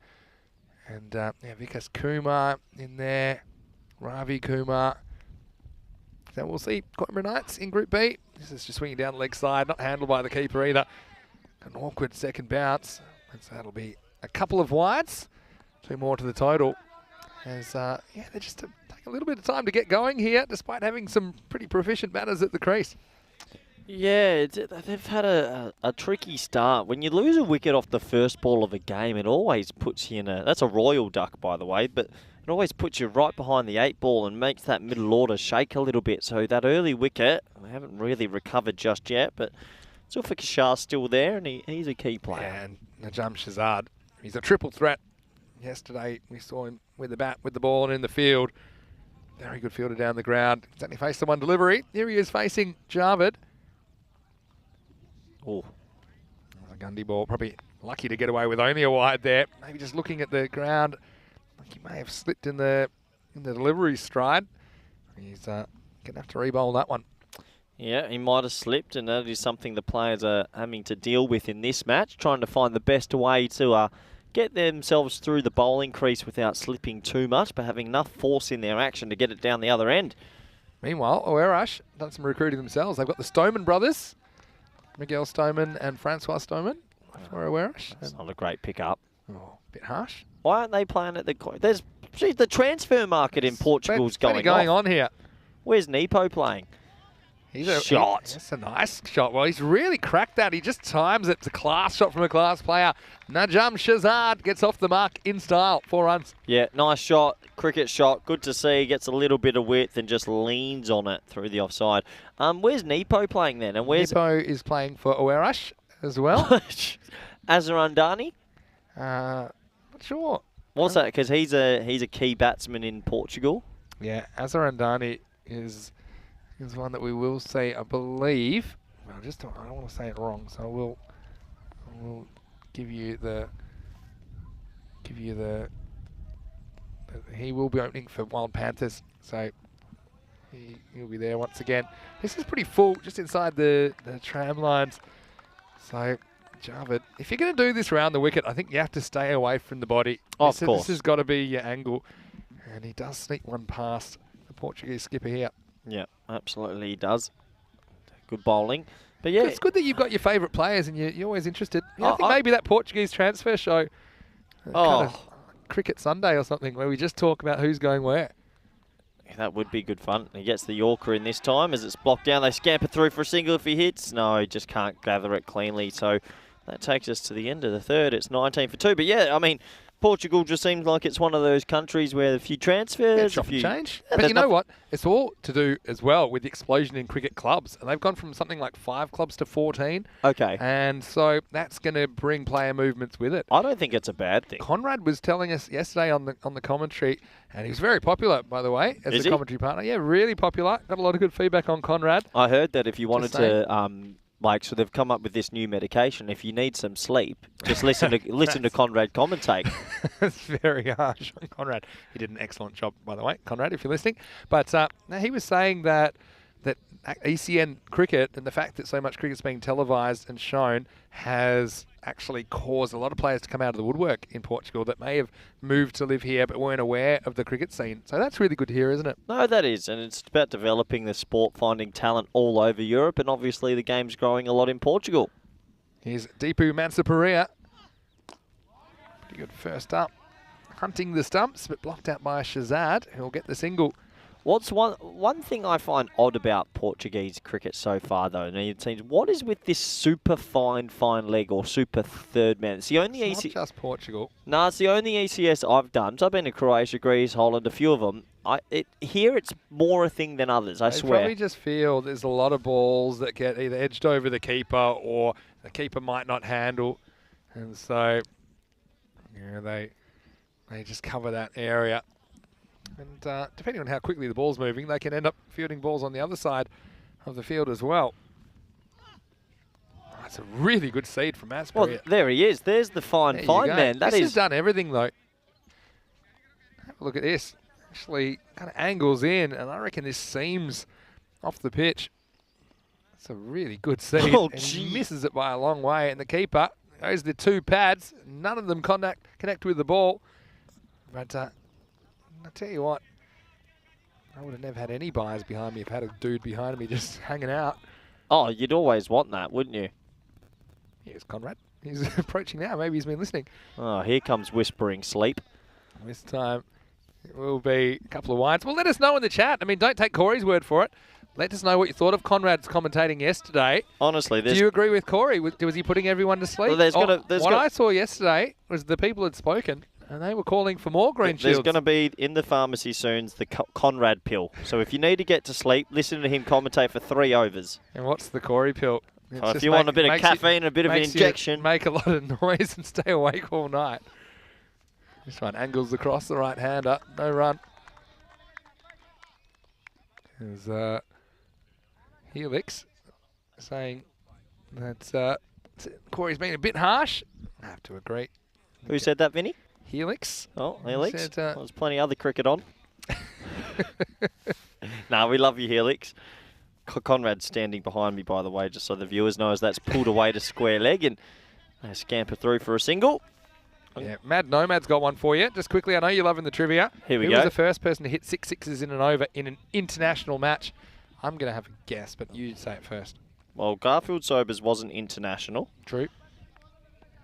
Quick, I'll give you 3 seconds. I've got my guess. My guess is Herschel Gibbs. That's my guess. Herschel Gibbs against Dan Van Bunga in Against the West Netherlands, Indies. yeah. Yep. Angled away this time by Zulfi. And they'll hustle for one. They may think of a second, but they think against it in the end. I've just got one for you as well. Oh, no, I don't have one for you, actually. I thought I was going to have another one for you, but I'll save it. I'll save it up. But in this match at the moment, Vinny, why are Marlow... I don't know, have they lost confidence? Yeah, I don't know. I mean, I'd say they've lost confidence. But I think they also know they've got a bit more time. And, yeah, they just don't want to get into wicket trouble. They're quite experienced in this format. It's the last ball of the 4th over, driven away by Shazad. And this will be a single as we get to the end of 4. The score is 25 for 2. Very, very warm welcome to you, no matter where you're watching from around the world. It is Vinny Sandu here, and I'm here with Corey Ruckers. And look who it is. It's Conrad Greenshields. He won't put you to sleep. Corey. Well, Corey, it's probably time for a nap because Corey's gone really hard early here. We don't know how many coffees he's had. But, Any comment, Conrad? You want to put someone to Conrad, sleep? you were excellent yesterday. It's best to say nothing when you're involved. That's right. Conrad, thanks to you and everybody, actually, for your hard work. I know it's some rain overnight. It was a little bit tough, the conditions this morning. And look, they're the best of friends, so don't listen to this feud. I don't believe in the feud between Corey and Conrad, and I actually think that Conrad could be the Will Smith to your Chris Rock, to be honest. I'm winning that battle 9 times out of 10. But it must be tough for Conrad watching his Marlow boys struggle a little bit here. Here's Mandeep Singh. Has this one is a really good delivery. Jeez, he pulled the first over. He got the ball to hoop. And now here he is in the 5th. And I've liked a lot of what Fighters CC are offering at the moment, Vinny. They're getting the ball to swing, and they're getting it to swing late. I mean, that is an absolute jaffa to any batsman. they got shocked and they got rocked yesterday by the brothers. What happened? They just were a bit slow out the gates? Their batting just a bit like the Royals today. They couldn't put innings together. It's hard to win cricket games. But this isn't a good delivery. This is a full toss, and it's going to disappear. Abracadabra, Maximo. And Shazad really was sweating on the bad ball. Eventually it came from the bowler. And one captain swats another into the bushes for 6 runs. Yeah, that's a good shot. They needed that. They just seem a bit tentative. It has been good bowling from Fighters CC, though. So maybe that'll get Marlow ticking along. And we know how good he can be. The captain, Shazad, he's 14 off 10. Zulfikar Shah's 9 off 9. So you would say both batsmen are pretty much set. They've given themselves an opportunity, but now we need to see someone go on with it. Yeah, that's right. I mean, they've taken a few balls each, haven't they? These batters. Can they go on with it? Better ball, better length this time from Mandeep. They push hard. And that's good running, I think, because they push hard on the first one and they're kind of looking to go for a second on a fumble, but the fumble never comes. It was good fielding. Do you think that the slight rain earlier makes it a little bit more difficult for the fielding team out there? Yeah, maybe a little bit, although it was a bit wet this morning, wasn't it, because of the overnight rain? A few people asking about whether we've seen centuries in Portugal. We haven't this series, obviously. Yeah. I'm not actually sure we've ever seen a century in Portugal. I'll get anyone to go through the archives for me, but yeah, I don't recall ever seeing 100 in ECN cricket at least. What can you just give me the tactical awareness of the keeper here and what you think about that? How's that stop for you? Yeah, I mean, well, Just I would say it's all about stopping him. Doesn't matter how. I mean, yeah, that's probably not the way I would have done it, but I suppose God gave us keeping pads for a reason as well. This one slides and hits the batter's pads. Yeah, I don't know about the lurching foot stop. Is that 2 runs for you? Yeah, yeah. I can't believe people don't break their feet more. Cricket balls are hard. Now, the cricket balls we use are really hard I as still well. like the rule where if you use your foot fielding them first, maybe not 2 penalty runs, but you lose your shoe, so then you've got to be one person with a shoe going around with a sock. And until you do a bit of good fielding, you can get your shoe back. That's right. That's your idea. Kitty's asking about Conrad. He played for Oweresh last year in the ECS. That's who he regularly plays for. This is cut away, and it's just going to evade the fielder, Rajvinder Singh. Can't catch up with this one. It's another boundary to Shazad as he gets motoring. He moves to 19, and at the halfway point, Marlow are 37 for 2. Yeah, well, the skipper's playing a bit of a skipper's knock here with some touch and with some guile and a nice style here. He's just pushing the ball in the gaps, and he's getting 4. I've said it a couple of times. This outfield's really quick. Yeah, imagine if we get some sunshine, it's going to really be motoring. And the other thing is, this field is kind of elevated in the middle, so it drains well, but what it means is it's kind of running down the slope to the boundary once you get in the outfield. There's the story so far. Amandeep went off the very first ball of the innings, and Mandeep Singh bowled a very good couple of overs. Also took a catch to remove Mysam, who didn't work out at number 3. Still plenty of batting to come. Saim Ali, who we saw opening yesterday, he's listed next. You got Zaib, who is up their sleeve, Azim Sawar as well. So, yeah, I think we're only 2 wickets down now. They can really open their shoulders a little bit. Taufik Shah hasn't really gotten any momentum in his innings yet. He's 9 off 11 in the first half of this one. As we go back to Mazhar Javed, he's bowled some good balls. Here's another one, and well, he's gone with the almost attempted groin stop, the keeper, and this is going to be 4 byes. Well, he's going to injure himself soon if he keeps leading with his pads. He's got 2 beautiful gloves there, and you can see he just goes with the knees. Yeah, it's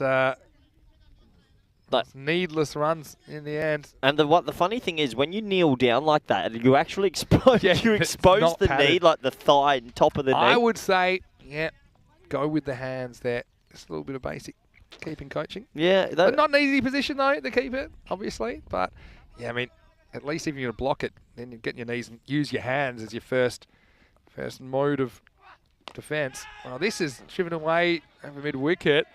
It's a long chase for the man out there. He gets a bit of a bobble, but he gets down. He does well. And I think in the end, they've come back for 2. So Zulfikar Shah, well, he's trying to move things along. But that was an excellent stop. And who is it? It's the captain out there, Mandeep Singh. Well, he's a good cricketer. And he's bowled well. He's fielding well. Let's see if he can make some runs. Because that was the missing link yesterday for fighters.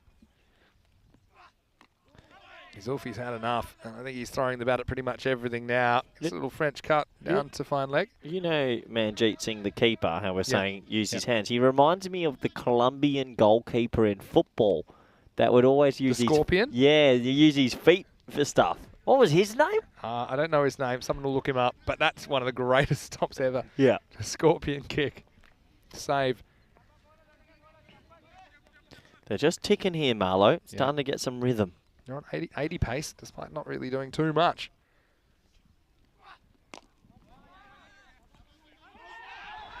Well, this could be trouble, and it is. It's a wicket. And so, wow, just when you felt like Marlow we're starting to put something together, as this one got blocked back and it's bounced off the bowler back onto the stumps. Well, can you believe it? That is an annoying way to get out.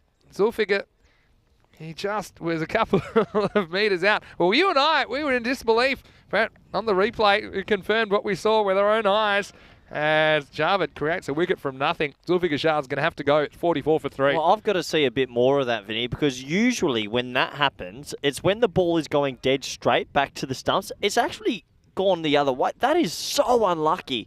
I've never seen that before. Back to the live action as the good option. He tries his hands this time and stops it. That was an incredible... Well, usually when that happens, the ball's driven hard straight and it flicks the finger. It's deflected heaps. Oh, that is... You're not buying a lotto ticket if you're Zulfiqar Shah. Cannot believe it either. Have you ever seen one like that before? I mean, there was some similar. There was one where Pollard in the Big Bash, one bounced off him. He was well off the pitch. It was a return catch, and it kind of went very angular. So it can happen. That's going to be one. Did you see the one where it flicked off the batsman's bat, hit Zampa in the Nose, head? yeah. Nose, and then Nose went on. ran out. Or when Simon's Simon's hit it into Michael Clark, hit his pad and got caught at mid-wicket. I mean, strange things do happen in cricket. I just think our T10 format brings up more of it. Yeah. Yeah, I think that's a fair point. Anyway, last ball of the 6th, Marlow, 45 for 3. Well, that's funny because he's gone the old flamingo shot, and it's actually his back leg ends up catching up with it, so it won't be a wide, it'll be a leg by. This was heading down the leg side, wasn't it? Yeah, it was. And so it takes us to the end of the 6th over. It's 46 for 3. So yeah, just when they were getting some momentum, they do lose a wicket, but you would say Zulfiqar Shah never quite got going in that inning, so maybe it's a blessing in disguise. Gives Azim Sawa the chance to come out and see what he can do. As we look at the bowling figures, no one really getting hurt so far. It's been a pretty good team effort. They haven't used a 5th bowler yet. And we'll see something now. No, they're going to go back to Vikas. So maybe they have somebody in mind for 8 and 10. It could be Govinder Singh. He's a bit of a slinger, and he bowled quite well yesterday. But he's got a very interesting action. Maybe we'll see him in the 8th. Right now, we're looking at Vikas as he bowls a full toss and gets driven away. And this will just be a single.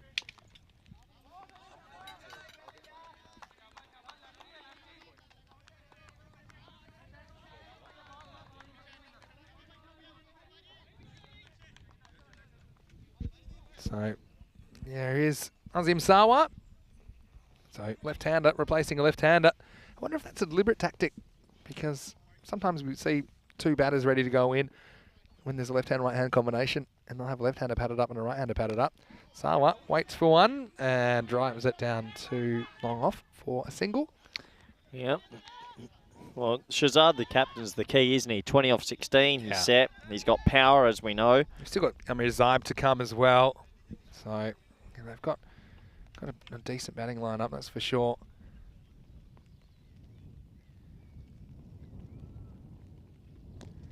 Shazad takes this one off the stumps and sends it to the leg side boundary. It's going to be 4 runs. Cuatro carreras. Vikas. This is a ball he plays on length more than anything. He's not too worried about the line. And yeah, picks it up nicely. You can see why he's such an important player for Marlow and the Portuguese national team as well. And Keanu confirming that we haven't ever had a century in Portugal on ECN. Not in the 2020 series here, not in the night series in 2021, and not in the ECS in 2021. So I wonder if anyone will do it. I'm a bit log asking why today not so many big scores. I think it's to do with the fact that a lot of these batters, it's their first week of cricket for the year. We're playing right at the start of the season, and I think sometimes the batters can be a bit rusty. Remember, when you're batting, you only get one chance. Whereas bowling, you can bowl a bad ball and still come back and have some success. So I think that's relevant. Still on 80 pace here. Vikas bangs this one in. Shazad, he wanted it, wanted the pull shot. And he just kind of swings straight through it. So it was A little bit short of that one from Vickers, but Shazad couldn't catch up with it. This one's more on a good length, and he gets the inside half of the bat. This could run away for 4 as well, and it will. It certainly wasn't off the middle, but that's Angela down there who couldn't make the ground. Have a look here. Just gets enough bat on it, doesn't he? Takes from outside off. And this one, yeah, once it gets on the outfield, it does roll down the hill for another 4. So 56 for 3. Shazad has half of those. Last ball, the 7th coming up. He just decides enough's enough. He's on the walk, so bit of a mixed bag. Oh, shot selection from the jump, Shazad, but he does survive to the end of the 7th over. The score is 56 for 3. Let's have a look at what the bat versus Wall was predicting in this one. Predicting Marlowe to score 103 and Fighters to respond with 91. Well, Fighters, they'll be happy to make more runs like the 91, but you can see in the timeline, Marlowe, they had their first loss yesterday after winning their previous 4 games. For Fighters CC, they on a bit of a losing streak of 3 in a row. And that loss before the other 2 losses yesterday, and was in the final to Marlowe. So this is actually a rematch of last year's final. As we see, looks like Jasvinder Kumar is going to bowl over number 8. And this one is worked away around the corner. Really good hands from Sawa. He just uses the wrists to gain some back speed. Jasvinder just angling the ball into him. And yeah, not too much footwork, but it was into his zone of possibility. And he picks the gap nicely on the boundary, 4 runs. So, yeah, the other thing, people talking about the scores being a bit lower. Also, yeah, we did have a bit of rain last night, which I think may affect things a little bit. But having said that, the outfield's still playing pretty well. But what it can do is it makes the ball a bit heavier and harder to hit further. So that's probably another thing to factor in. Full toss this time from Jasvinder. And it's fielded out on the boundary. They do hustle back for a couple. Well, Corey's coming back now after just having a spot of lunch. And how was it? The lunches are very good here. Yeah, unbelievable. Quick bit of... What do we have today? I didn't even see it. It went down so fast. It did go down. Tell me after this from Kumar. Better outside the off stump. They will allow a bye here. Just a little bit of fish. Thanks, Vinny. Thank you for letting me have a 3.5 minute break because I vacuumed that down. You did smash that down. Oh, no. And now you're going to get an extra as well. So poor match awareness right now. Fighters CC. The keeper... They're just poor communication at the moment. Yeah. Look here, the keeper says don't throw it, and then he just throws it. Yeah, but to be fair, probably shouldn't be missing that either. Oh, the old So, plumber's crack missed that one. well, it's going to be 2 byes in the end. This next one gets through Azim Sawa. These are the little things, just they add up against you. Yeah. And at the end of the day, you don't want to be chasing 90 or 100 against this good Mallow side. Yeah, that's exactly right. Let him off the hook. Gawker 11 did with 10 penalty runs yesterday. Yeah, so what happened there? Oh, the keeper's missed another one. Well, he might complain that it's down the leg side, but you've just got to get something on it. Equally to blame, aren't they, really, here? And it's a forlorn sight watching Ranjit Singh here. Okay. Does make an early step down there, but I think he's forgetting some of the real basics, which is, in the end, it's the ball that you need to catch. It just gets through him a little bit quick. Is this one of those games he should be on the ring? No. I mean, you still want to grab a catch if you can. No, but why? I think about 10 balls have actually gone through to hands and he's missed 6. Do you think he's more likely to stop if he's back on the ring? Yeah. Needs the time. Oh, it's pretty well bowled. Ties him up. Don't Kumar throw it. will do the fielding, and they won't throw. So now they've gone from 80 pace, now they're up to about 90 pace. Yeah, and with the scores being a little bit lower, you'd say that's probably enough. Yeah, they would back themselves to... I think Mullow's to a defend bowling that. side, to be honest. I think they're really good with the ball and good in the field. Keanu's got a question about the fighters side, and very similar to last year. This is in the air, and just out of the grasp of the man in the circle. It's a long chase for Vicky Singh. No one's backing up. Oh, he's lucky. He just got down on that in time. That'll be a couple. It's the end of the 8th over. It's 72 for 3. Yeah, a couple of key omissions for the fighter side this year. Probably most notably Balvinder Singh, the cross-handed bandit, who is playing for Brothers. Also no Imran Rao in the lineup, and he was pretty impressive. That's 2 big outs, though, isn't it? Yeah, so yeah, it's disappointing for them, but still, I mean, shock. plenty of fight. Shock. The worm's going one way, Vinny. Oh, wow. My biggest issue with this is that the graph shouldn't start on 1, it should start on 0 overs. And so that is why, if I was at school, that's why that graph doesn't get full marks. Where's Albuquerque? Albuquerque, it's the specific area where we are. I thought we were in Cartago. Yeah, well, it's all like one province sort of thing, is it? Yeah, different kind of municipalities within the area. Oh, okay, yep. I get you. He's off the pad. Yeah, and he's taken it to the forehead, I think. He's eaten this one? I think it hit his glove, which is a great start, and then it's rolled up in him in the forehead, unfortunately. Let's get a good look at it. Just flicks the pad on the way through. Or just skims his sort of thing. It might be one of those. A glancing blow. He's done well there, though, because he's actually made the effort to get down and move across, so good from him. Oh, Keanu said something which is probably the silliest thing I've ever read. Here we go. We talked about maybe getting rid of leg buys, and there's some debate around that. He says, get rid of buys. At least leg buys hit the pad. Buys hit nothing and should be a dead ball. Well, you're putting the keepers out of business. That's like our only job. Now, this time it's knocked over. Deepa Mansa-Perea has come back, and he's knocked over Najam Shazad after 30. This is just good bowling. And in the end, Shazad plays all around it. It's a shot that he won't want to remember as he tried to go leg side. And Deepu comes in with a big breakthrough. Big moment in the match as well. As the score now is 73. And they do lose their captain. He falls for 30, 73 for 4. Yeah. Now, big wicket, and they needed that one. But no, it's great. Great, everyone in the chat. Kitty Hunley, we'll see you tomorrow. Next time you can watch. Mad Nomad, get better questions than that. Jason Gillespie, that took 2 seconds. And Keanu, the Amazon, remove Keanu from his house. Take him to prison. Keanu, you can't. Buys are part of the game. Keepers have to have some sort of a job. Yeah. True. Yeah. Otherwise, you don't even need one. Well, you just put a net there.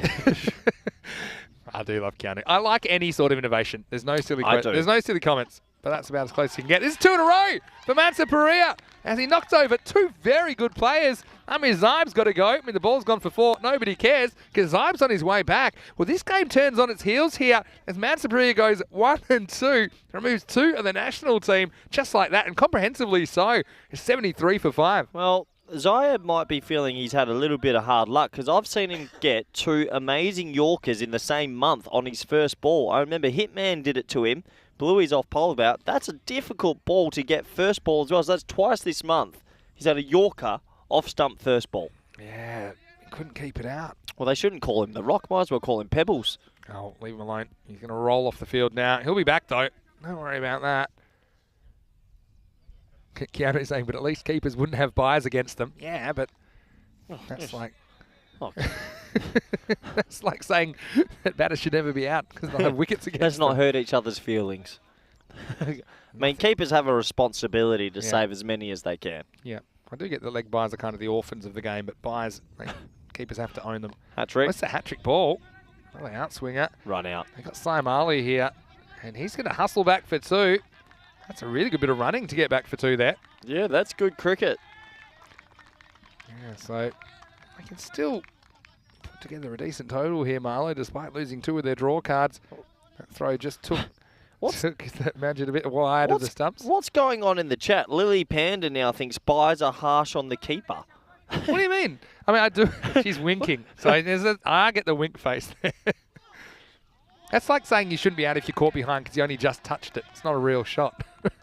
This is where the world's going soft at the moment. And this is like, oh, the keeper might be upset. It says a couple of buys. I do agree with some buys being stupid. Buys off no balls that are off the pitch and or over the keeper's head. Unfair. That's nuts. I don't know who... They changed that in 2017. So that used to be fine. Now it's not. This is driven down the ground. The other silly buys, I guess they are buys, but they're not the keeper's fault. You know, free hits. We saw one today. Free hit hitting the stumps, and then the. So what would you put that in though? Yeah, no, it's got to be a buy. But I'm just saying it's harsh on the keeper. I've got one for you. When it's a 76 for 5 after 9. when it's a free hit Yep. and the batsman's facing, Yep. can the fielding team opt to remove the stumps? How are they going to get a run out, though? You'd just be running forever. No, but if you like, can you say we want to lie the stumps flat so that we don't get the deflection off? Yeah. That's a great question, and you know it. That is so silly. No, because that's part of the penalty for bowling a free hit. Well, then you should have aimed at the stumps then. I think you should be able You're to put the taking a stumps risk bowling flat. it straight enough that the ball might hit the stumps. Whatever, no, the keeper better off. You're better off being up to stumps as the ball's bowled. Kick them over so it can't Well, deflect. that's a no ball because you can't go in front of stumps for the ball. That's a good ball, but not the best of the day. It's Gurminder Singh, who actually bowled really well yesterday in the death. Now, this is what can happen because he's got a bit of an unusual action, and that'll also be the one for the over. This is Ooh. pretty short. Yeah, I think that's the right call because it was like a tennis ball bounce. And Did not see that one coming. Sam phone.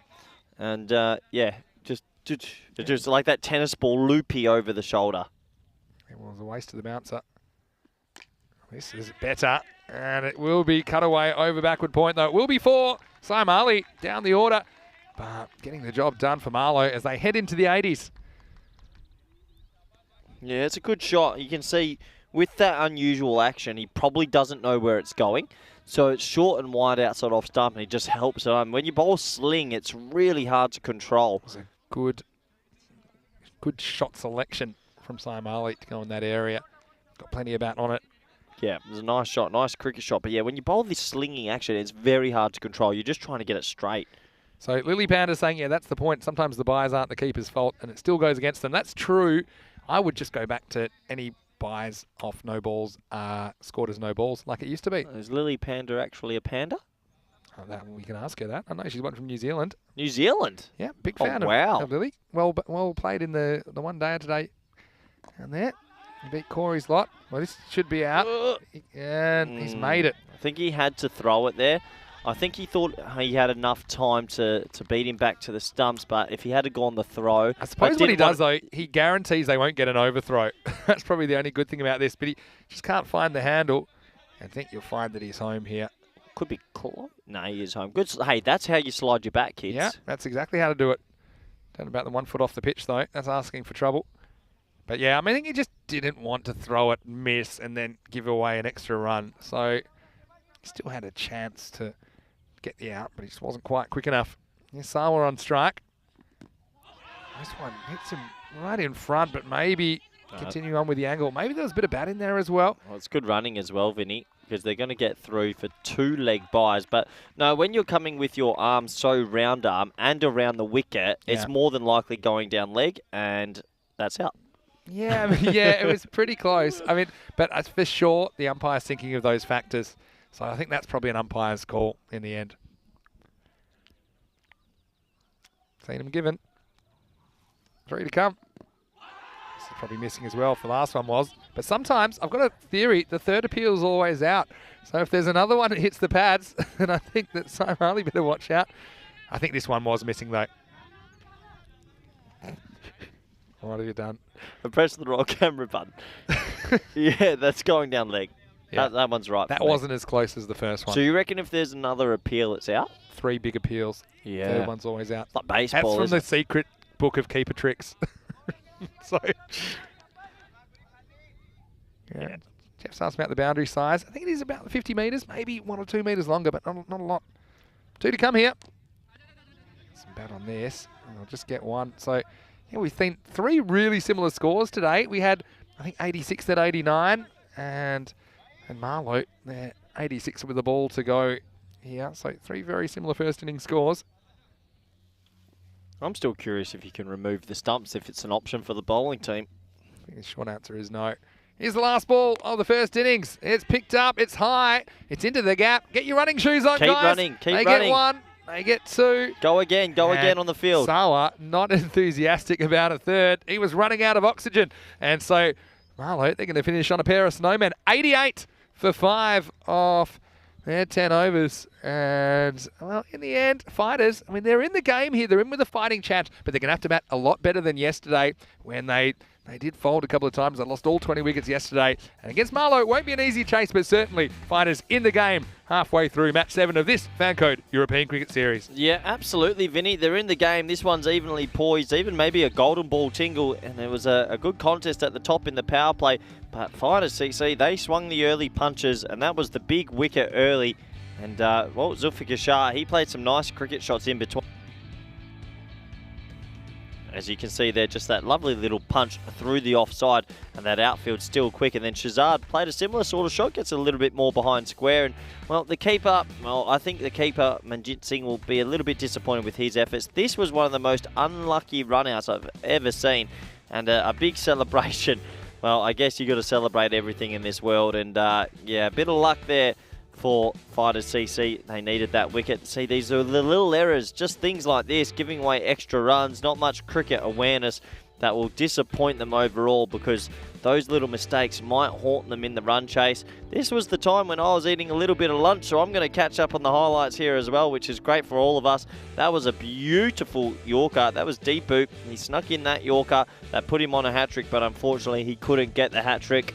And, well, there was a bit of fun running at the end, sneaking home there, getting the extra run. And Marlow, to their credit, they tried 100%, and after a couple of early wickets, they were able to get themselves to a more than competitive total of 88 for 5. So 2 snowmen, as Vinny Sandhu mentioned, the 88s. So meaning the target will be 89.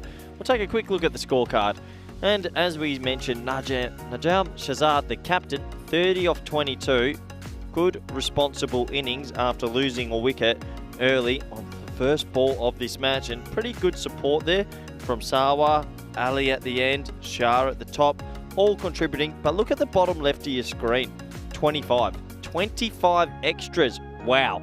If you take that out, Mallow only would have made 63. We look at the bowling, and that man, Deepu, he took 2 for 9, happy with his efforts, and the economy rate of 4.5. And Mandeep Singh at the top there, 1 for 12 with an economy rate of 6. I think he'll be pretty happy with that work as well. 25 extras, that, I reckon, will come back to haunt them. Stay with us though. This run chase, I'd say it's still probably 50-50 with all the scores this morning ending up in between that 85 and 95 run region. And, well, we have a quick look at the Manhattan graph. And a couple of big overs right at the back end have helped Mallow get up to a more than competitive total after struggling earlier in the power play. And to credit to fighters CC, they did keep it pretty tight in the field. They were quick between the wickets to try and get some run-outs, and they did their job pretty well. So, like I mentioned, takes us to the halfway stage. It's 88 for 5. Join us back in the next 10 minutes for the all-exciting run chase. Thank you.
Hello and welcome back, all our viewers around the world. We're at the halfway stage in this T10 clash between Fighters CC and Marlow, who you just recently saw in the ECL. And looking forward to this because I think this one's pretty evenly poised. 88 for 5 Mallow. And it was a bit of a stop-start innings, but their captain Shazad got them up to a pretty competitive total, I should say. And gives me a good opportunity. Welcome back all our viewers around the world, especially those in India via FanCode. And everyone on YouTube via the YouTube chat. The YouTube chat's been hot today. Plenty of chats and questions and quizzes and cricket theories and cricket thoughts, and I do enjoy that. So please, anything you want to get in there, throw it in and we'll try and answer it when we can. Be me and Vinny Sandhu. But it'll be me for the next few overs while Vinny enjoys a little bit of lunch. So good luck to me. And good luck to these two teams. Should be a good game. Fighters CC, they're going to want probably 35, I think, off the power play. And outside the power play, teams have really struggled to score. But it's not going to be easy against this Mallow side. Mallow have a lot of experience, a lot of history in this T10 format, and they'll probably be feeling pretty confident.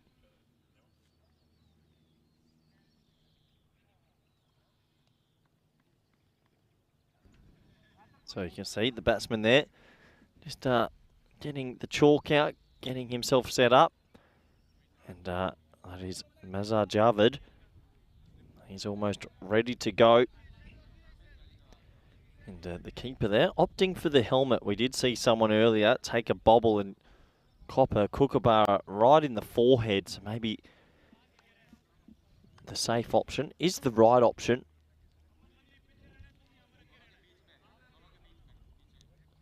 Interesting enough, it looks like he's going to start from around the wicket.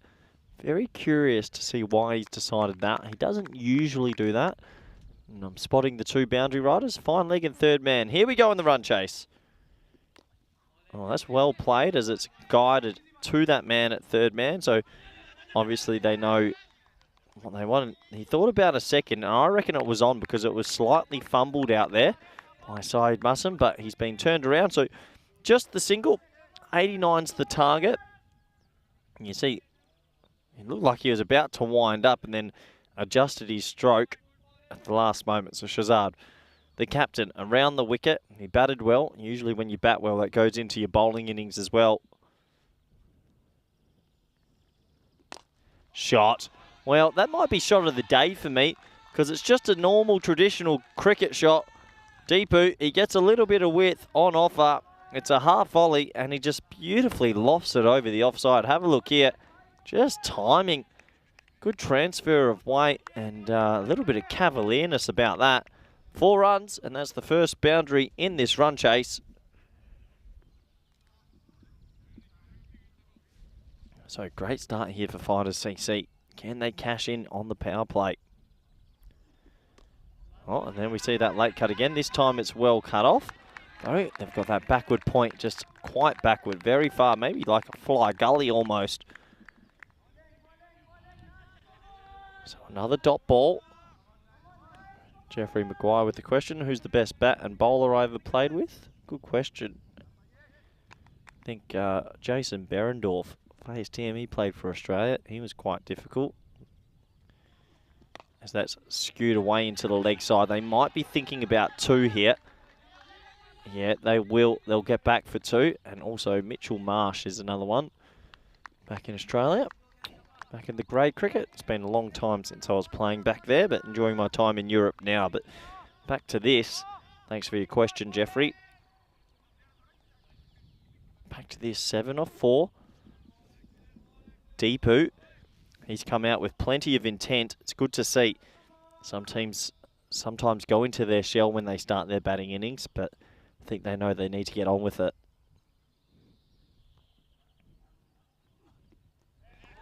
That's good bowling. Cross him. Dot ball.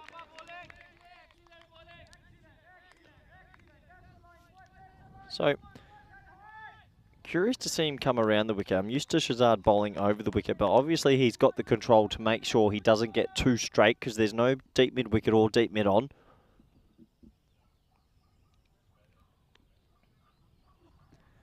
Just like that, taking it right across him. And you can see he gets the call from the umpire on his side. It's a dot ball. That will take us to the end of the first.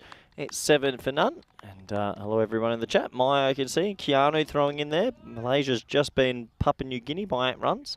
Plenty of cricket going on all around the world. But here we've got the T10 action in the European Cricket Series back in Cartagio. We've never had 100. It was brought up at the halfway stage in any of our matches in Portugal. I have a feeling in this 2-week period we will see the first 100. I think the batting will get better as the tournament goes on.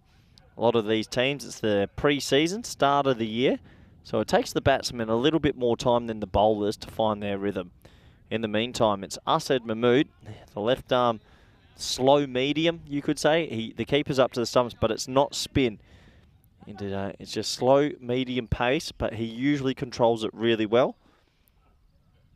Third man, fine leg, the 2 boundaries. No one on the leg side here. Deep, I mean, so he's got to be careful. And you can see, well, Javed was thinking only one thing and one thing only. How far can I hit it on the leg side?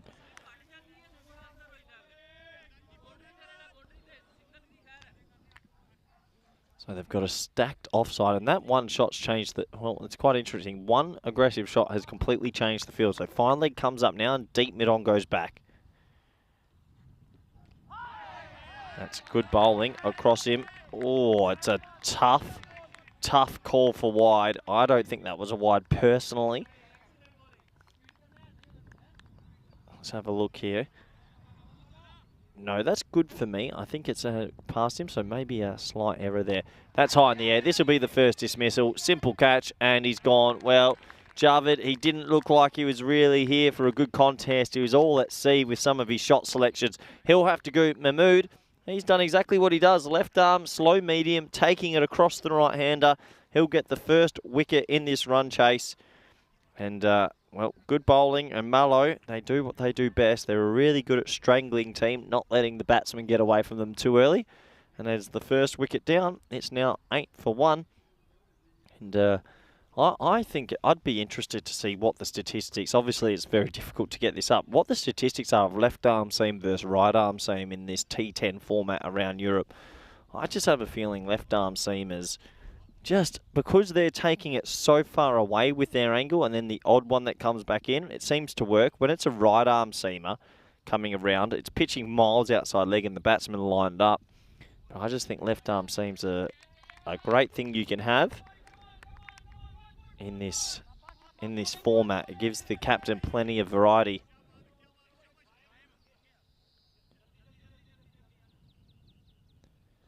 And I can see Lily Pandas jumped in with a question. We'll get to that in a second, as that's outside off and dot ball. And her question is, who has the highest individual score in a World Cup match and what did they score? I'm going to go Gary Kirsten, 189 off the top of my head, against the UAE maybe.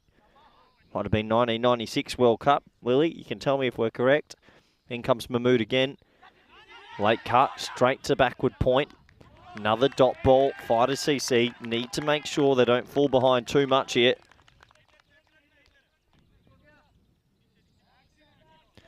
Keanu jumping in, saying left arm seam in any format. Not too sure about that. I think in the test arena, right arm seamers still seem to do a lot better. There's not too many going around that bowl left arm. So that's hit hard through mid-off. Good fielding, one-handed pickup. You can see there, he's done well. He saves a couple of extra runs for his team. Does Yassir Sabir. And Lily Panda says, great answer, Corey, but not correct. So we'll leave that one to the viewers who can answer her question.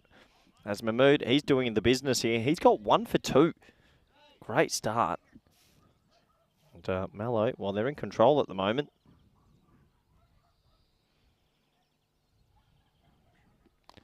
Oh, that's a huge heave-ho. Underneath edge. Goes straight to short fine leg.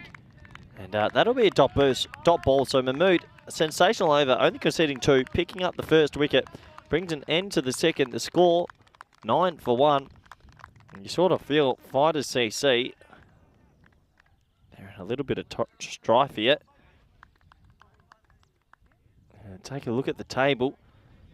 And yeah, right parked up at the bottom is Fighters CC with a negative run rate of 4.5. Now, there's still plenty of time in this competition. But if you're going to lose, you don't want to be losing by many, and that's what happened to them yesterday. So they need to try and find a little bit of form here. They need someone to get in. It's easier said than done. It's not an easy thing to do. Slight delay as the batsman calls for his hat and takes off his helmet. And Mad Nomad's just come in the chat. Command Capital 235. I reckon that will be correct. I totally forgot about that innings. I think that was against the Windies potentially in New Zealand. 2015 World Cup. Our knowledgeable viewers. New bowler coming in. Asim Sarwar.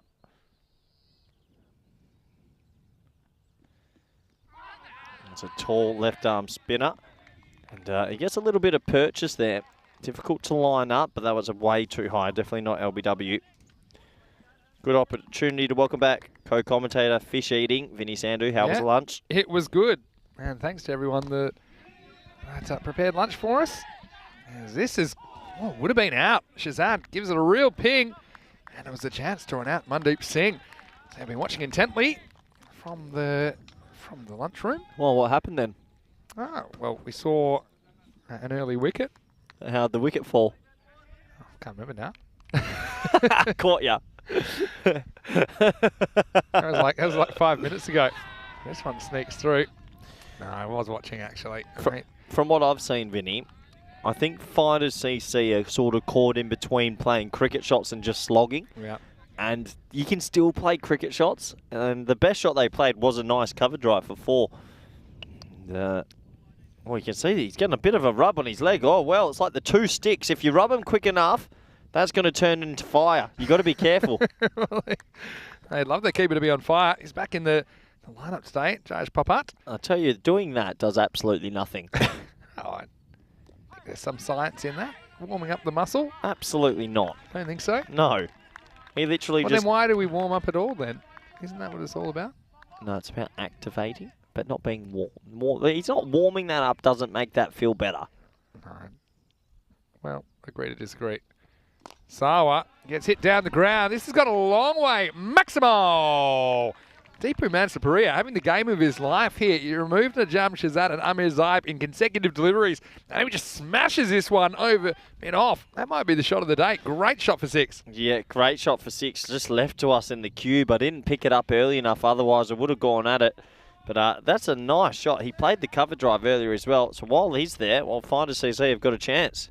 High score in a World Cup match. And what did they score? We've been through this. 193, say no more? No. It's Garptal, 235. Oh, yeah, you got a double. I said Gary Kirsten, 189. 188. 89. 188. 189. 100%. 100% you're wrong. 100% you're wrong. 96 World Cup. Google it. Come back to me. Corey will be back shortly.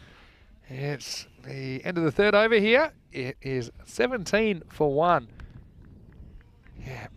Yeah, Capital's 235. This is when they need to put on like the Jeopardy music. Yeah. Din, din, din, din. Hold please. We'll be right back. Yeah, Fighters. They need to find some runs from somewhere. They do have 2 batters at the crease. I think you can get them there. 189. You're wrong, because I know it was 188. Gary Kirsten, 189.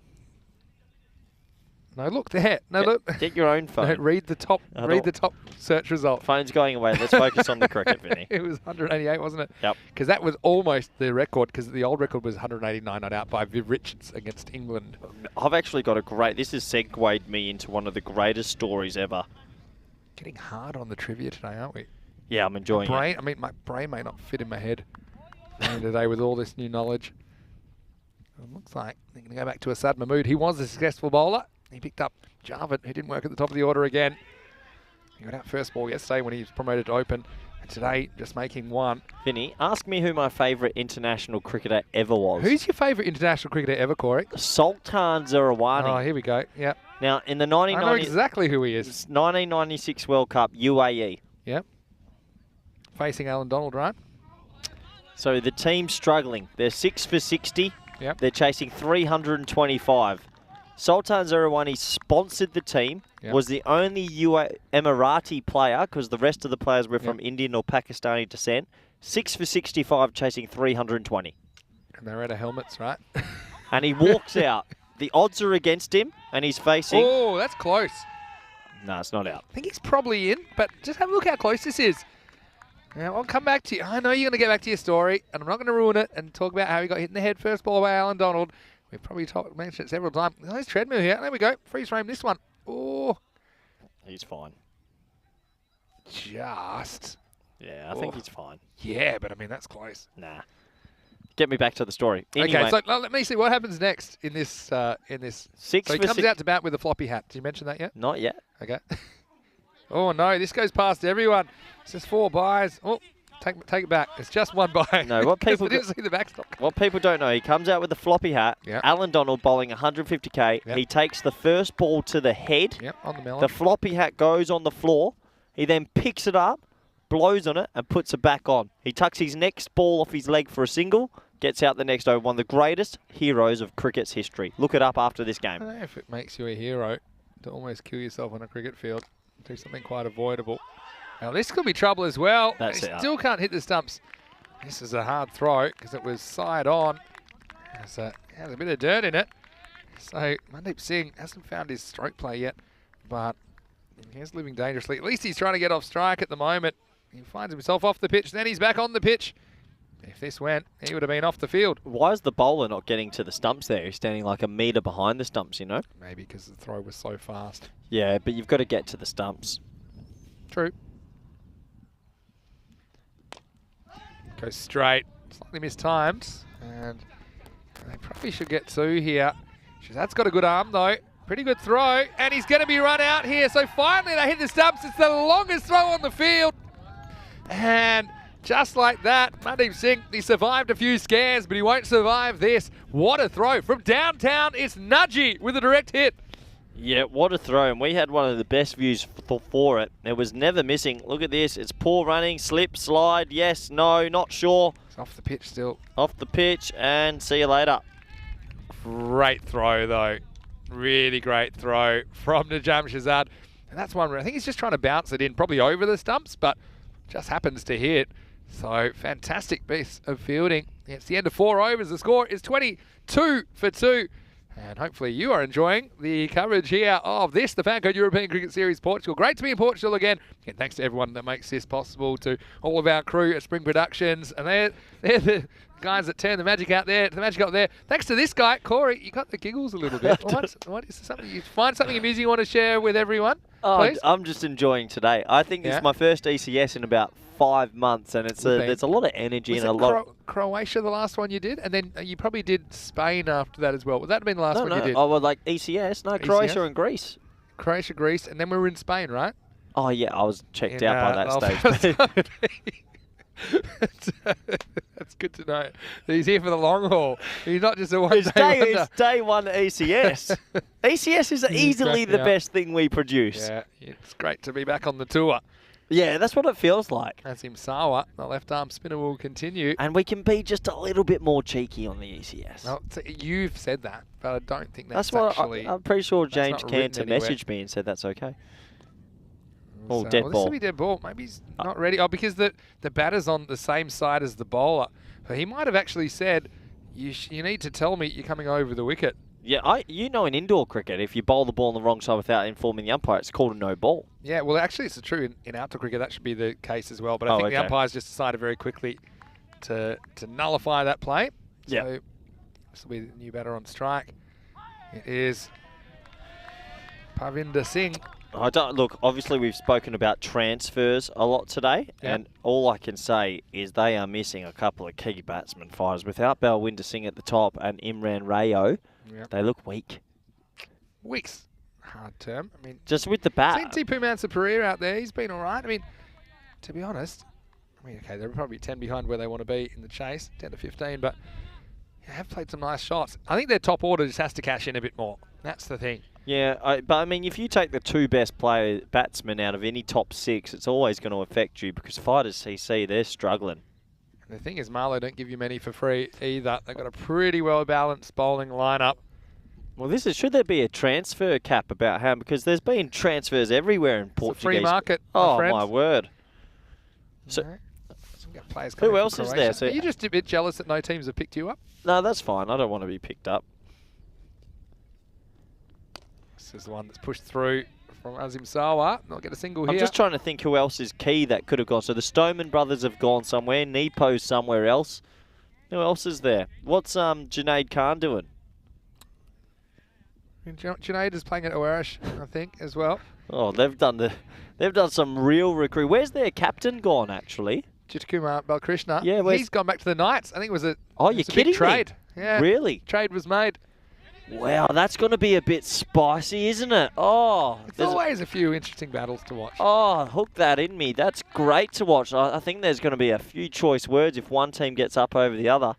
We talked about a bit of the spicy stuff yesterday, weren't we, in the final Well, between Paco Care and Tunbridge Wells? Oh, that was nothing. But when players swap teams, yeah, it's always a bit more You ever spicy. played against? You played for a couple of teams in Holland, right? Only two. Yeah, RBS and VAC. I'm loyal unless the dollar signs start.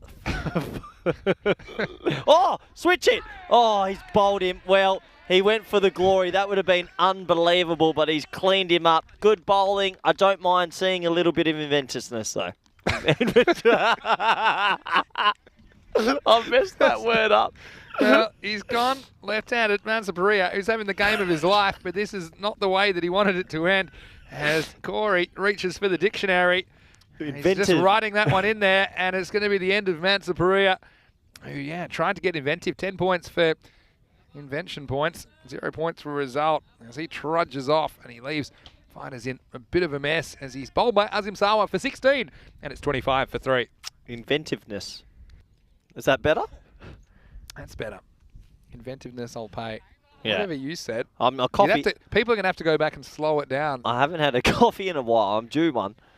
Definitely due a cuppa. But yeah, I reckon there's always a bit of spiciness when players leave teams, and that makes me excited for the rest of this tour. It can happen in cricket, but there's not the kind of... It's not really the kosher thing in cricket. People move franchises all the time now. Franchise is different. And it's not often you move countries. I mean, that's pretty rare. And normally there's a good reason for it. So it's not like you're choosing one over the other. Yeah, well said. All right, here's Sawa. Oh, and he goes straight through him. And it's 2 in 2. Jasminder Kumar straight through the gate. Wide open. And another one. He won't get a chance to take his hat-trick here, Sawa, because that's the end of his 2 overs. But he finishes with 2 very good wickets straight through the gate, hits the furniture. He takes 2 for 11.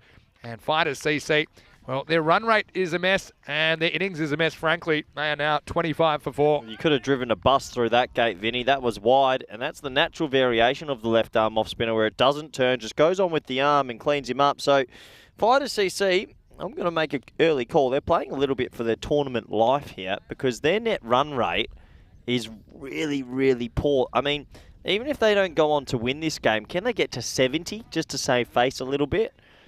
Yeah, well, don't know. Short answer. I mean, Parminder top scored for them yesterday afternoon, batting in the middle order.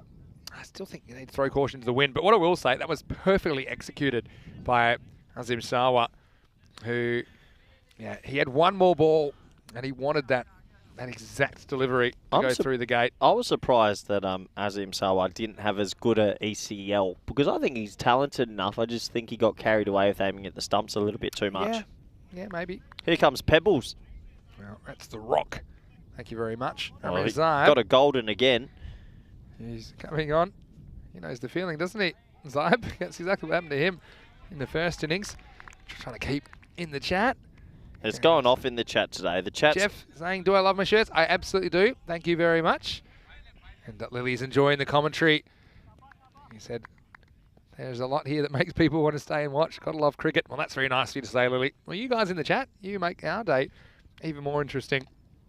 Well, the thing is, if we bring in Conrad for day one every time, we can only go up afterwards. So that's a very, very unfair call. We had very good feedback on Conrad yesterday. In fact, I think we got more good feedback on Conrad than we've got from you so far. Oh, look, every time I bring him up, that's because he's near the commentary box. People expect a lot of you, so they're probably a little bit disappointed when they finally get some rut.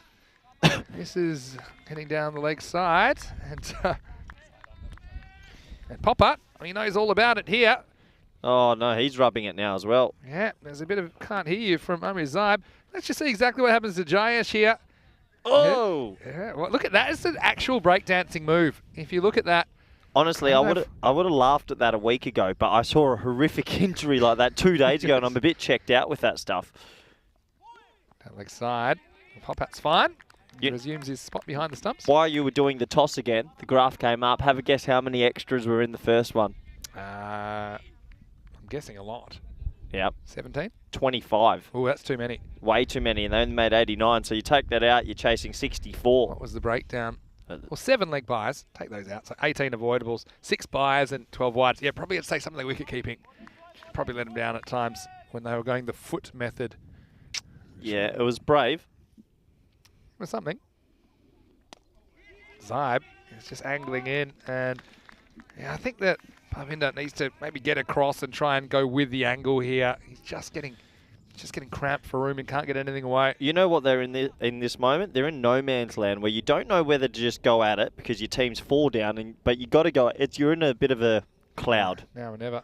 Yes. Oh, he's down on his feet again. That part of the pitch. It's on the left of where the off stump is for a right-hander. There just seems to be a bit of a, dampish area. Yeah. Right there.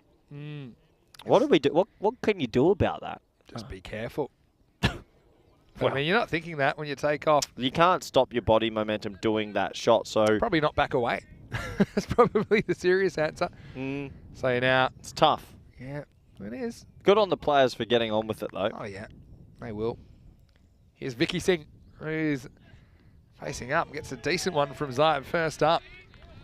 Yeah, fighters, once again, they're the top order. It's not clicking. Top 3 making 21. I mean, Mandeep Singh's probably a really good barometer of them. When he looks good, they make runs, but he's found a way to get out. He got run out from the outfield this time. He was almost run out a couple of times before that, to be fair. Yep. But he just looks a bit rusty at the moment. Last ball of the over from Zybe. Swing and a miss, and fighters have ground to a halt. I think the worm is going sideways. After 6 overs, it's 28 for 4. No, don't you worry. That worm will still be trucking northwards, Vinny. Until we get rid of it, it always shows they're going up. Yeah, fighters, 28 of 4, needing 61. It's a long shot. Look at the scorecard. Only Deepu getting in there, 16 off 15. No one else getting going. Can you think of some, okay, maybe not necessarily cricket, because it's all cricket, but when teammates or when former teammates clash. So when you have, someone playing against their former team, for example. Okay. Can you think of those from any sport? From any sport? Any sport. Chris Rock, Will Smith. Former teammates, are they? Well, they're both comedians at stages. Is Will Smith a comedian? He was for a while, wasn't he? I think so. Leave that with me. I want to think about that. Oh, yeah, actually, I've got a good one. Finally. Here's Mysam, who pitches up, and the first one's worked out for a single. Newcastle United playing Manchester United. I think it was Lee Dwyer from Newcastle and another teammate, like a defensive midfielder and a midfielder, started going at each other, got fists, both got red cards. So they went down to 9 men, and they were on the same team. That wasn't quite what I meant, but I meant when they play each other and they're playing for different clubs. But yeah, no, that's when teammates just fight. That's a different category. Different category. We've seen a couple of incidents in ECS where it hasn't quite come to physical, but they've seen some pretty heated confrontations, particularly when people leave catches for each other. It's a tough one.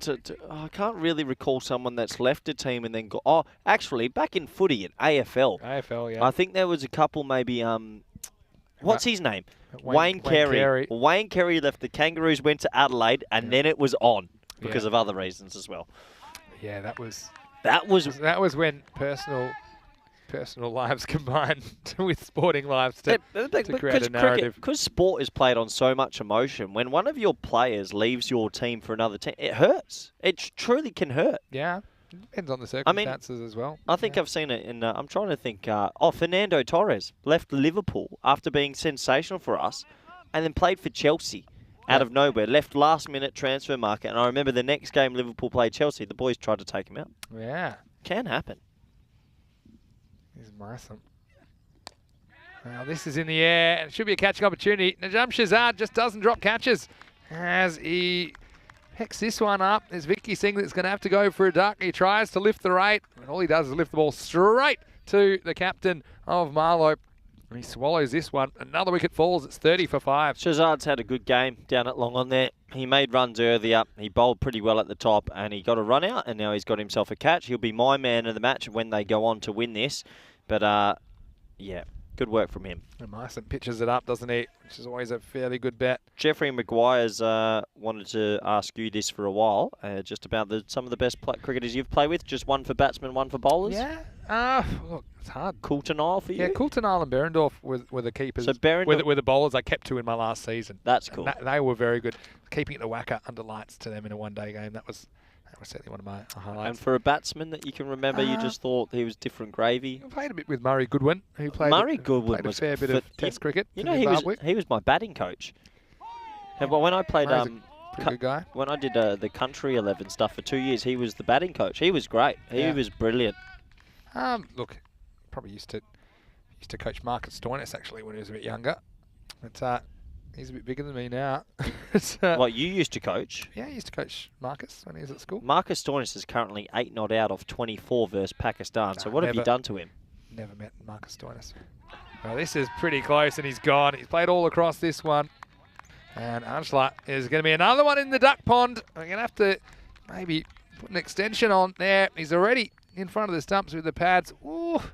It might have actually just struck him outside the line. At first thought it looked like it was, it felt like dead. Yeah. But we're on a slight angle. But I think that's why he actually takes his stance in front of the stumps.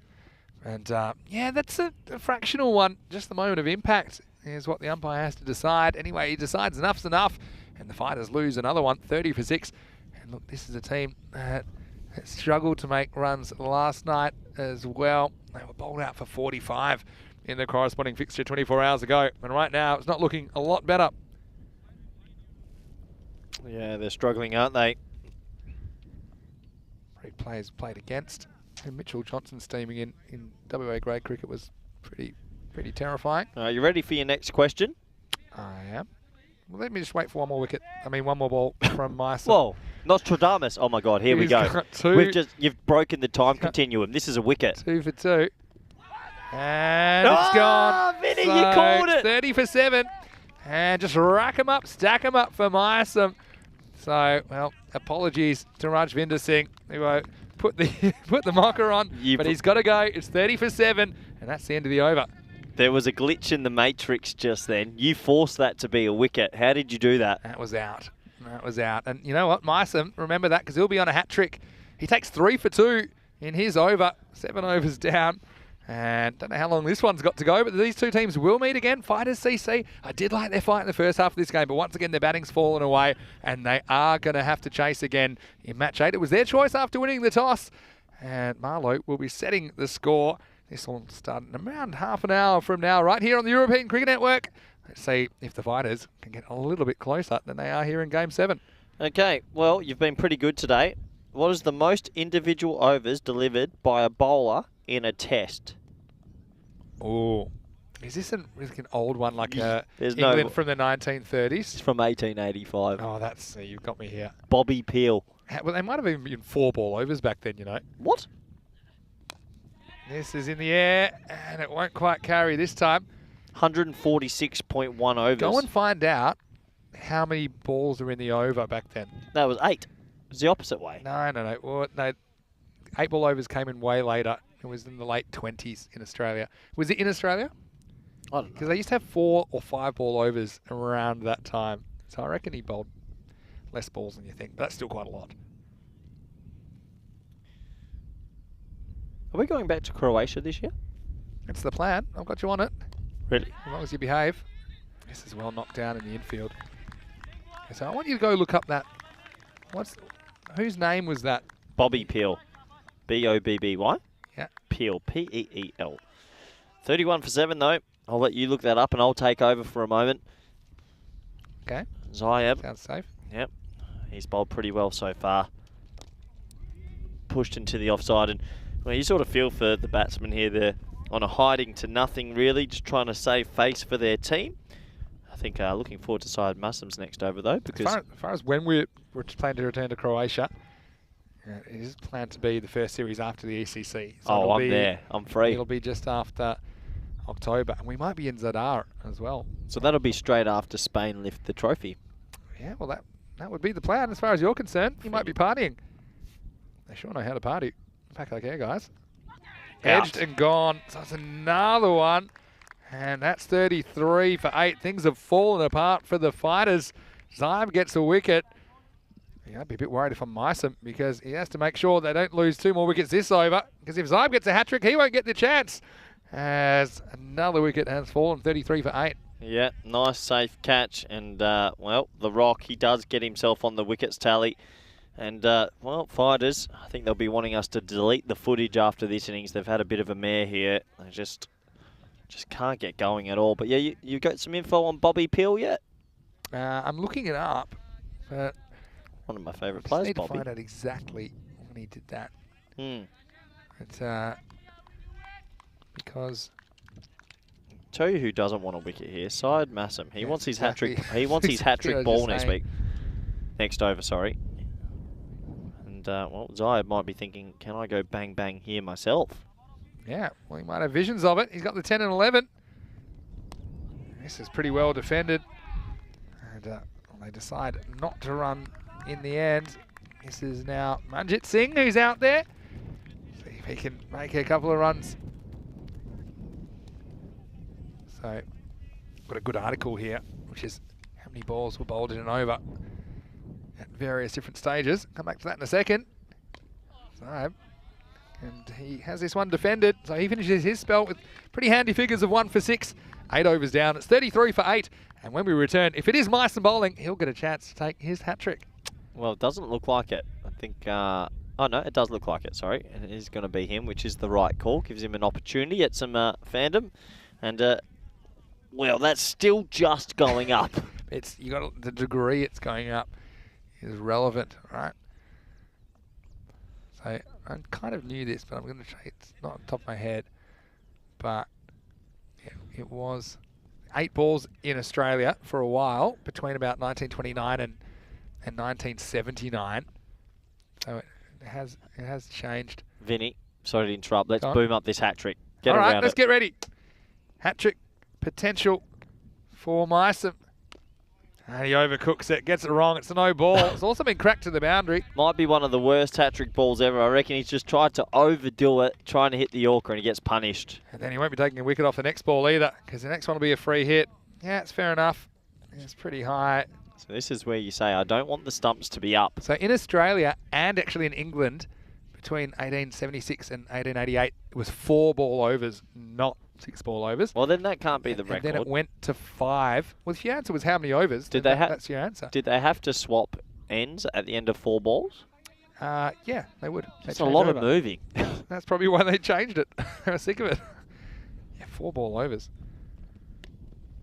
Goes after this one, but we'll just get one. Oh, 4 ball over cricket sounds 4 good, ball actually. over. It's a lot of cardio No, but going end to end. just out what we do. 1 end, 4 balls, 10 overs of 4 balls. Faffing around. I'd rather say make the overs longer. I think the 8 balls was okay. Apparently they used to give you a chance to kind of really work someone over. That's what I heard, and they stopped doing that before I started playing. Oh, this doesn't miss by much from Meissen. We might be having visions of a 5 for here. He took 3 in his first over. Adrian Riley in chat. You're right, Adrian. Good to hear you. I watched Nice you to play. see you, Adrian. We What- saw plenty of Adrian last week. Yeah, look, to be honest, I had my notebook out. No, Oh, yeah? it's a no. It's a firm no from me. Give him a chance. Didn't quite see enough of Adrian. Well, we saw some of him. Here's Meissen. That's not a bad shot, but unfortunately, Magic still can't get off the mark. He's 0 or 4. It's just one of those games that's sort of meandering out. It can happen, and yeah, they just haven't been able to get into this run chase at any stage. Can Meissen pick himself up another wicket? Oh, that's good leave by Manjit. He does get to the other end because of the 2 wides. That's a good rotation for the fighters. Well, I'll be hoping they at least can get to the 45 that they got to last night. But yeah, they're just having a very slow start to this series. You know how we brought up that there hasn't been a Hunji in Portugal? Yep. What countries produce the most? Oh, catch. What a catch by Shazad. He's a bit of a one-hand specialist. And he gets up as he almost takes himself out. It's some self-inflicted gravity-inducing throw-up. But how about this for a catch from Najam Shazad? He just turns off gravity here for a second. That is a stunner of a take. Yeah, good catch. It was like he was levitating at one stage. Plucks it in the right mitt. He's had a sensational game. He's going to get man of the match for sure. And, yeah, he's done really, really well. Another wicket for Mysum, and he's going to have a small chance. Oh, no, is that game? Well, that's game, Vinny. We're getting carried away with the questions. Well, we were. I mean, don't know if there might be an injury concern. Because that's only 9 down, isn't it? Vikas has not come out to bat. Shame. And I think, there must be some sort of a concern about his... Oh, that means Syed Mysum won't have a chance at a 5-wicket haul. Yeah, he won't. So, yeah, we'll let you know exactly what the deal is with that. But yeah, it's going to be a sad end for fighters who need to dust themselves off because they need to come back when they return. In the end, effectively, they have been bowled out here in match 7. Let's have a look at the highlights. Well, early on, there were some bright spots. We knew that the fighters, they needed to make the most of it in their top order. There's a double teapot from Asad Mahmood.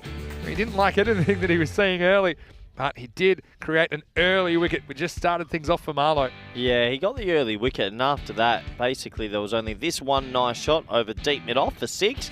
And after that, it was all Marlowe. They fielded pretty well. They created some chances in the field with their ground fielding, and they kept taking wickets. And unfortunately, if you were a Fighters CC supporter, you'd be pretty disappointed. This was Shazad, and an outstanding throw to go with his outstanding catch, which you'll see a little bit later. He really had an all-round good game. How about that for the direct hit, though, from the boundary? That cleaned up a pretty good player. And then Mansaparia, well, this one probably wasn't necessary in hindsight. And then the very next ball went through the gate. So, yeah, a couple of times we saw potential hat-trick opportunities. And ultimately, fighters just losing wickets so frequently. It's always going to be hard to chase anything down if you can't put together a partnership. Yeah, absolutely. And it's difficult to get into run chases when you lose wickets in clumps, and that's exactly what happened to them. And Syed Masum, well, he just came in and enjoyed himself at the end. Probably one of the easier fourthers he'll ever get. That was the Rock getting himself a nice little wicket for his wickets tally. And they just kept on falling. And Mysum again right here at the death. Smacks, but Shazad, well, what a fantastic game, and that catch really caps it off. A one-handed specky, and threw the ball in the air. Thankfully, it didn't land on him. And unfortunately, Vickers has a little bit of an injury, meaning it will end 9 down, but that was the end of the game. And Marlowe, they take a big win, and big on their net run rate. Yeah, well, it is a good booster. Let's see if we have a bit of a closer contest between these two teams. Fighters, they'll be chasing once again when they return in around about 20 minutes. Will be bowling first. They won the toss against Marlowe. Let's see if they can put together a bit of an innings together, a bit of a better innings. I think that they would have visions of going 100 plus. Didn't quite happen, but they were able to defend it regardless. And we're looking forward to that game. And maybe it's the game where things can click for fighters with the bat. Let's have a look at the scorecard. And in the end, it was 41, essentially all out, as Vikas was absent hurt. And so, I'm not sure if we'll see him. Maybe he's getting some treatment, and he was named in the side. We'll have to see if there's a late change, perhaps, when we return. So, 41 all out for fighters, and Marlowe, 88. They run out winners by 47 runs. Join us then in 20 minutes when we will return with more cricket here. Last game of the day. The sun's out, and we're ready to have some fun in Portugal. Vinny Sandu, Mr. Maximo, alongside Corey Ruckers. See you shortly for more FanCode European Cricket Series.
Hello and welcome back for the final time today here to the Cartacho ground in Portugal as we get ready for match 8, and it's a rematch between Marlow and Fighters CC. Well, these two teams, they certainly have been in a fight this afternoon. Let's see who wins the second leg of the double header as we get ready for the coin toss. Rob Kemming is with the two captains.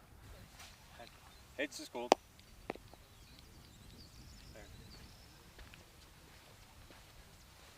It's heads.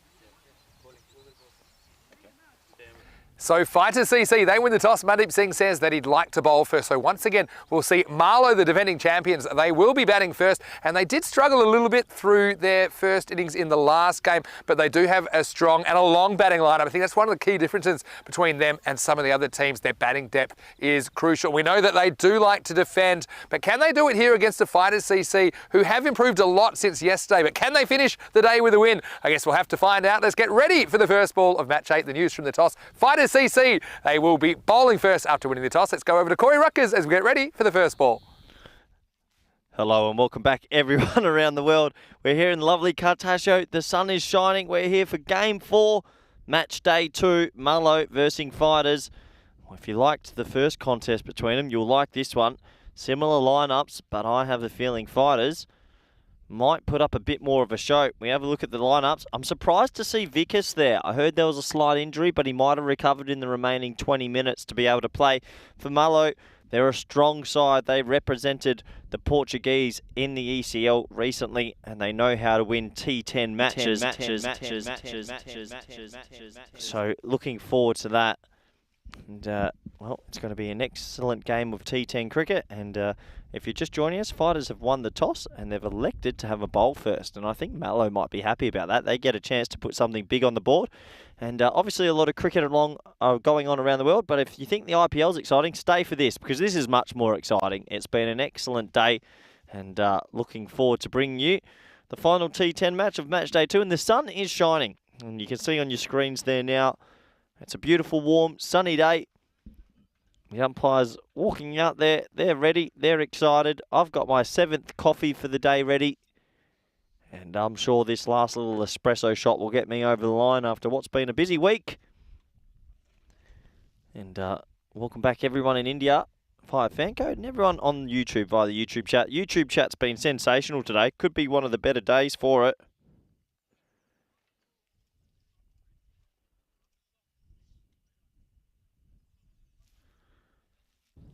So the players just slowly getting out there, ready for the middle.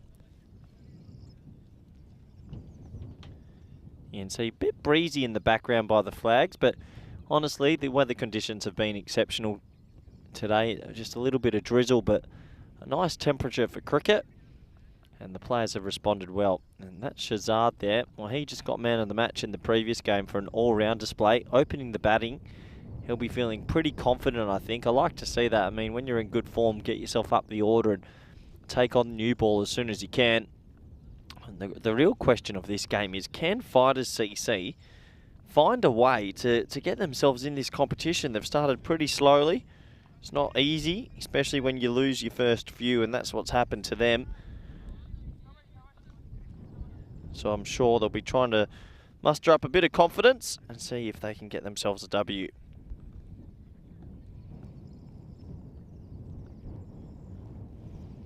So we're almost set. As the players get into their positions, it looks like it's deeper mid-wicket and deep long on as the two boundary riders. 3 over power play to start.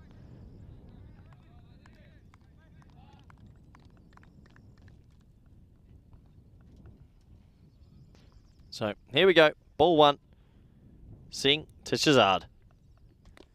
Oh, he's absolutely clobbered it. And I don't know if it's gone for 6 or 4. No, 1 bounce 4. Well, Shazad, he saw it a little bit back of a length, and that beautiful white shiny kookaburra is going to be lost into the trees. 4 runs, a bit of a wallop, and almost a 6 to start. But you can see Tyrone Peters, the umpire there at square leg, signalling to his standing partner Malik that it was a 1 bounce 4. And what a great way to start this game for Marlow. And Shazad, well, he's been in form all day.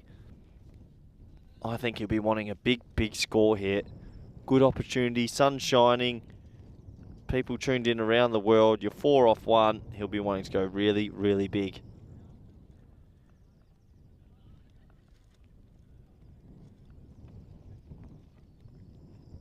Short again. Thump. 4 and 4. Well, they just changed the field, actually. So it was deep mid-wicket, deep mid-on. But because he hit the first ball there, they then moved deep mid-wicket to deep square leg. And they've paid the price. 2 shots for 4. What a way to start. And I said I have a feeling he's going to go big. And will they change the field again? This is why you don't follow the ball, kids. You always feel like you're playing catch-up.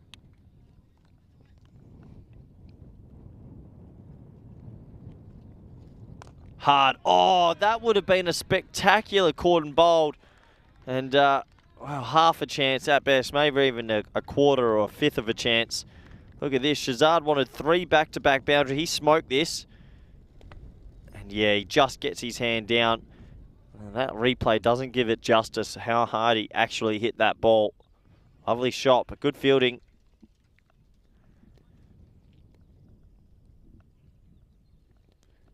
That's better bowling. That's a better length and respectfully played. So, good fight back here by the bowler Singh after going for 2 back-to-back boundaries.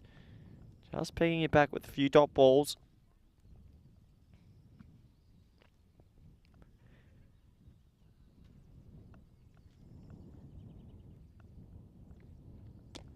Hit hard, offside, glorious, just glorious. Well, you don't have to say much else about that. He's just lent on that in the gap through cover, 4 runs. And Shazad, well, you can see why he's the captain of this Marlow side. That is a gorgeous cricket shot, just pushing it into the big gap there.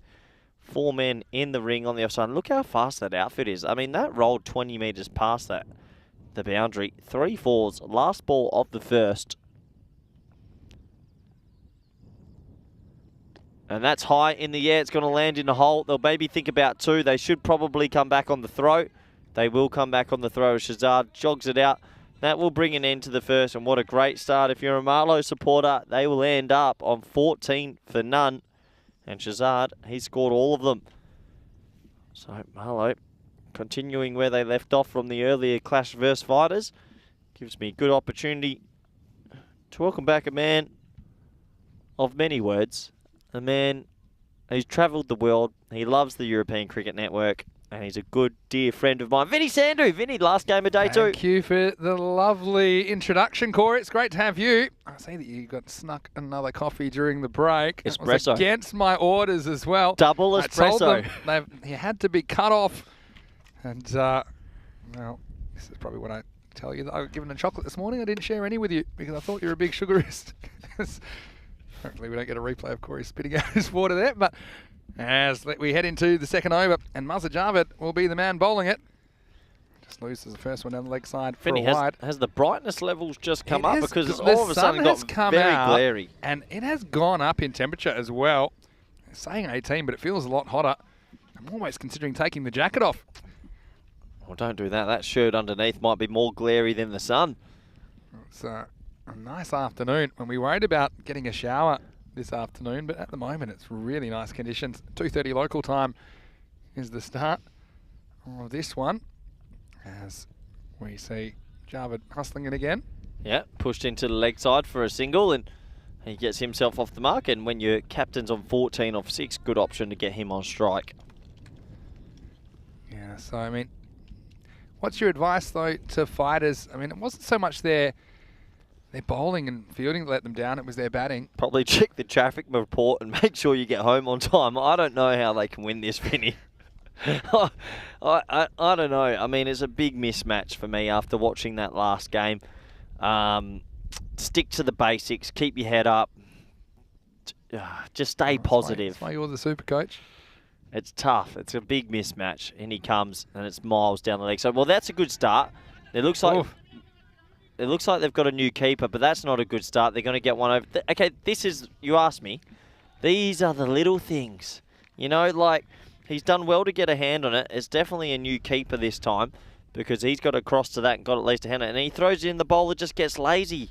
Yeah, can't make the stop. I mean, when you're versing such a good side, you have to be basically perfect So those little mistakes can't happen. And he comes again. Blocked down, respectfully played. So here's the news, is that Gurvinder Singh, who's their regular death bowler, the slinger, he's keeping because of a slight hand injury to Manjit Singh in the last game. So maybe that's why he wasn't going with his hands all the time, because he's carrying a slight hand injury. So that is the change behind the stumps for the fighters. Okay, interesting. Very interesting indeed. Well, the things you have to do. Yeah, showing some versatility. Full high. There's no one back there. It's going to land and it's going to roll away for 4. So good batting. There goes Mars. He's going to go pick it up. And yeah, that's Mars on the support crew. Good shot. Bit of the slog sweepers. Gets it into a hole. Goes for 4. Yeah, so Marlow getting a few boundaries first up. And, that's the thing. I think their bowling and fielding's been okay, Marlow, but I think they've let themselves down a little bit with the bat. They'd want to be posting 100 plus. Yeah, there's Marzi. Are those two working? And Mahel, yeah, just standing around. I think somebody's scoring at least. Oh, I see another wide down the leg side, and well, you asked me what they can do. I hope the traffic report's not too difficult for them, because it might be the best option at the moment. What are you saying? Hit the road. Well, I don't think that's in the fighters' spirit, though. Though they wanted to be called Friendship CC, didn't they? Yeah, that's true. Do you think he could come over the wicket here? Yeah, needs to try something. Jarvid hasn't been the worst. Let's see if he sticks at the top of the order as well for fighters. Maybe he can get going. He's just got 0 and 1 in that position. This is just leaned on. And they will get a single here. It's pretty amazing, this ground, isn't it? Yeah. Like, to think that this is Paulo Bukamatsa's backyard, pretty phenomenal. Pretty good pronunciation as well by you.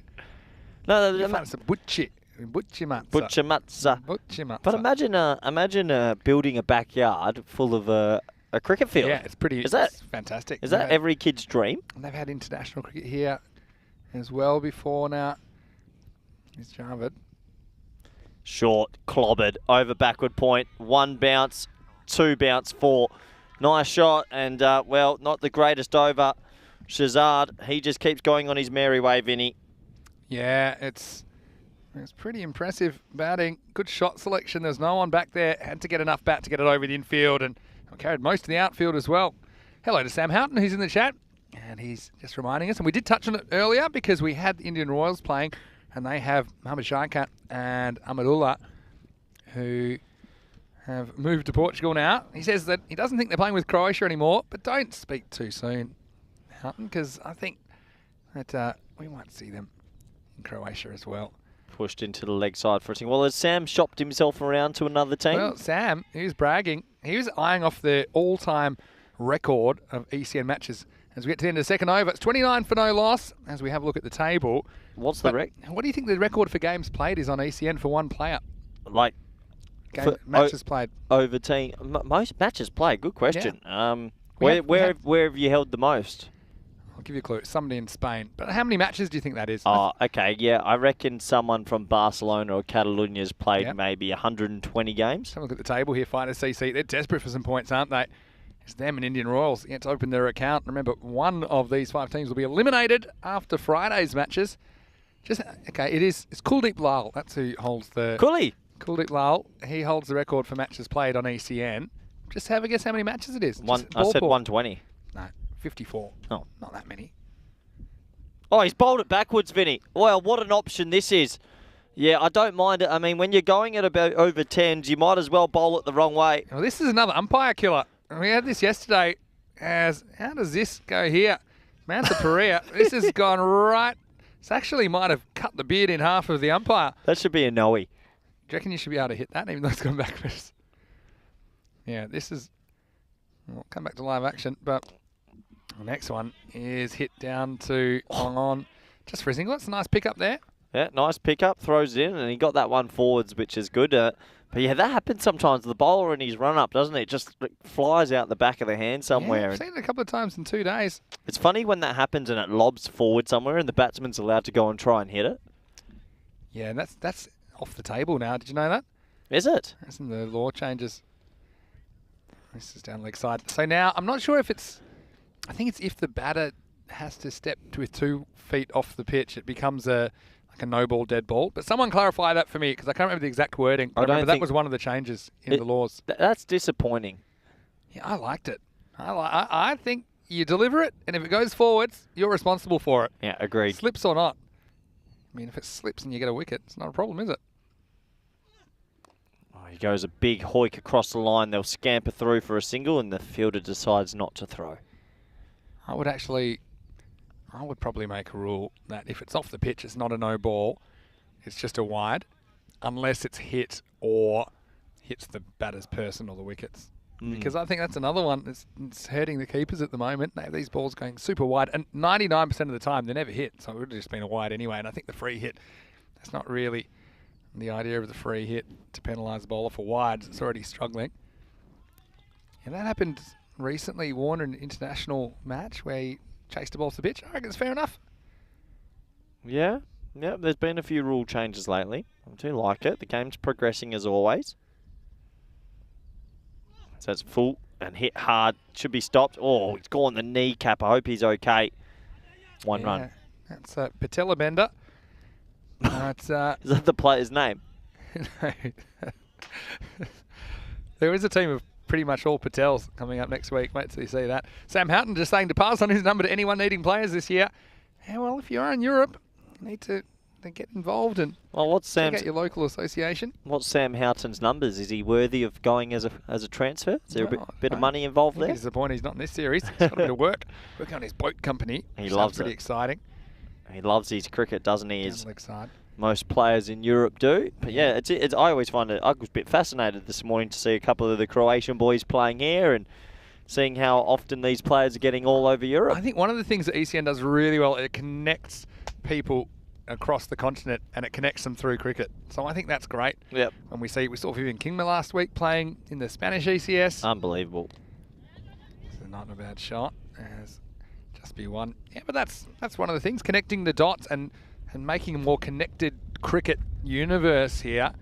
And I think it just lifts everyone up. I think it's a really positive thing. What do you reckon you and I are like in the multiverse? Are we in the multiverse? Isn't everyone in the multiverse? Oh, I don't know. I don't still quite understand what that is. In another multiverse, I'm the lead commentator and you're the colour. That's what's scary about multiple universes, to think of that world where you're in charge. Here he comes again. Short ball, hit straight to mid-wicket. They should run through for a single and they'll get there comfortably. Oh, and they're going to get an overthrow here. Once again, How Vinny. does this happen? Well, it's just laziness. And the fielder, there was no chance of a run out there, and he hoofs it in. He's just thrown it to nobody, but still, that's pretty alert running. Because I still don't quite see how they got another one. Let's see, that's the end of that. And then look at the throw. It just goes pretty much right down the middle of the pitch. So they said, well, it's a bit like if we hit it to that fielder, we'd probably run. So we're going to run. So last ball of the power play coming up. Oh, and he gets it. He gets it. And I reckon it's going to go for 4. Yeah, another boundary. This isn't a good ball from Deepu Mansapriya. We cleaned up Shazad earlier, and then he picked up Amir Zaib next ball, but not with the ball like this. Shazad, he's opened, and at the moment, he's looking pretty good. He's 27 not out, and at the end of 3, it's 41 for no loss. Well, I said I reckon we're going to see a big score at some stage, and an individual big score. I reckon this is the game. And they've got themselves in. You look at the power play there. Sensational if you're a Marlow supporter. 41 for none. Well, maybe Najam Shazad heard us when we said we've never had a century in Portugal. So he does put himself up the top of the order. He's made a pretty good start. 27 alone in the power play. Yeah, Sam is just saying in the chat, it's great travelling around Europe because the local teams are always very welcoming. It's a good way to make friends in new towns. Well, that's great if you can do it. It's a good way to discover a couple of different bars elsewhere as well. Here we go. That's true. Kumar, the miniature number 5 on his back. Underlined. You can definitely see that Singh here is just trying to get the skipper back on strike. He's saying, I'll get you through to your 100. Just 73 to go. We've gone early. We've called this early that there'll be 100. Always a massive error. I used to have a thing about a year ago called MMBC, Mr. Maximo's Big Call. And it would normally be me calling someone to make 100 and they wouldn't normally get out next ball. As the cube falls on us. Well, maybe we can... Well, sorry about that. We were going to call that in, but the cube has just collapsed. Yeah, well, if you're wondering what's going on here, we had a good had a good run, didn't we? Yeah. But Wait, that doesn't give it justice hit right like the now. three little pigs, the cube, it has come down. Oh, there you go. And so, well, we're lucky we got the screen, because I can still see that. Well, he's absolutely murdered that over the leg side. I can't see if the field... Okay, no, he hasn't. The fielder's caught it because we can't see. So, Not too sure what happened that delivery. We thought it went for 6. We saw the first half of it, and yeah, looked like it was reasonably well struck. And so maybe we can show the comcam for that ball because we didn't have a clue what just happened then. And it goes again. We can't see anything. Yeah, it'd be a shame if something happened to the cube. There we go. we got some manual labour. That's Marzi. That's why Marzi's on the big bucks. Even when he's not scoring, he's saving us from ourselves. It was like a slow, painful cube death there. And then we tried to guess why. I said, oh, he's hit it for 6. He was caught. I've had other things fall on me that have hurt a lot more. Anyway, 43 for 1. And Shahzad is still there, but he has lost Amandeep Singh, who gets caught. Nice catch as well by Parvinder Singh. And Amandeep goes for 9, breaks certainty partnership at 43. We might have found a use for Conrad here as well, by the way. He's holding the cube up. Yeah, just needs a bit of inflation. Anyway, the Rock, he's at the crease.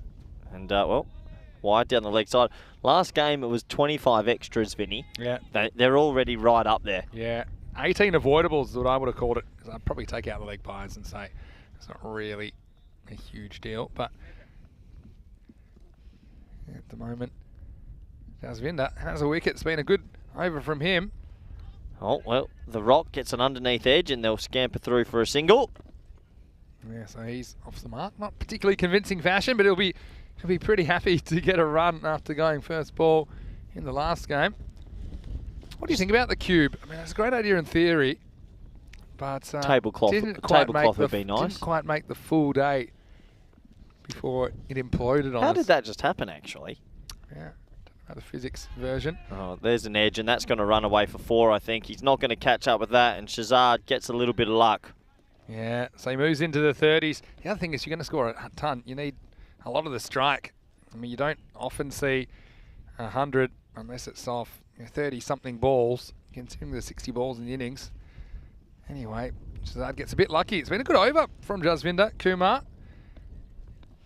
Yeah, from what we've seen of it, it has been an alright over. It's just got good location. Jeff Maguire saying in the chat, it's the first thing Corey's caught. Yeah, it's probably a good call from you, Jeff. Shahzad just keeping the strike for next over as he works a single, and they're going to get an overthrow here. Another one. Yeah, well, I don't know if it's a blessing in disguise, but it will be the end of the over, and the score is 51 for 1 after 4. Well, here we are, Vinny Sounder here, Mr. Maximo, and we are holding up the cube because it's falling around us. And, well, somebody save us, send help. But, yeah, the commentary cube, just struggling with a light breeze. Well, we've got Conrad. Come on, Conrad. Let's show us what you're really doing. Conrad's actually trying. Oh, no, don't. Go back. Go back, Conrad. It's Cubathon. Yeah. Cubathon 2022. All right, but we're okay. If everyone's concerned about us, thanks for staying with us. What are you doing on my side? I don't know.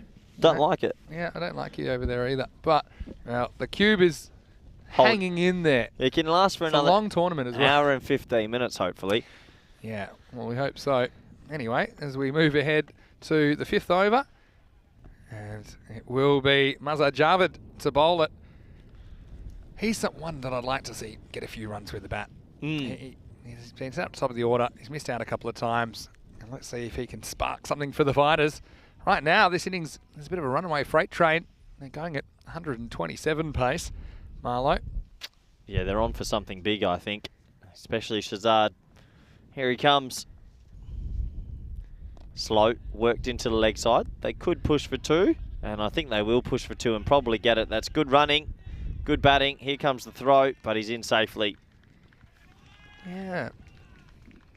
I do think they should maybe fill up the cube with a bit more of a helium-oxygen hybrid. Well, some of the stuff that comes out of your mouth is enough helium, surely.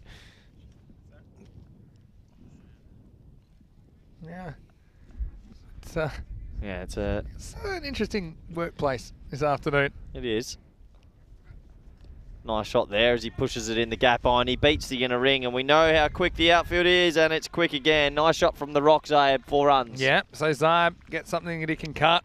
And he executes it nicely. So he gets the boundary.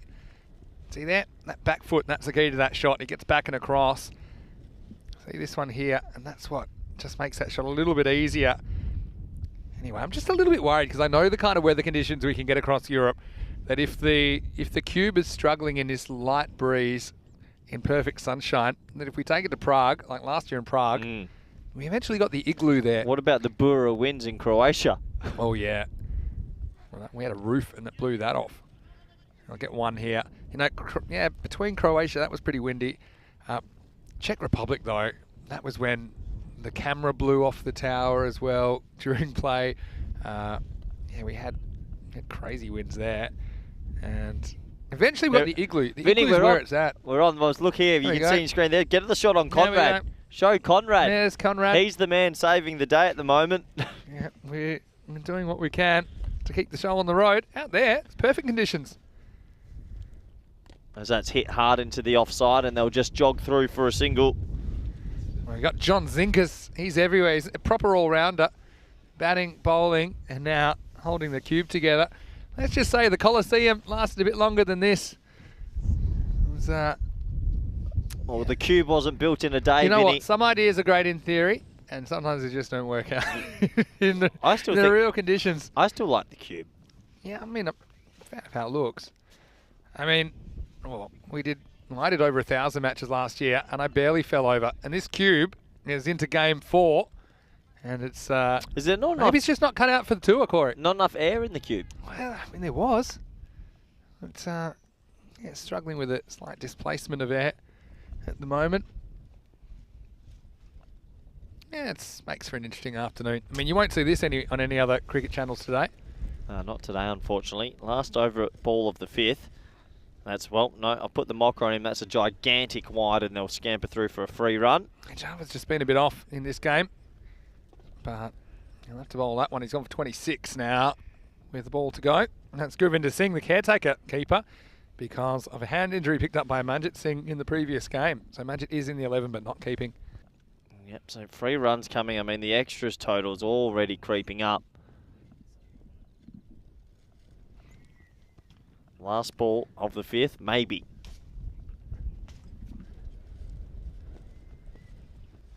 As he attempts a pull shot but gets on the underneath part of the bat.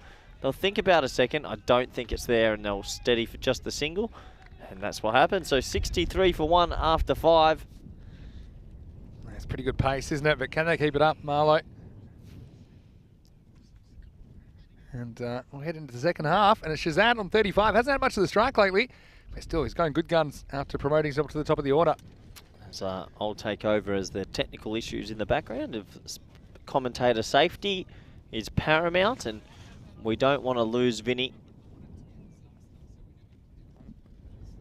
And, well, 63 for 1 after 5.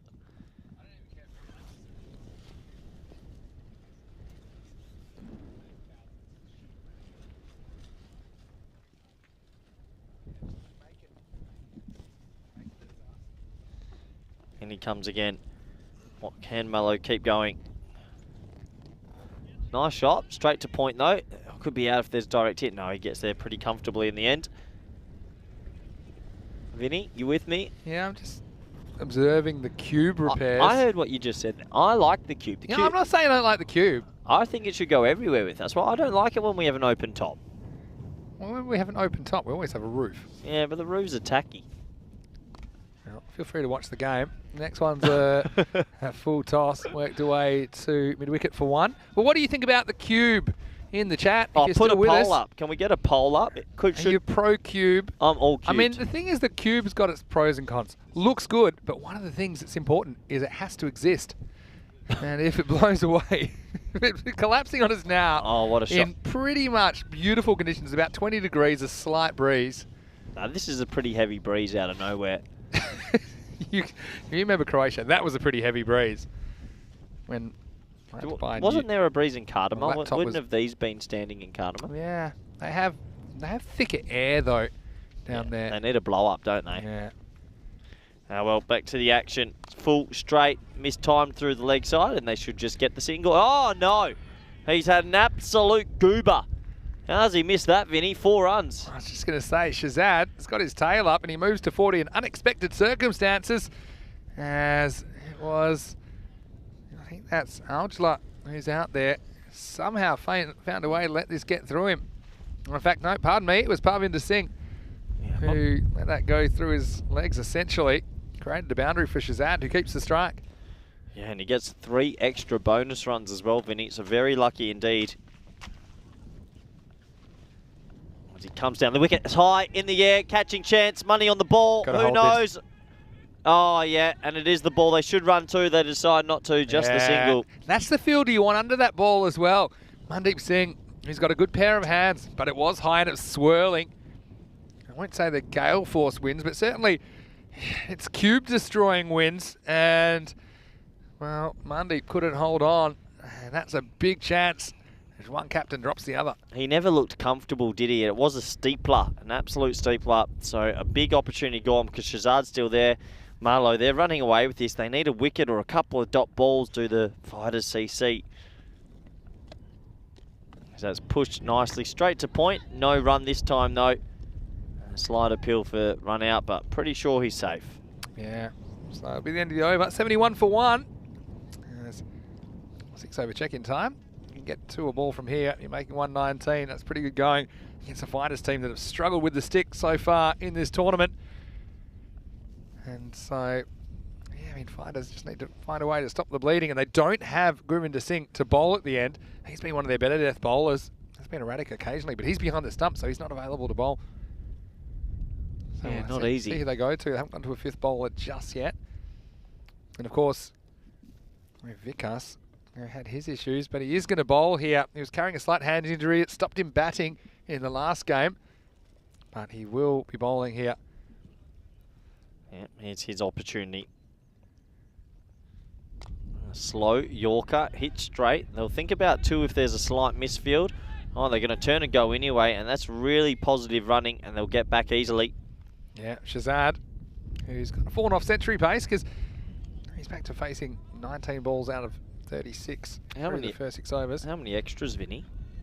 I can check for you. Feels like there's been a few. There's been 9 wides in 6 overs. 1.5 an over, probably a few too many. Make that 10, Vinny. Yep, and you the called extra it. one, make that 11. The last over, for those asking, it was 8 off the over. And so I have the feeling a little bit that fighters have checked out a bit mentally. They seem a bit shot for me. It was a tough loss, wasn't it? And they haven't had a good start here. They just seem flat, you know? Yeah. They don't seem like a team brimming with confidence. Oh, well, that's going to give them some confidence as The Rock, or AKA The Rock, gets a little feather and he's gone. Yeah, so Zaib just cuts at this one. A bit of extra bounce from Vikas. He's bravely soldiering on into game 8 despite carrying that injury, which stopped him batting last game. This is a challenge kind of ball. Bounces a bit more. Pretty handy catch behind the stumps from Gurvinder Singh as well, as he holds on and he creates the 2nd wicket. Breaks the partnership of 32. Zaib departs for a dozen. It's 75 for 2. Yeah, absolutely. Good catch when you're the stand-in keeper. That'll give you a little bit of confidence. And, well, another wicket falls, the 2nd wicket. And Mallow, will that stop them getting up to that 100 mark? You still think they'd be pretty confident at getting? They got plenty of batting. That's the thing. Zaib wasn't really going that quickly anyway. He just seems he's a little bit off with the bat. I know he's coming back from some surgery in the ACL, so he wasn't quite himself. If you remember how he was very, very good, dominating the bowling at times against some high-quality attacks at the ECC, playing for Portugal. But he hasn't quite recaptured his form as yet. So Vikas hit reasonably well. Foot fielding style. Oh. Yeah, go on, talk me through this one. Well, what does he do wrong here, though, Corey? Oh, he does everything wrong. The first thing he does wrong is walk onto the pitch. It's just ridiculous. He made good ground to his right. All he has to do is bend down. He made good ground, bend down. No, he goes lazy, 4 runs. It's such an ugly look. That is the penalty, though, that he doesn't stop it. You don't need your 2-run penalty. He's got another chance here. He comes. Does he bend? He bends well. So he can bend. We know that now. Oh, and it's a horrendous throw in. They almost take a 2nd. 1 on the arm. I'm not too sure who that is out there, but if I was the Deepu coach... Mansapuria. Well, You just got. These are the little things. I mean, they're not out of this tournament. They have to keep fighting. I know they can do it. I mean, Fighters CC showed us last year how good they were. It's true. That's going to be a wide. It's stacking up. See, the wides. Vickers, what was the injury he had in the previous game? Hand injury. I'm surprised to see him, but I'm glad he's recovered. Maybe it's his non-bowling hand. That's all I can think. I don't have any more yeah, specifics about look, that. he's got that bandage there, so a gigantic bandage on his left hand. Shades of Rick McCosker in the centenary test about this effort from Vikas. Malcolm Marshall batting with one hand. Maybe he should have batted with the one hand. Have you seen footage of that? Yeah, I have actually. I watched the Even hit a 4. I watched the Dennis Lilly aluminium bat the other day again. It was a good bat throw, wasn't it? Yeah, it was a very good bat throw. One of the How many greats. games you get these days for that? Oh, plenty. High in the air, not going to be a chance. It'll land safely. Top spin on it, 4 runs. Well, you called it. Did I call it? Oh, I reckon. Did I call it too early, or have I nailed it? I reckon he does touch the rope here, but is it just before he fields the ball? This is the question. We'll get as good a look at it as we can. It was running down the hill here. Usually when it goes down the hill, it goes, and I've called it early. So let's see. They're going to check with the third umpire. He slides. Slides there. See there. Is he touching the rope or not? Yeah, I think so. I think so, but inconclusive. I think you have to go with the fielder's word. There's no one down there. A tough one. Yeah, I mean, I feel like he does knock the rope at some point. It felt for me that it was 4, but I see, mean, look here. It's this first touch that I'm concerned about. That here bounces off him and then he touches the rope. It's probably fine, you know, because I think right there he hasn't touched the rope again. So I think they'll probably say that's fine. Anyway, they need to catch a break, don't they, the Fighters, at the end of the 7th over. It's 84 for 2. Let's have a look ahead to tomorrow. And I know that you're really fired up. You're fizzed up, to use your own words. Oh, yeah. And you'll get to see Brothers live in Portugal tomorrow. Cross-handed bandit time. They'll be taking on Marlow in the morning. It'll be a battle between 2 teams that are in decent form. That's the morning session. Then in the afternoon, Indian Royals versus Fighters. Well, there'll be 2 teams that really need a win, you feel, if things keep panning out the way it looks like here in match 8. So it all starts again tomorrow, 7:30 a.m. GMT, which is 9:30 in Central Europe, 1 p.m. in India. I don't think I've seen a name that says Brothers 11 Portugal. Why does it have the country? It's just representing where they're from. Yeah, okay. Interesting name. Shazad, 44. Will we get our first 50 of the week? Leg side. Must have flicked his leg. Must have. Yeah, Shazad, 1 big hit away. Well, we're talking about the century, but he's just been starved of the strike a bit, Najam Shazad. Just flicks the pad. Good decision from the umpire. Especially because Mats Perea ran straight in front of the umpire. It's one of the things you need is X-ray vision. Sometimes this next ball is in the air. The fielder's going after it, and he gets nowhere near it in the end. That's Vicky, who isn't able to make it. And comes back for 2. The amount of drops. Corey, as someone who's dropped 9 consecutive catches on ECN, I'm sure you can find some sympathy for the fielder there, Vicky Singh. Never dropped him with cricket clothing on. Commentary clothing's a different forte, but I just want to see Fighters put up a bit of a fight because I think they are a better side than this, and they just seem a little bit flat, and things haven't gone their way in the tournament, but it's plenty of time. Seems a long way back, I think, when you've made it to the final and it's just not working for you at the moment. That could be his 50, Vinny, unless he gets down. He does get down. Good work. They get another 2. Don't think I've seen as many 2s in the T10 in a while. I think this field is slightly bigger, just a couple of metres around. Just feels that way. Yeah, there are a few more 2s. There's no way this is just 50 metres. 55. Definitely. There's no way this is the same size as ECL. This hit straight is no way. I think also what it is, it's the surface. 55, I think. No, I think it's not close to 55. I think if anything, it's a metre or 2 more, but not a lot more. Will he get his 50? Yes. What a shot that is. Well, nice slog over mid-wicket, 6 runs, and he moves to 54, Vinny. Yeah, well, batted nudge as he rings up his 50 off 25 balls. Well, the scorers, they've been kept busy by Shazad because he has struck 7 boundaries, and now that's his first Maximo to bring up his half-century. And Marlow, they are flying. They're 94 here in the 8th. And now he has that half-century acknowledged. He goes again, same shot, but gets it on the inner half of the bat. They just get the single this time. Only 3 dot balls out of his 26 so far. The other thing with all the 2s is I think that that the batters, especially the experienced batters and the good runners, they're running the first one hard. And because you will get the odd fumble here, because you get the odd bobble, and they're pretty quick to come back for a second. So I think that's also why we're seeing a few twos. So here's Sawa, who is a pretty stylish left-hander, can hit the ball pretty well.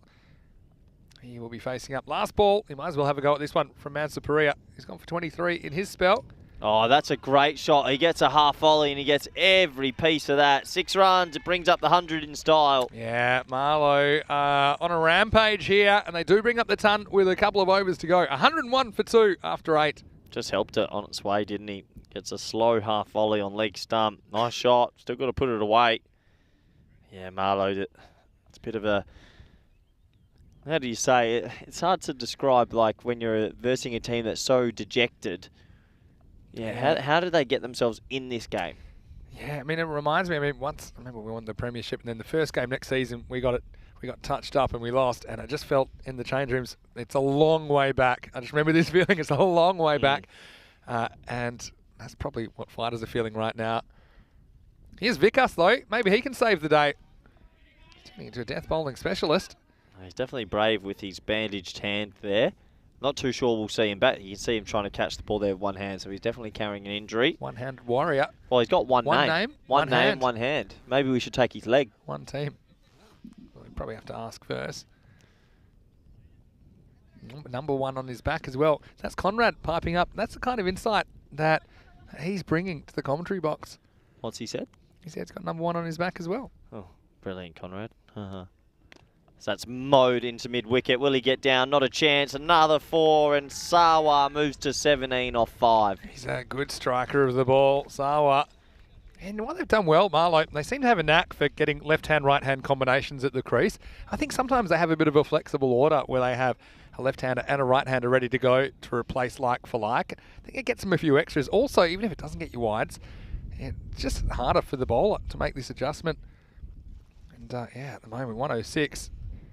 Judging by how the fighters have batted so far in this series, it'll be a tall order. But I mean, the fighters, things could click at any time for them. They're going to hope it clicks pretty quickly. Here's Wickets. Another wide. Yeah, they're on for about 130 here, Vinny.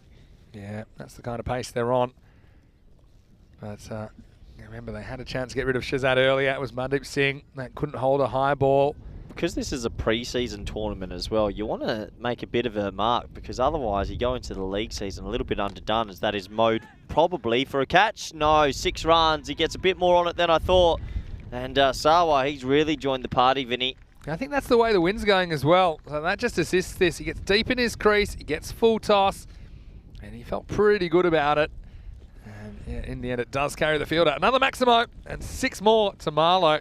Yeah, do you know what I mean there? At a pre-season tournament, you sort of want to show the rest of the comp, irrespective if it's a different format, what you're going to be about. Oh, yeah, for sure. And look, the ECS obviously a big prize in itself. But yeah, definitely a stage of the season. You want to hit the ground running. That should be just one. Yeah, it is just one. A little bit of a fumble, but... Shahzad's not coming back. No. Forget that. The engine ain't moving. So, he's just been a little bit starved of the strike of late, but he has compiled a pretty neat 56. He's got 2 to come in this 9th over. It all happens in the 9th, as Enrico would normally say. Oh, that's high. Catching opportunity, no, I don't think so. Another 6. Well, Shahzad, he comes down the wicket, lofts it over extra cover, and he moves into the 60s. Yeah, really nice shot. Swings his way into the 60s with a classical cover drive elevated by Najam Shahzad. He has been good with the bat and the ball and in the field as well. Triple threat time. And Najam Shahzad leading his team to a very healthy score. 120 on the board. Last ball of the over coming up. Shot straight to cover though, fields it. They should get a simple single, and they will. And another misfield by the keeper, but that'll just be 1. Yeah, end of the 9th, 121 for 2. And Shahzad on 63 off 29. Going it better than 2 a ball. The swinging 60s. Yeah, they are. And every single over has been double figures, except for this 6th from Jasminder Kumar. And that one, in fact, goes magical in the end. 20 come off the Wickets over. And now they're on 130 something pace. Vinny, I'm worried. Caffeine's wearing off. Oh, really? Go another I one. knew there's going to be a time where you were going to come down, and we're going to have a little blanket and maybe a little juice or something for you. We'll tuck you in. I know you got your favourite little couch there in the club rooms where you like to Yeah, have your little I do nap. snug myself there, don't I? It's normally where we find you when you're late for the first ball. Whoa, last ball of the 10th. Do you mean the last over? Yep. This is pulled away. Whoa. And you can forget this one. Adios, pelota, Maximo. Shazad.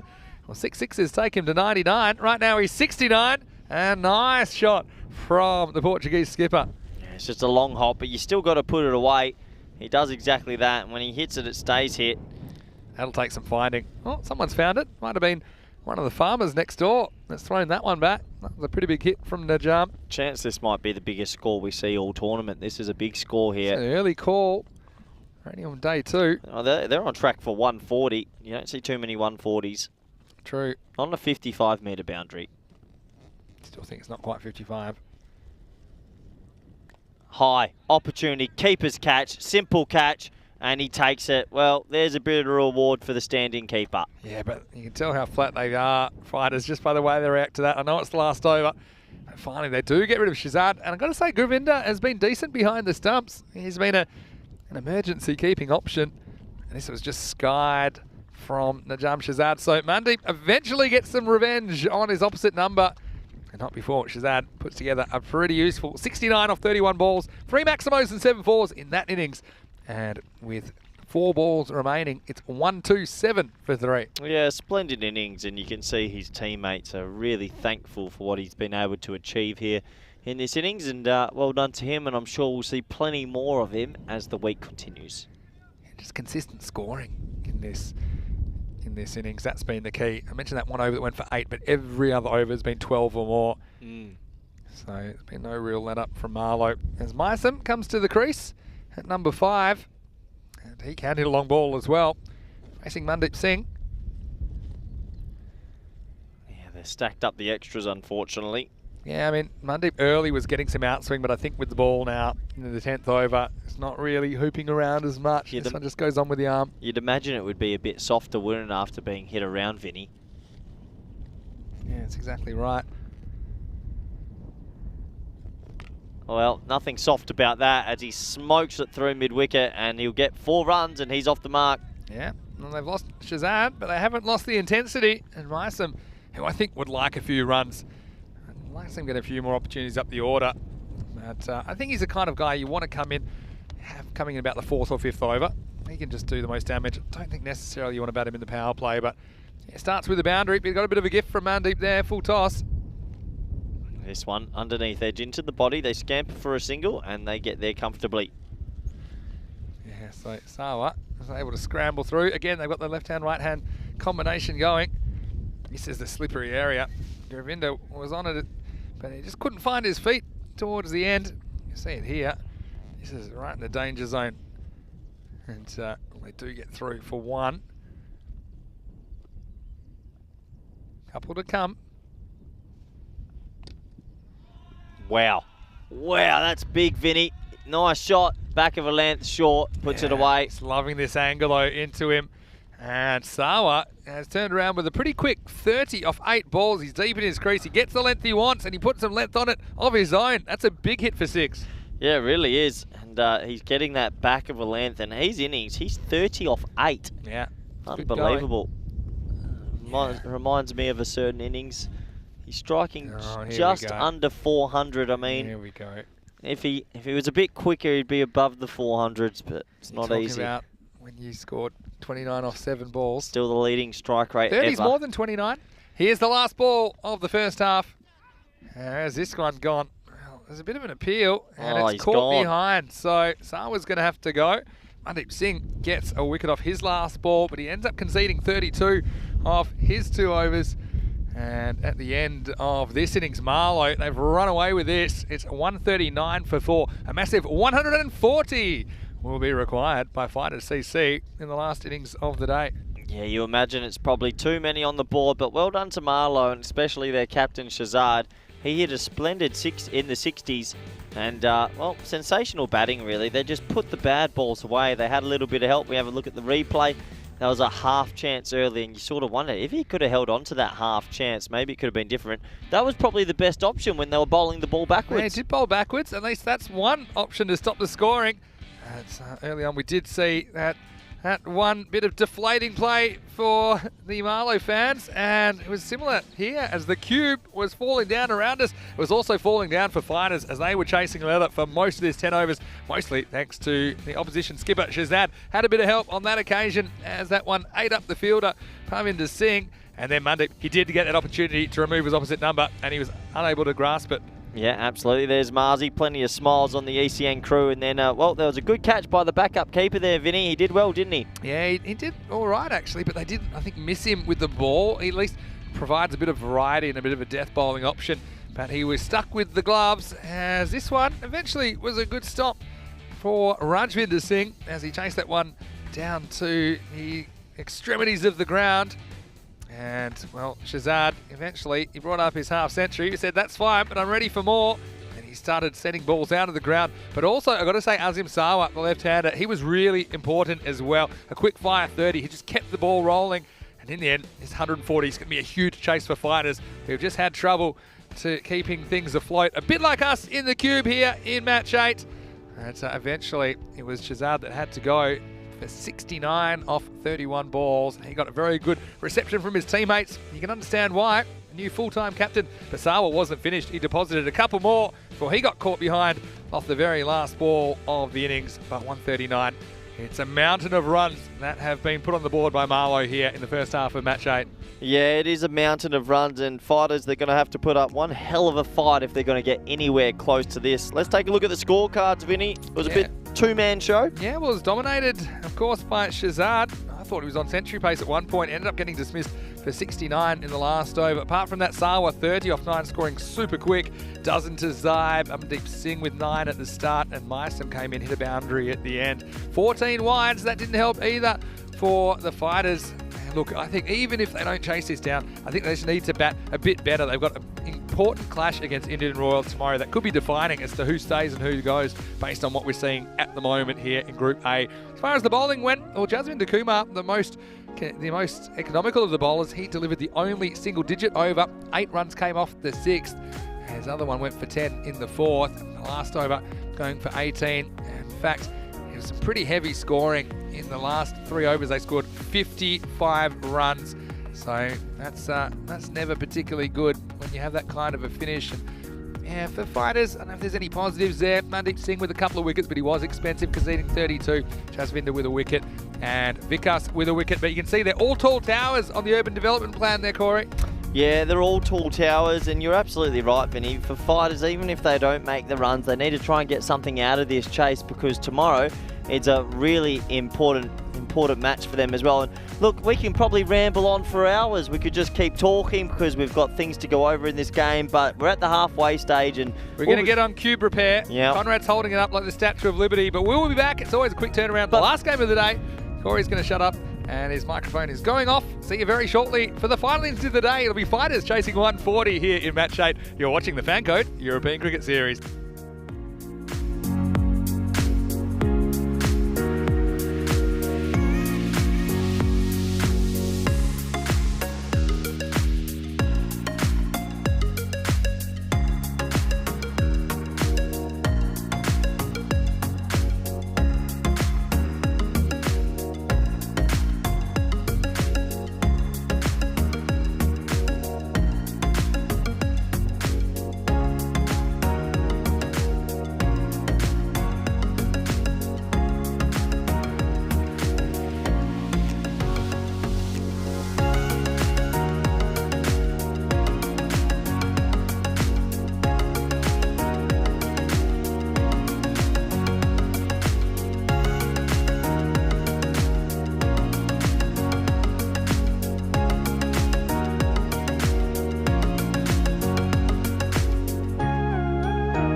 Hello and welcome back to Portugal. It's the last innings of the day here on day 2 of the FanCode European Cricket Series, Portugal. And all right, now we are getting ready for the final innings, and it will be Fighters CC chasing 140 for victory, as we've been trying to do some emergency cube repair. And I know all of you that are following all around the world do want the latest cube updates, and we will bring them to you.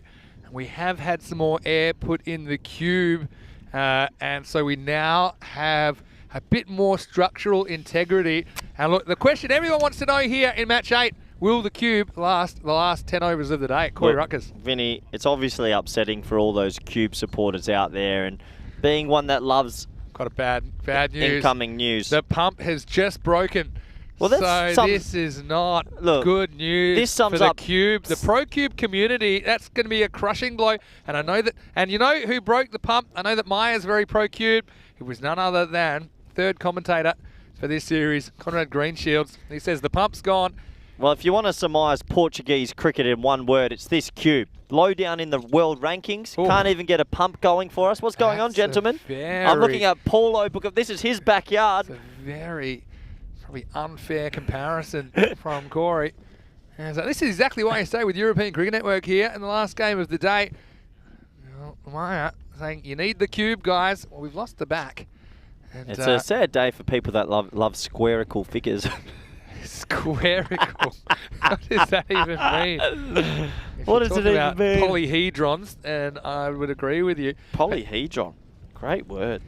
Well, Neil saying no, the cube, and hashtag save the cube. I got to say that the longer I have to live in the cube, I love the way it looks, but I'm just a little bit worried that it can't handle the action of the ECS. I think she just lost a little bit of air. It's like, you know, those inflatable tube bands and their arms are going everywhere. I sort of like it. Would you want to live in one, though? No, not. I mean, if I said you could live in an inflatable house, and it could work in theory, but you're a little bit worried every time that the wind picked up. You wouldn't know where you're going to be. All right, so Fighters, 140. I think it's probably more likely that they'll reach this 140 than the cube lasting the 10 overs, but we're going to find out. And it looks like they're going to open with Asad Mahmood. So here we go. 140 to win.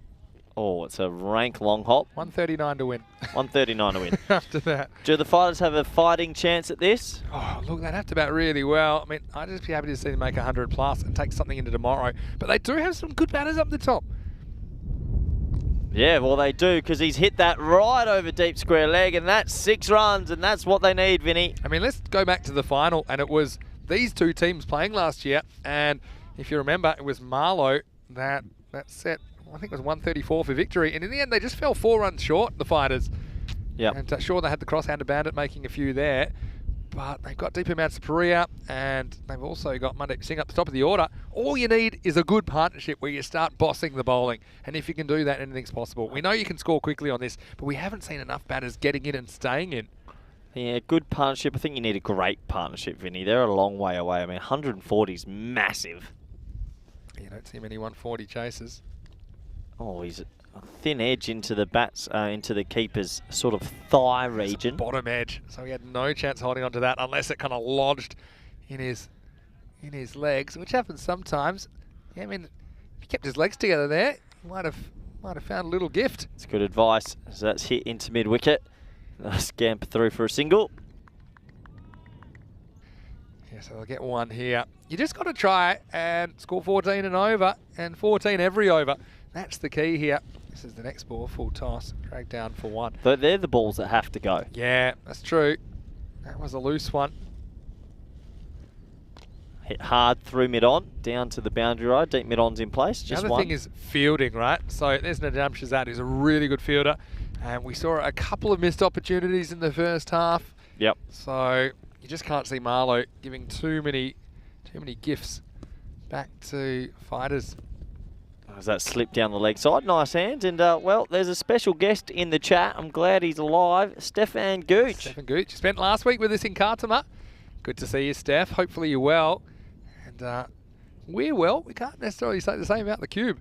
No, and I've over-coffeed. I'm not going to lie. I went pretty hard early, as that's not signalled to wide. Surprising enough, I thought that might have snuck outside the train I line. think with the angle, it's probably not as wide as it looks. I think, yeah, when it goes past the popping crease, it might have been just inside. I don't know what you've been having for a drink today, because that was a wide, Vinny.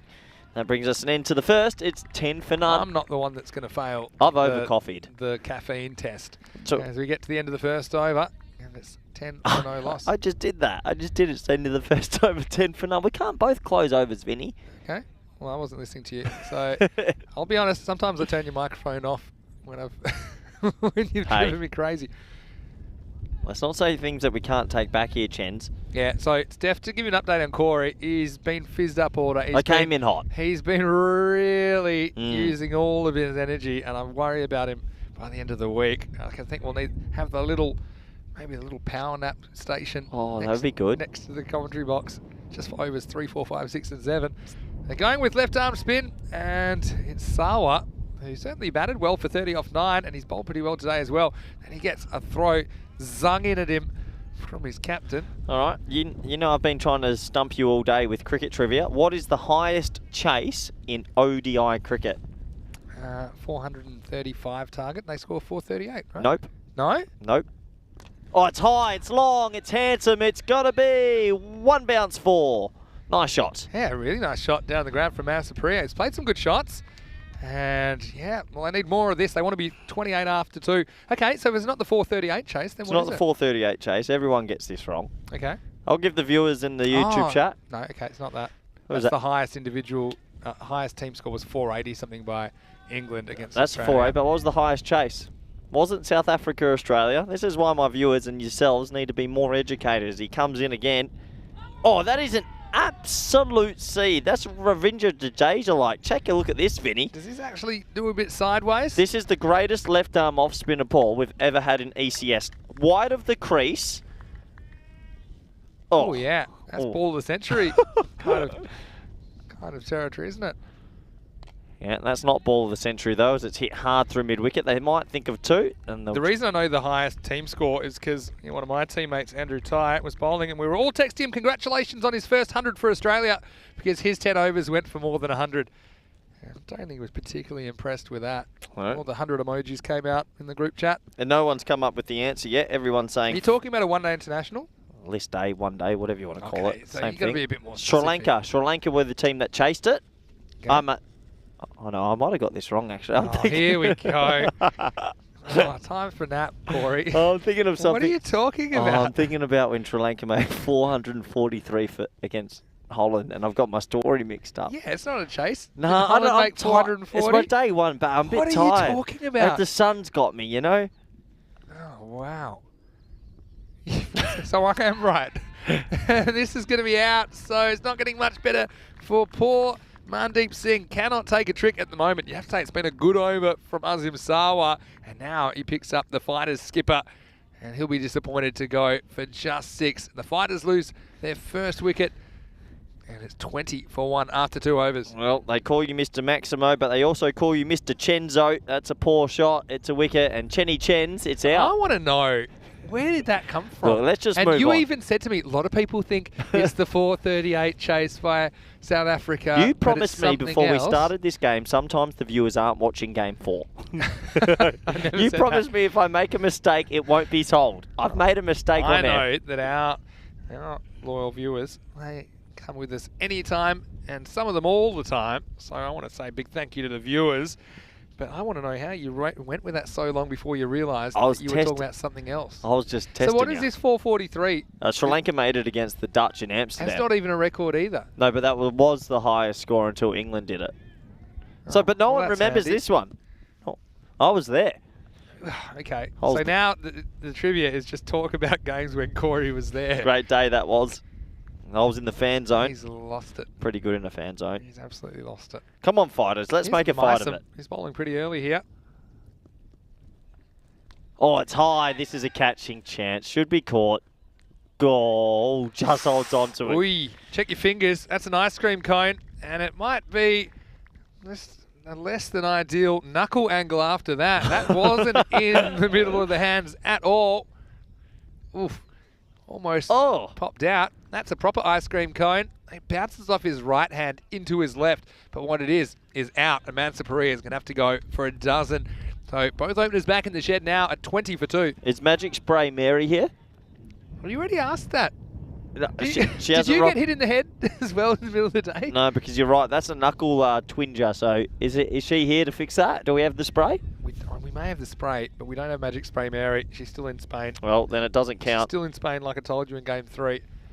How much do you actually remember about today? I know you said you didn't get a lot of sleep because you were up watching the Dutch play New Zealand. I'm a cricket So fanatic, aren't I? I think you're all over the road here. No, game 4's when I hit my straps. But do you know that if you haven't slept for 18 hours, it's the same like impairment as if you're over the driving limit? Did you know that? Really? That's where you are at the moment, I think. Just because I got one story wrong. Oh. And you forgot the Magic Spray Mary thing. I did that on purpose, just to bring her back up. Awesome. Or in the air, Vinny. Half a chance? No, it's going to land in no man's land. Well, you don't want to hit him too close to Shazad because he's got good range and he tends to hold on to these half chances. Yeah, I sort of feel for fighters CC here. They're in such a tricky position. There's not much they can do besides keep swinging at it, but not easy to chase such a big total. Neil's just reminded us that in the chat that you called everyone uneducated when we couldn't get your bit of trivia. And it turns out that you were completely wrong. Who's Neil? Neil, Hawkmoon. Oh, it was rich coming from someone titling themselves Hawkmoon. Hawkmoon also said your memory's so bad that if you gave him a blank piece and tell him it's a calendar, he'll believe you. That's in the air, and it should be. Yeah, it's a good catch by Syed Mysam. He's taking wickets for fun today. He digs this one in short. It splices off Singh's bat. Balloons in the air. Caught and bowled. Good for the fantasy points. Yeah, it's not good for Parvinder Singh, though, who has to go very first ball. And he's been one of the shining lights of the fighter's batting, but he's just late on this, and it hangs in the air long enough for Mysam to get over there. Stop, drop, and roll stuff from the all-rounder. And they've lost 3 wickets for just 1 run. The collapse is on. Mind the Jenga tower, because they're going to fall thick and fast. If last time's anything to go by, of course, the fighters, they'll hope it'll be a different story here in match 8. But right now, they're 21 for 3. It's falling quicker than the cube. Yeah, maybe the cube will last longer. I like also Neil saying he's backpedaling so fast. Corey's like an outboard motor. Do you make a beeping noise when you back up? Yeah, well, just little shots fired in the chat from Hawkmoon. I admitted I got it wrong. I was on the wrong lead from Hawk Moon. We do appreciate all our viewers, including Neil. It's great that you're choosing to spend some time with me. Where's Neil from? I think Neil's in the UK. Okay. What part, Neil, if you're in the chat? Which you are? Corey's ready to make friends again. I think that's good. No, I'm curious. I lived in England for a while. I prefer you're not alienating our loyal viewers if it's possible. You know Mysam's got 2 for here. Make that 3. Make that 3. Make that 3. No. Make that 3. With 2. Not out. Well, there was a huge appeal. There was a noise, but I think it was nothing. Hey, I'm going to throw a stat at you here. And do you remember that Mysam, he was on a hat trick at one point. He took 3 wickets in 4 balls. In fact, he took 4 wickets in that previous game. But here, he did take one off the first ball of his over as well. So he was on a kind of multi-game hat trick in this over. But he didn't take one second ball of the over. He did take a wicket third ball of the over. So twice today, he's taken 3 wickets in 4 balls. He's having a pretty good day. He's taken 6 wickets today, Syed Mysam. Well done to him, but you've upset Hawkmoon. Neil, he's from Aberdeen. Oh, okay. I said the UK. That's cool. Vinny, apologise.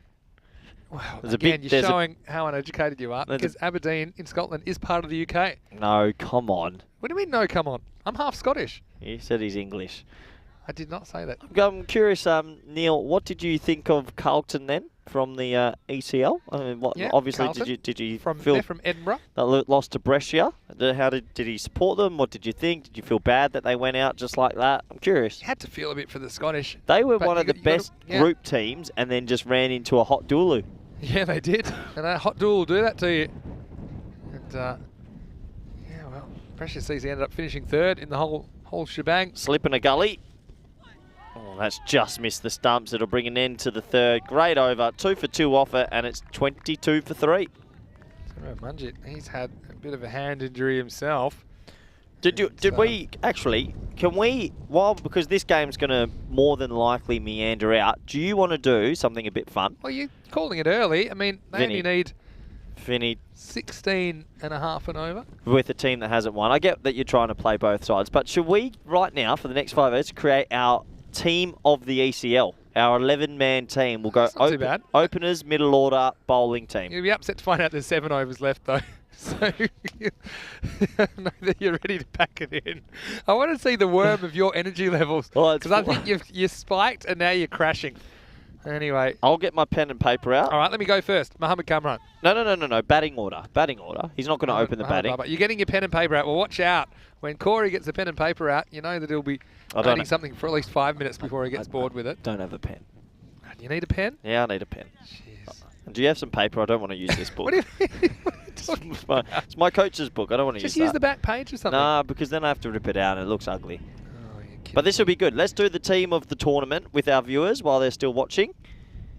And we'll see if they agree with us. And we've got 5 weeks, 30 teams to go over as we continue the action here. Mahmood, outside off stump, pushed into the gaps. Nice cricket shot, beats the inner ring. And with his quick outfield, it goes for 4. Nice batting from Kumar. Yeah, well, that's a nice stroke as they try and get something going here. And we're going to do it by... We're going to have to just maybe throw some names up and then we can maybe put them in batting order. Well, I think we should do the obvious ones first. Okay. And Let us know in the chat. Yeah. Your ECL players you think are in the team of the tournament. Team of the tournament. We should do a graph for it. It should be mentioned. The number 1 picks itself is Mohammed Rabah. Bubba's opening the batting, and he's your number 1 pick. It's got to be player of the tournament. How about Chris Williams Now, to open let's with him? talk about potential openers. Williams, Dulu. I don't think Dula was consistent enough. I don't think Williams had the me. greatest finals week ever. I think he hit more sixes than anyone in the tournament. I still think I'd have him up there. I'll let you take You it. got Chris Yep. Williams, Alex Williams. Yeah, if you want, I can continue to watch this game. Williams, potentially. Yeah, Is there any... I'm just trying to think other openers, as that's hit high in the air, but should be a single. Any other openers in the viewer chat that you... Look, let's go back. Let's go back. Let's think Group A. Let's go week by week. What about Nabi? Oh, yeah, Nabi. Just You- put him in there anyway. No, you got to think. Ahmed Nabi. I don't need to think. I want him. No, you got to I want think. him. Nabi could be an option. Yeah, Who was the other man that opened for Hamza Niaz. Niaz was an option? I mean, to be honest, I'll just pick the whole Trur team. I know you would. I think that they're dangerous chemicals. Zishan from Hungary. Yeah, Zishan, Kukagel. Would you give it He had a to... pretty good tournament. Would you give it to... I mean, you could almost have 2 teams that would play each other. No, you can't. It's in the air, Vinny. Yeah, this is going to fall somewhere. It's gonna fall Zishan safely. or Williams? Go for the second opener. I think Williams. Williams, okay. Bubba and Williams are the opening pair. Well, here we go. Vinny Sander here, Mr. Maximo, in the cube, which is falling all around us. I'm here with Corey Ruckers, and he's got my clipboard. I've got 2 As names. you can see, there's no way you'll ever get through a whole 11 here. I know your concentration span, but it's great to have your thoughts as well in the team of the ECL. Of course, 6 weeks, the biggest cricket tournament in the world, and therefore the best. 144 matches over 6 weeks. It was very exciting, wasn't It it? was brilliant, and congratulations again to Pack I Care Badalona. From the back streets of Badalona to the biggest stage of European cricket, they conquered all. And look, thanks also to all the teams and players that took part. Tunbridge Wells, of course. It was a great experience for them as well. Yep. Very difficult to qualify from England because the amount of clubs, it's a succession of knockouts and high level cricket that got them there. I think they really enjoyed the experience. I'm sure some of them will be watching as well during the year on ECN. So here we go. So what have you got so far? Well, we've got the openers. Chris I think Williams. we could move down to maybe the number 7 or 8 position and go Mohammed Kamran because he's a lock. He's someone that we know. I mean, yeah, Kamran. I mean, he bats 3 for. No, but I don't Pack think when we're doing a proper lineup, he wouldn't. Okay, sometimes. I'm going to put Cammy at 8. Yep, Cameron's. Maybe we should kind of settle on 11, then we can put them in batting order. Okay, Right? Cammy, run some names for me. What about from Carlton, the leg spinner? Yeah. He was very, very good. Yeah, I did like him. And, a deal. So I'll... Yeah, I think, Carlton had a couple. How about Hugo Williams while we're talking about... Yeah, but Adil Raza, the leg spinner from Scotland, he was pretty good. And I've got to put Hugo Williams. I'd have him in there maybe at number 3. Oh, is that Hugo Southwell? Oh, Hugo Williams. Sorry. Hello to Hugo Williams from Tunbridge Wells as well. Yeah, Hugo Southwell. I'm just writing him at the me. bottom. He's a chance. Or maybe we should start like... I think Southwell's in there. Who was in the I final? think he's brilliant. Yeah, Southwell probably is in there, actually. Yeah, he's Southwell's at been 3. number 3. I agree with that. He was phenomenal. And, well, Who Jeff, who's Irish, saying, how about Graham McCarter from Brigade? Nah, no chance. Really? Nah, don't think so. Wasn't consistent enough. I think he was just struggling a bit with an injury. So that's So- probably what just keeps him out for me. So they're coming back for 2. It's tight. Oh, it's really tight. And does he have he's the been ball giving here? him. He's giving him out. I don't think he breaks the stumps with the ball here. We'll have a look at it. There's Josh Poppert behind the stump. See here. We'll try and slow it down for you here. No, Oh, that's actually, out. Well that's done. completely out. Yeah. So there was just no real reaction from Poppert. But yeah, he's gone here for sure. And he just a lack of enthusiasm for Poppert. I thought he must have knocked it. But yeah, he's going to get his marching orders here. It was just, he takes him in one motion. It's actually clever keeping because basically he takes the ball and the follow through just kind of takes the gloves into the stumps. There. Yeah, I think so. Yeah, that's out for me. I think that's out, Vinny, and it's been confirmed. Yeah, it's confirmed on the field. It's confirmed on the field. Look here, we'll slow this as much as we can. Look. Now, when does he catch the ball? Now. Out. Yeah, I think he actually flicks the stumps, but the bails don't come off. Yeah. And then, yeah, that's going to be out. Letitia from Guernsey, Griffins. Yeah, he had a pretty good week. I'll put him at the bottom, potentially. And now we see the decision is made. Jasvinta's got to go. He's run out for 8. Pretty good throw from the boundary as well. So the fighters, they're 34 for 4. The keeper from Griffins, he's great with the gloves, Martin. Yeah, Jason Martin. I'm putting him at the Keeper. bottom. I'm just writing some names and refreshing. Who else was in finals week? Because they're the people that have obviously... So name me a team that was in finals week. Yeah, we talk about Brescia. Brescia had a pretty Oh, even contribution. Ali Raza Islam. Oh, no. From Brescia, Baba Hussein. Do you think so? Oh, he was remarkable. He was. Now, I'd have Ali Raza Islam ahead of Baba Hussein. Ali Raza Islam with the bat and the ball. Baba scored that 100 against the Turks. You want genuine batsmen. Yeah. Yeah, but Baba made important runs. He was the second highest run scorer, I think. Oh, he had the second highest fantasy point in the whole tournament. Who? Ali Raza Islam by plenty. Okay, he's going in at 4. Okay. Ali Raza Islam. I mean, Baba's a good player, but yeah. Who's going to be our keeper here? Give me some Who options. was the other best keeper? Jason Martin was pretty good with the gloves. I did really like his keeping. Oh, and no, he made some runs as well from Guernsey. From from Carlton. The keeper from Carlton. He was phenomenal. Oh, he played for Ireland back in the day. Oh, Rory McCann. Yeah, McCann for me. Throw Rory in there. I'm throwing him in at 7. Yeah. So we've got 2 more. He's a good bat as well. We've got 2 more batting spots at 5 and 6. So Rory McCann and probably Jason Martin are fighting it out. For the keeping I'm spot. giving it to McCann just. Yeah. Okay. So you got a couple more middle order spots. Oh, geez, there goes the towel. This will be a dead ball, I think. Yeah, it will be a dead ball. Yeah. Yep. The batter did well to kind of spot that. Okay, quickly, while we've got the moment, 5 and 6. Who's in the middle order that was phenomenal, Vinny? Who came in those middle overs and you just felt they could still take the game away? You see, there's a few options. I mean, something like an Alex Williams or something. I've got a rogue one for you. Yeah, go on. From Ahmedzai from Drew. Yeah? Yeah, he could give it a crack. Was he consistent enough Nah, probably to not. get in there? How about the beast, Sudesh Wickramaseko? You got to put him he's in there. at 5. Because he had a good 5. tournament, didn't he? Yeah, and also another bowling option. And we considering Marcus O'Riordan, who played the group week but not the finals week. No, didn't have as good a tournament as you'd think. Number 6, we've got number 6, and then we're getting into 3 more bowlers. How about we could about the Bar Bros? We had D Bar and R Bar, and they also Iftikhar Hussain. Let me guess who it was. Jeff Maguire from Ireland, that keeps suggesting more Irish players. Jeff, you've got to let it go. The Irish weren't that good. He's picked Rory McCann from Scotland, but he actually has played for Ireland. Bit high, I think. Number 6, who came in those middle overs, Vinny? Thing is, the number 6, does it go to someone that normally bats 3 or 4 for their club? Yeah, potentially. You know, that's what I'm thinking. Anyway, takes us to the end of the over. 5 overs down now. It's 35 for 4. Moon's calling the lawnmower. That's Nick Johns Wickberg from Croatia. Number 6. I'm just trying to think. Another batsman that played a really good ECL. Keep them coming in because there's so many players. I mean, you know how many players we saw? We saw like around 400 players. Who was in Group B? Group B was Brigade, Guernsey. Yeah, no, Group C. Griffins from Guernsey. Tell me the Hungary. finals of each. Oh, no, someone from Sweden surely must have. Yeah, but there's such a team effort from Sweden. Yeah. It's hard. Maybe someone like a Taz Qureshi. Afridi? Boom Boom? Little Boom Boom? Yeah, Mini Boom Boom might sneak in there. No, but not just on Batting the ball. Oh, this one just gets over the head of a No, I don't think he was consistent enough. Like he would walk into your starting 11, but I don't think he had the greatest tournament. Mini Boom Boom at 6. Even for one of those strikes that went about 120 metres, I think he's in my team. Mini Boom Boom at 6. Nah. Come Oh, on. I've got one. This is a smoky. As an extra spinner from VOC, Arnav Jain as the offie. Yeah, he had a decent tournament. He had a didn't he? very good tournament with the ball. We haven't talked too much about the Dutch.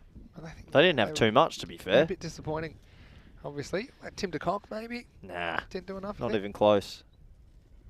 Yeah, this is Bowled going to be in. out. Yeah, and so as a Jarvid, well, unless this was a free hit. Well, what have I missed here? This is probably distracting me. Sorry, Vinny. Well, I'm just going to check. Actually, no. Who was the captain from the Budapest team? Mandian, Harsh Mandian. He was good. Yeah, it was a no ball before. Not sure what it was for. Harsh. That was the free hit. And, the cube just banged me on the head. Oh no, from Budapest. Protractor. Oh yeah, Ketapal. Get him in there. He won a lot of games. He's going to go to 6. If anyone wants to share why it was a no ball first ball of the over in the chat, that would be pretty useful. Okay. And that's hit high in the air. It's going to go wide of extra cover. They might think about 2, but I don't think it's on. And it isn't, just the one. So we've got 3 bowling spots now. Now, I think Raza from Carlton, no one could touch his leggies all week. He was a very good He's bowler, my wasn't number he? 1 spinner. Yeah, and now okay. I've got spots for 2 seam bowlers. How about some of the English bowlers? Well, who are the leading wicket takers or economy rates? How about Macbeth from Ireland? He was right up there for wickets, and I think he also offs a bit with the bat. Yeah. And this time it is bowled, and it will be out as Amandeep Singh goes round the wicket, and he gets one through the batter. It's Manjit Singh who's going to have to go as the fighters, they are fighting to bat their overs again. It's 38 for 5 in the 6th over. Yep, good bowling. You miss, I hit. I know that Jeff thinks that there should be a free hit horn that lets everyone know when it's a free hit. And that would have been handy on that occasion. Last spot, Vinny. Another seam up. Oh, a few to choose from. Who impressed us? I mean, yeah, Macbeth was good with the seam. Would you pick another spinner? I mean, spinners were pretty effective in the tournament. You've already got some extra seam options there. You got like the beast. I think Arnav's economy as a right arm off, he was pretty phenomenal. No one could hit him. Yeah, he was. Yeah. Yeah, but he didn't. I think He economy. earns a spot. Nah. Imagine how good the squad would be, though. We're forgetting someone. There'll be someone Oh else. yeah, we we're haven't definitely mentioned. getting heaps of people. I mean, there's 30 Oh, teams. the spinner from Austria, the left arm offie. Oh yeah. Hassan Yusuf. He was unbelievable. He's going in for me. He was phenomenal. Yeah, him and Bati from Dreux But were Yusuf really good. kept in taking a wee Group first A. ball and he bat. So I will read. We've confirmed the team. Okay, so it's confirmed. Hot off the press. I'll read it out after this over. All right, well, I'm excited. Imagine this team together versus the ECN crew. Harrison Ward, Corey Ruckers, Vinny Sandhu, Stefan Gooch. That's a good game. Big names. This will just be a dot to finish the 6th over. At the end of 6, the fighters are 40 for 5. And here is the Corey Ruckers team of the ECL. Go ahead. The opening batsman, Big Mohamed Baba. Yep. He is supported by Williams, Chris Williams that is. Yeah, Then Hugo Southwell steps out at 3. like it. Ali Raza Islam at 4. Yep. Sadesh the Beast at 5. Yeah. Kurtapal at 6. Tracked up. McCain as the keeper at 7. Yeah, Rory McCann. Mohammed Kamran at 8. Okay. Raza the leg spinner. Adil Raza. Yeah, from Carlton. Macbeth the seam bowling option at 10. Yeah.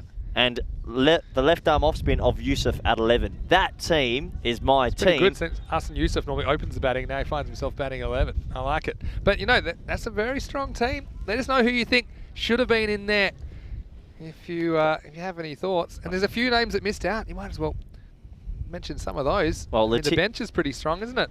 Yeah, I'll give you well, that's flicked away through leg side, and with this quick outfield, might go for 4, and it does. So it's a race between man and ball. It was almost a dead heat, but the ball does win the race. So another 4 to the total. Fighters move up to 45. They've struggled to get out of the 40s. Yeah, my sort of 12th, 13th and 14th man, Letitia from the Griffins. I think Jason Martin from Griffins as well. Nabi. Yep. And maybe Martin as the backup keeper from Griffins also.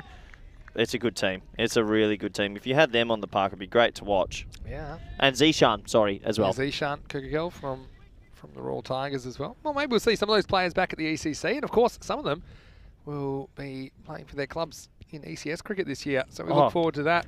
No, we've got one more we've definitely missed. I have to squeeze him in. Stefan Gooch said the left arm opening bowler from Albi Zalmi. Taz Qureshi. He has to start. Him. Yeah, sorry. He said nah. Sorry, I forgot who he was. He has to be There's a few options there because I think him and also Mohammed Atif was pretty good. You know, nah, at the business end of the tournament. Yeah, but no, not yet. So that's hit hard through mid-wicket. 1 bounce, 2 bounce, 1 run. I will now be dropping Kurtapal. Oh, the protractor's gone. I'm moving everyone up the order, and then the left arm seamer has gone in from, what was his name? Taz Qureshi. Taz Qureshi's. Oh, yeah, the protractor was pretty good though. Nah, protractor's no good. You're forgetting because it was all the way back in Group B. Yeah, that was a long time ago. He was consistently getting 2 wickets a game. Atif Muhammad was good, And also, but Atif probably offered more with the bat than Taz Qureshi did. Atif Muhammad was good, but in the first week he only bowled 1 over a game, so you can't. Okay, so who are your 2 umpires on the field in this All-Star game? Oh, here we go. Come on. Already know the commentators will be Vinny Sound and Mr. Maximo with Rico Full. Nah. And now we just need to work out who the 2 umpires are. There's a lot of pressure on this. That's a lot of pressure on but you. I'm probably going to go Suleiman and Charles Croucher are definitely my 2 umpires, most deserving and probably the best. 3rd umpire? Best umpires we've had in the ECN. 3rd umpire? Shub. Shub's 3rd umpire. This is in the air. I reckon this might carry. It's going, and it's going to be 6. Maximo. What a good shot this is. It is Vicky Singh who goes bang. And, well, not too many get over long on against this Marlow side. In the end, the fielder, he gets a half a hand on it, and that's all he gets. And so 6 valuable runs, and that finally takes them past the 50 mark. Well, I bet at the end of 7. It's 54 for 5. Just quickly, let's have a look tomorrow. It is day 3 of 12 here in Portugal. We have matches 9 through 12. Brothers live in Portugal. They're undefeated. We've taken on Marlow in the afternoon. The Royals will take on the Fighters as we get back to live action. And the first ball is just bunted up. And they will get a single off this one. This was the first ball of the 8th over. Could have gone anywhere. Ended up falling safely. I guess I should keep going with who should be in what position, right? With what? Well, we've done the players. That's high, long, handsome. Oh, Mysom. He's taken an absolute specky, but he's gone right over the rope. And he didn't really have time to release it, did he? He gets a high 5 as Mysom got a half a hand on one last over. Have you ever seen a bigger celebration for a 6? Look at this. It's a hell of a snare. And he actually tries to release it. I just think he can't unwrap his fingers around the ball. So that's a Maximo. This next one bounces a bit more than the batter thinks. And this one will be taken behind the stumps by Popart. And so Fighters, well, all action at the moment. They lose Vicky Singh in the end for 17 off 8. And now they lose the 6 wicket, 61 for 6. Yeah, hits the 6, gets out. We talked about the players, commentators, umpires. Project manager, I guess. Barry Eaton. Okay. Smokey, coming out of nowhere. What other positions do we got? Best of... Oh, we're talking best of the best here for the ECL. Mascot, if you had a mascot. Did the mascot suit ever arrive? No, got stuck. Nah, shame. It's not a great time in the world commentary, we have to talk about the commentary. Yeah. I have to admit, Andrew Ryan surprised me. Yeah, Andrew's a good commentator. But, you know, that's been decided. It's fine. Okay, let us know in the chat who you want. I don't mind carrying the drinks if that's what the people decide. Third place. We're definitely in the top 4. Oh, this is in the air, and this could be another catching opportunity. It's taken on the run, and he might as well keep running. Amandeep Singh, he's cleaning him up here, as it's going to be a short stay at the crease for Govinda, who has found his way from number 11 all the way to number 8 now. So he's working his way up the order, but this doesn't do him too many favours. He goes for a golden duck. Nice catch on the run from the bowler, Amandeep Singh, who takes 3 for 12 at the moment with a couple of balls left. And fighters, once again, they're running out of resources. It's 61 for 7. Yeah, good catch off his own bowling, and he's moved himself on to a hat-trick now. And, well, 61 for 7, this game's almost gone. But look, you've got a hat-trick opportunity. It's breezy, and you've got a tail-ender. Throw it up. Throw this right up. I want to see a moon ball here, and you've got every chance of this hat-trick. They'll probably want to go after it, just because that's what players normally want to do. Stefan Gooch on commentary. Joe Weggs and MSP. Yeah, fair enough. Yeah, good call. Here we go, hat-trick ball. All right, let's go. He does that, but he's gone too much. We've seen 2 hat-trick balls today. They've both been no balls.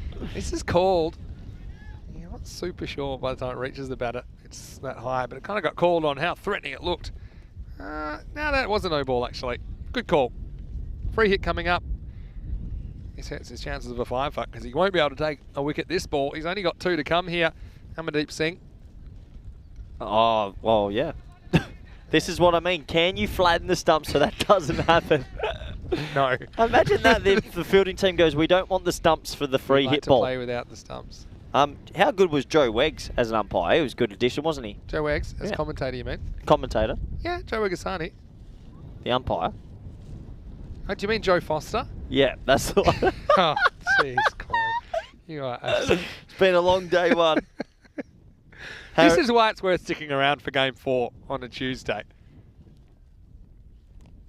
Nice shot into the offside. Harrison Ward doesn't get a mention. Doesn't make the top 10 of anything. Yeah. Harrison, gone too soon. Yeah, shame. He's got talent as an umpire, though, doesn't he? Yeah, I think so. I think he's got all us ECN crew will be supporting his here at Sussex. Certainly won't be in a rush to be mic'd up again after you ribbed him. Oh, that was... End of the 8th over, 62 for 7. What was the best viral moment? Because that was pretty good. That was up there. That was funny. What's that? Ribbing of... When you teased him about his first what class was average. the best? What is your first class average anyway, Corey? Oh, not applicable. Okay. Well, if they counted Dutch domestic cricket as first class, probably 30 odd. Well, Gucci saying in the chat commentary, it will be him, Joe Weggs and MSP. Actually, he says Joe Weggs and MSP. Also says he couldn't umpire anyway because he'll be opening the batting for the ECN team. So that's fair enough. ECN team versus that All-Star team would be a good game. HW and we'll go Gucci at the top then. Yeah, sounds fair. You slipping in at 3, Western at 4. Probably bat a bit lower, probably 5 or 6 in that team. Who else we got there? Mainly for my keeping. It's going to be leg side wide. Well, they talk about having a game here against the Portugal All-Stars. I'm probably going Rob Kemming 3. 4. The wall. Yeah, the wall, just to see off that new pill. We've got plenty of options. How long is this game? Please don't be a wide. Could be a wide. It could be a wide. Let's come Don't off the signal pad. it. No, don't signal. Yeah, it's a leg by, Vinny. Let's just have a look at this on the replay. Corey thought that this was potentially a wide. I was looking up. And we'll have to go to the rule book because this one hits the batter right on the boot. Just a skimmer. And, yeah, that'll be a leg by. Actually, who was the best in the fan zone? That's a good question. Maya's got to be in there. Maya was pretty good. She was phenomenal. Good. Maya probably good silver would be medal. The fan of the tournament. Yeah, I'd say so. She's right in there. But, I mean, having said that, individual, maybe. But how about we had the Jersey fans, we had some good Irish fans, we had the some English good fans as well, and even the Scottish fans. They were getting around it when they were there. What was the biggest fan base? Jersey. I think they're talking the last week. Maybe Ireland had 30 something. They brought with them. They brought the weather with them as well, didn't they? The cube looking. It's going to be a close call between this game and the cube. It's knocking me on the head at the moment. Swing and a miss for Rajvinder Singh, who's in there now. As Javed is at the other end. At least he's stuck around a bit. He's 5 off 10. It's trying to bat out their overs. It's the leg spinner this time. It gets through the man at point. He just has to pop his finger back in. That was a little nasty one. And that will take us to the end of the 9th over. Last over of the day coming up. It's 67 for 7. Oh, good name. Totally forgot this one. The Greek Adonis. Oh, yeah. Ari Cavellis. Oh, does he slip Is this in? this is a game where you just roughly describe players and I give you their actual names? No, Is that what it is? actually, the European Cricket Network chat put that in. So that would either be Daniel Weston or James Cantor, surely. Hello, guys. Yeah, don't know who's behind the robot desk today. Yeah, Ari Cavellis, he'd be up there. I think he disappointed himself because I think he could have, probably on another tournament, could have gone a lot bigger. Anyway, here's the last over of the day. And it looks like Sabir is going to have it. It's good that we can have this kind of discussion. And this is the kind of discussion you can have after 6 weeks of cricket and 144 matches. Unprecedented stuff. I think when the team of the tournament gets announced, they should get like a special shirt or something. Because team of the tournaments are cool. I like that we did that. Look at this stance. Outside off. Oh, shot of the day. I did not expect that, Vinny. Yeah, well, Jarvin's been a bit short of runs, and he shows him the stumps and challenges him. That's exactly what I would have been doing. It was speared in at middle, but he just flicks it away dismissively for a boundary. Yeah, the old Whippington. Look at that. Well, thank you. That's a tape ball cricket shot. I guarantee he's played a lot of tape ball cricket. Exactly. What a fun day this has been. It's good to be back on the ECS train, that's for sure. Well, the robot saying, is the Greek Adonis the best rig ever on the ECN? Well, there's a few players that'll probably lay claim to that. I've thrown that much tin lately. That means lifting weights for those of you that don't know. I think of Corey's slang. ECN crew, when you actually think about who's on our crew, I could potentially be pushing up best rig. I still think we could throw you in the trunk of a car pretty easily. So you might might want to work at it. If it's 40 against 1, of course.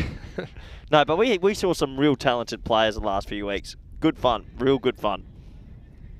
I'm looking forward to the next decision. And now with that new rule, 2 overseas players, or two imports, sorry. 2 wildcards. 2 wildcards, sorry. That's brilliant. I love that. That's a great addition. Because last over the day we can talk about one of the biggest clashes of the week, just between friends here, as he throws pretty much everything at this.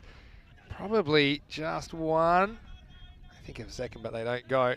Now they're going to go, and what a run this is. It goes to the middle of the pitch, and they steal a second. Java gets the strike back. Wish fighters showed this much fight a lot earlier. Good running, though. Now, the word is that we'll have a friendly poker game on Thursday night, and just for bragging rights, and we may have 14 round the table ECN Poker Tour. Tell you what, I could get up to 4 digits.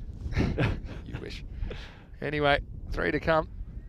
Oh, he really swings hard, doesn't he? Who do you like in that? And that's something that. It couldn't be a run out.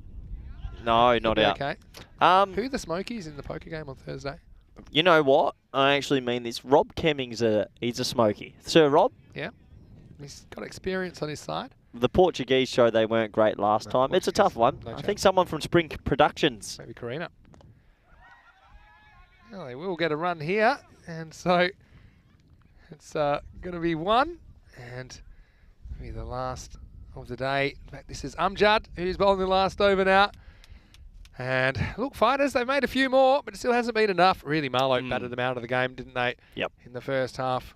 As I get my good pen back, there's no way I'm letting you hold on to that. Yep, last ball, outside off stump. I like it. A little bit funky. Here we go. He swats it. It's down his throat and caught. And that wraps up a really good win for Marlowe. They go on to be 64-run victors. Yeah, 139 to 76. Well, I'm going to say 63, but still, it was a pretty comprehensive performance by the defending champions and European Cricket League representatives of Portugal. And yeah, thanks again for your company. We will be back tomorrow as we will have day 3 of action. Get to see Brothers live in Portugal for the first time, Corey, in live. I saw them yesterday, of course. We'll see Marlowe again. And look, what you would say is fighters, certainly an improvement with the bat. It's never easy when they take on Marlowe. There's a rematch of last year's final. But it is the men in green that come out on top as we go back to some of the highlights. Deepa Mansapuria and Mundy opening the batting for fighters early in this one, chasing an imposing target of 140. And ultimately, again, it was just these wickets that continued to fall and just didn't allow them to get any sort of momentum into this chase. No, it's really difficult when you're chasing 140 and you lose a couple of wickets early, and that's what happened. And well, it was pretty good bowling from Marlowe. They didn't have to do too much. They just kept it consistent. The fielders backed them up, and as you mentioned, Vinny, with so many runs on the board, nearly everything has to go right as a chasing team. And for fighters who have been at the bottom end of the table, there was only a couple of glimpses of some magic. There was a 6 just over the rope and another 6 over here just over the rope again. So they got a couple of boundaries away, but unfortunately for them, they were never going to chase this 140 down. And as the wickets kept falling, so did the hopes of the fighters. And, well, credit to Mallow. They're a championship-based team. They've won the last couple of years. They came to the ECL, and they did everything right again, Vinny, and they ended up running away pretty strong victors. Yeah, they did. As we see at the end, there are a few little highlights. We went there, we saw a bit of a counter-attack, but Shazad, he finished things off. And it was a nice bit of bowling. Amjad getting amongst it at the end. Takes a wicket off the last ball of the day. So he finishes with one. And, well, that was all she wrote. And tomorrow we will see Brothers 11 Portugal in matches 9 and 10 taking on Marlow. So Marlow have to back up. Interesting clash to start the day. And then a battle of the two teams without a win as yet, matches 11 and 12. Indian Royals versus Fighters CC. That can be really important. It's still pretty early in the piece. We hit the midway of Group A tomorrow, but they're the two teams at the moment that look to be battling it out for that final spot in the quarterfinals. Yeah, absolutely. There's plenty to play for still. We're only on to day 3 tomorrow. I'm really looking forward to seeing Brothers 11 for the first time. Yeah, 7:30 a.m. GMT, which is 9:30 in Central Europe, 1 p.m. in India. Make sure you join us for another day of exciting FanCode European Cricket Series action as we have a look at the scorecard for fighters.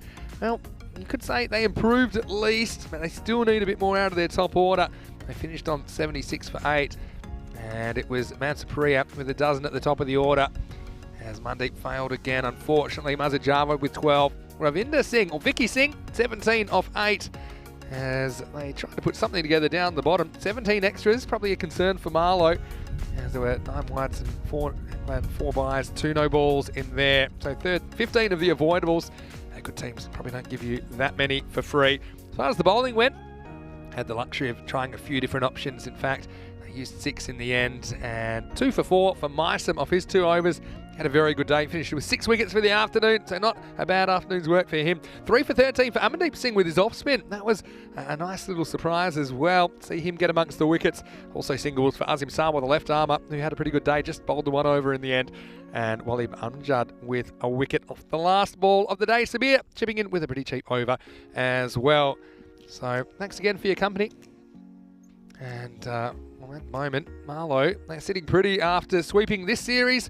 Here's Vinny Sandhu here, and the good news is the cube, it's been getting low, but it is still standing. So we'll have to see what kind of shape it's in tomorrow morning, as if it's retained its cubic properties. But Corey, it's been great to have you here. How was your first day back on the ECS tour? Let's be honest, that might be one of our better days together. We were on today. That was a bit of energy. Of all of the days we spent together, that was definitely one of them. And it's been great to have your company once again. Corey will be back tomorrow.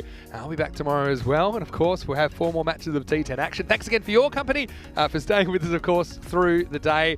As the cube gets a little bit lower, we will be back tomorrow, 7:30 a.m. GMT, 9:30 in Central Europe, and 1 p.m. in India. And that Brothers versus Marlow, it'll be kind of champs versus challengers kind of thing tomorrow morning. And Marlow have been a bit hit and miss. I think some of their players haven't really fired yet, but they have been winning. They're 3-1 after 2 days play, which isn't too bad. Just a reminder, if you're watching on YouTube, make sure you subscribe to our channel and like this video if you are enjoying what you're seeing. We are growing all the time with our viewership. If you're watching on FanCode India, great to have your company as well. Tell your family, tell your friends. ECS is back. The weather's been good to us today as well. Had no interruptions, which is good. And the forecast from here on in is pretty good as well. Our social media at European Cricket, Facebook, Instagram, and Twitter. We're now on TikTok as well. So if you want to have some of that stuff, funky stuff, at European Cricket Network on TikTok. And well, Rico, he's promised me he's going to learn TikTok and he's going to explain it to me. So all the youngsters, they're all over it. But look, we're going to go back. We're going to have enjoy the hospitality of everyone here at the club. Great to have you after work for the first time. So it's going to be great to spend the evening reflecting on the day. And we will be back tomorrow. 4 more matches on the way. It'll be a wacky Wednesday here. Vinny Sandhu, Mr. Maximo, alongside Corey Ruckers. Hope you have a happy and safe evening for everyone at the European Cricket Network and European Cricket family. It's a very good night from us. Good night from you. Good night. And we'll be back in the morning. Hasta mañana. Have a lovely evening and see you tomorrow for more FanCode European Cricket Series. Enjoy some highlights of the day. It was a great day too here in Portugal.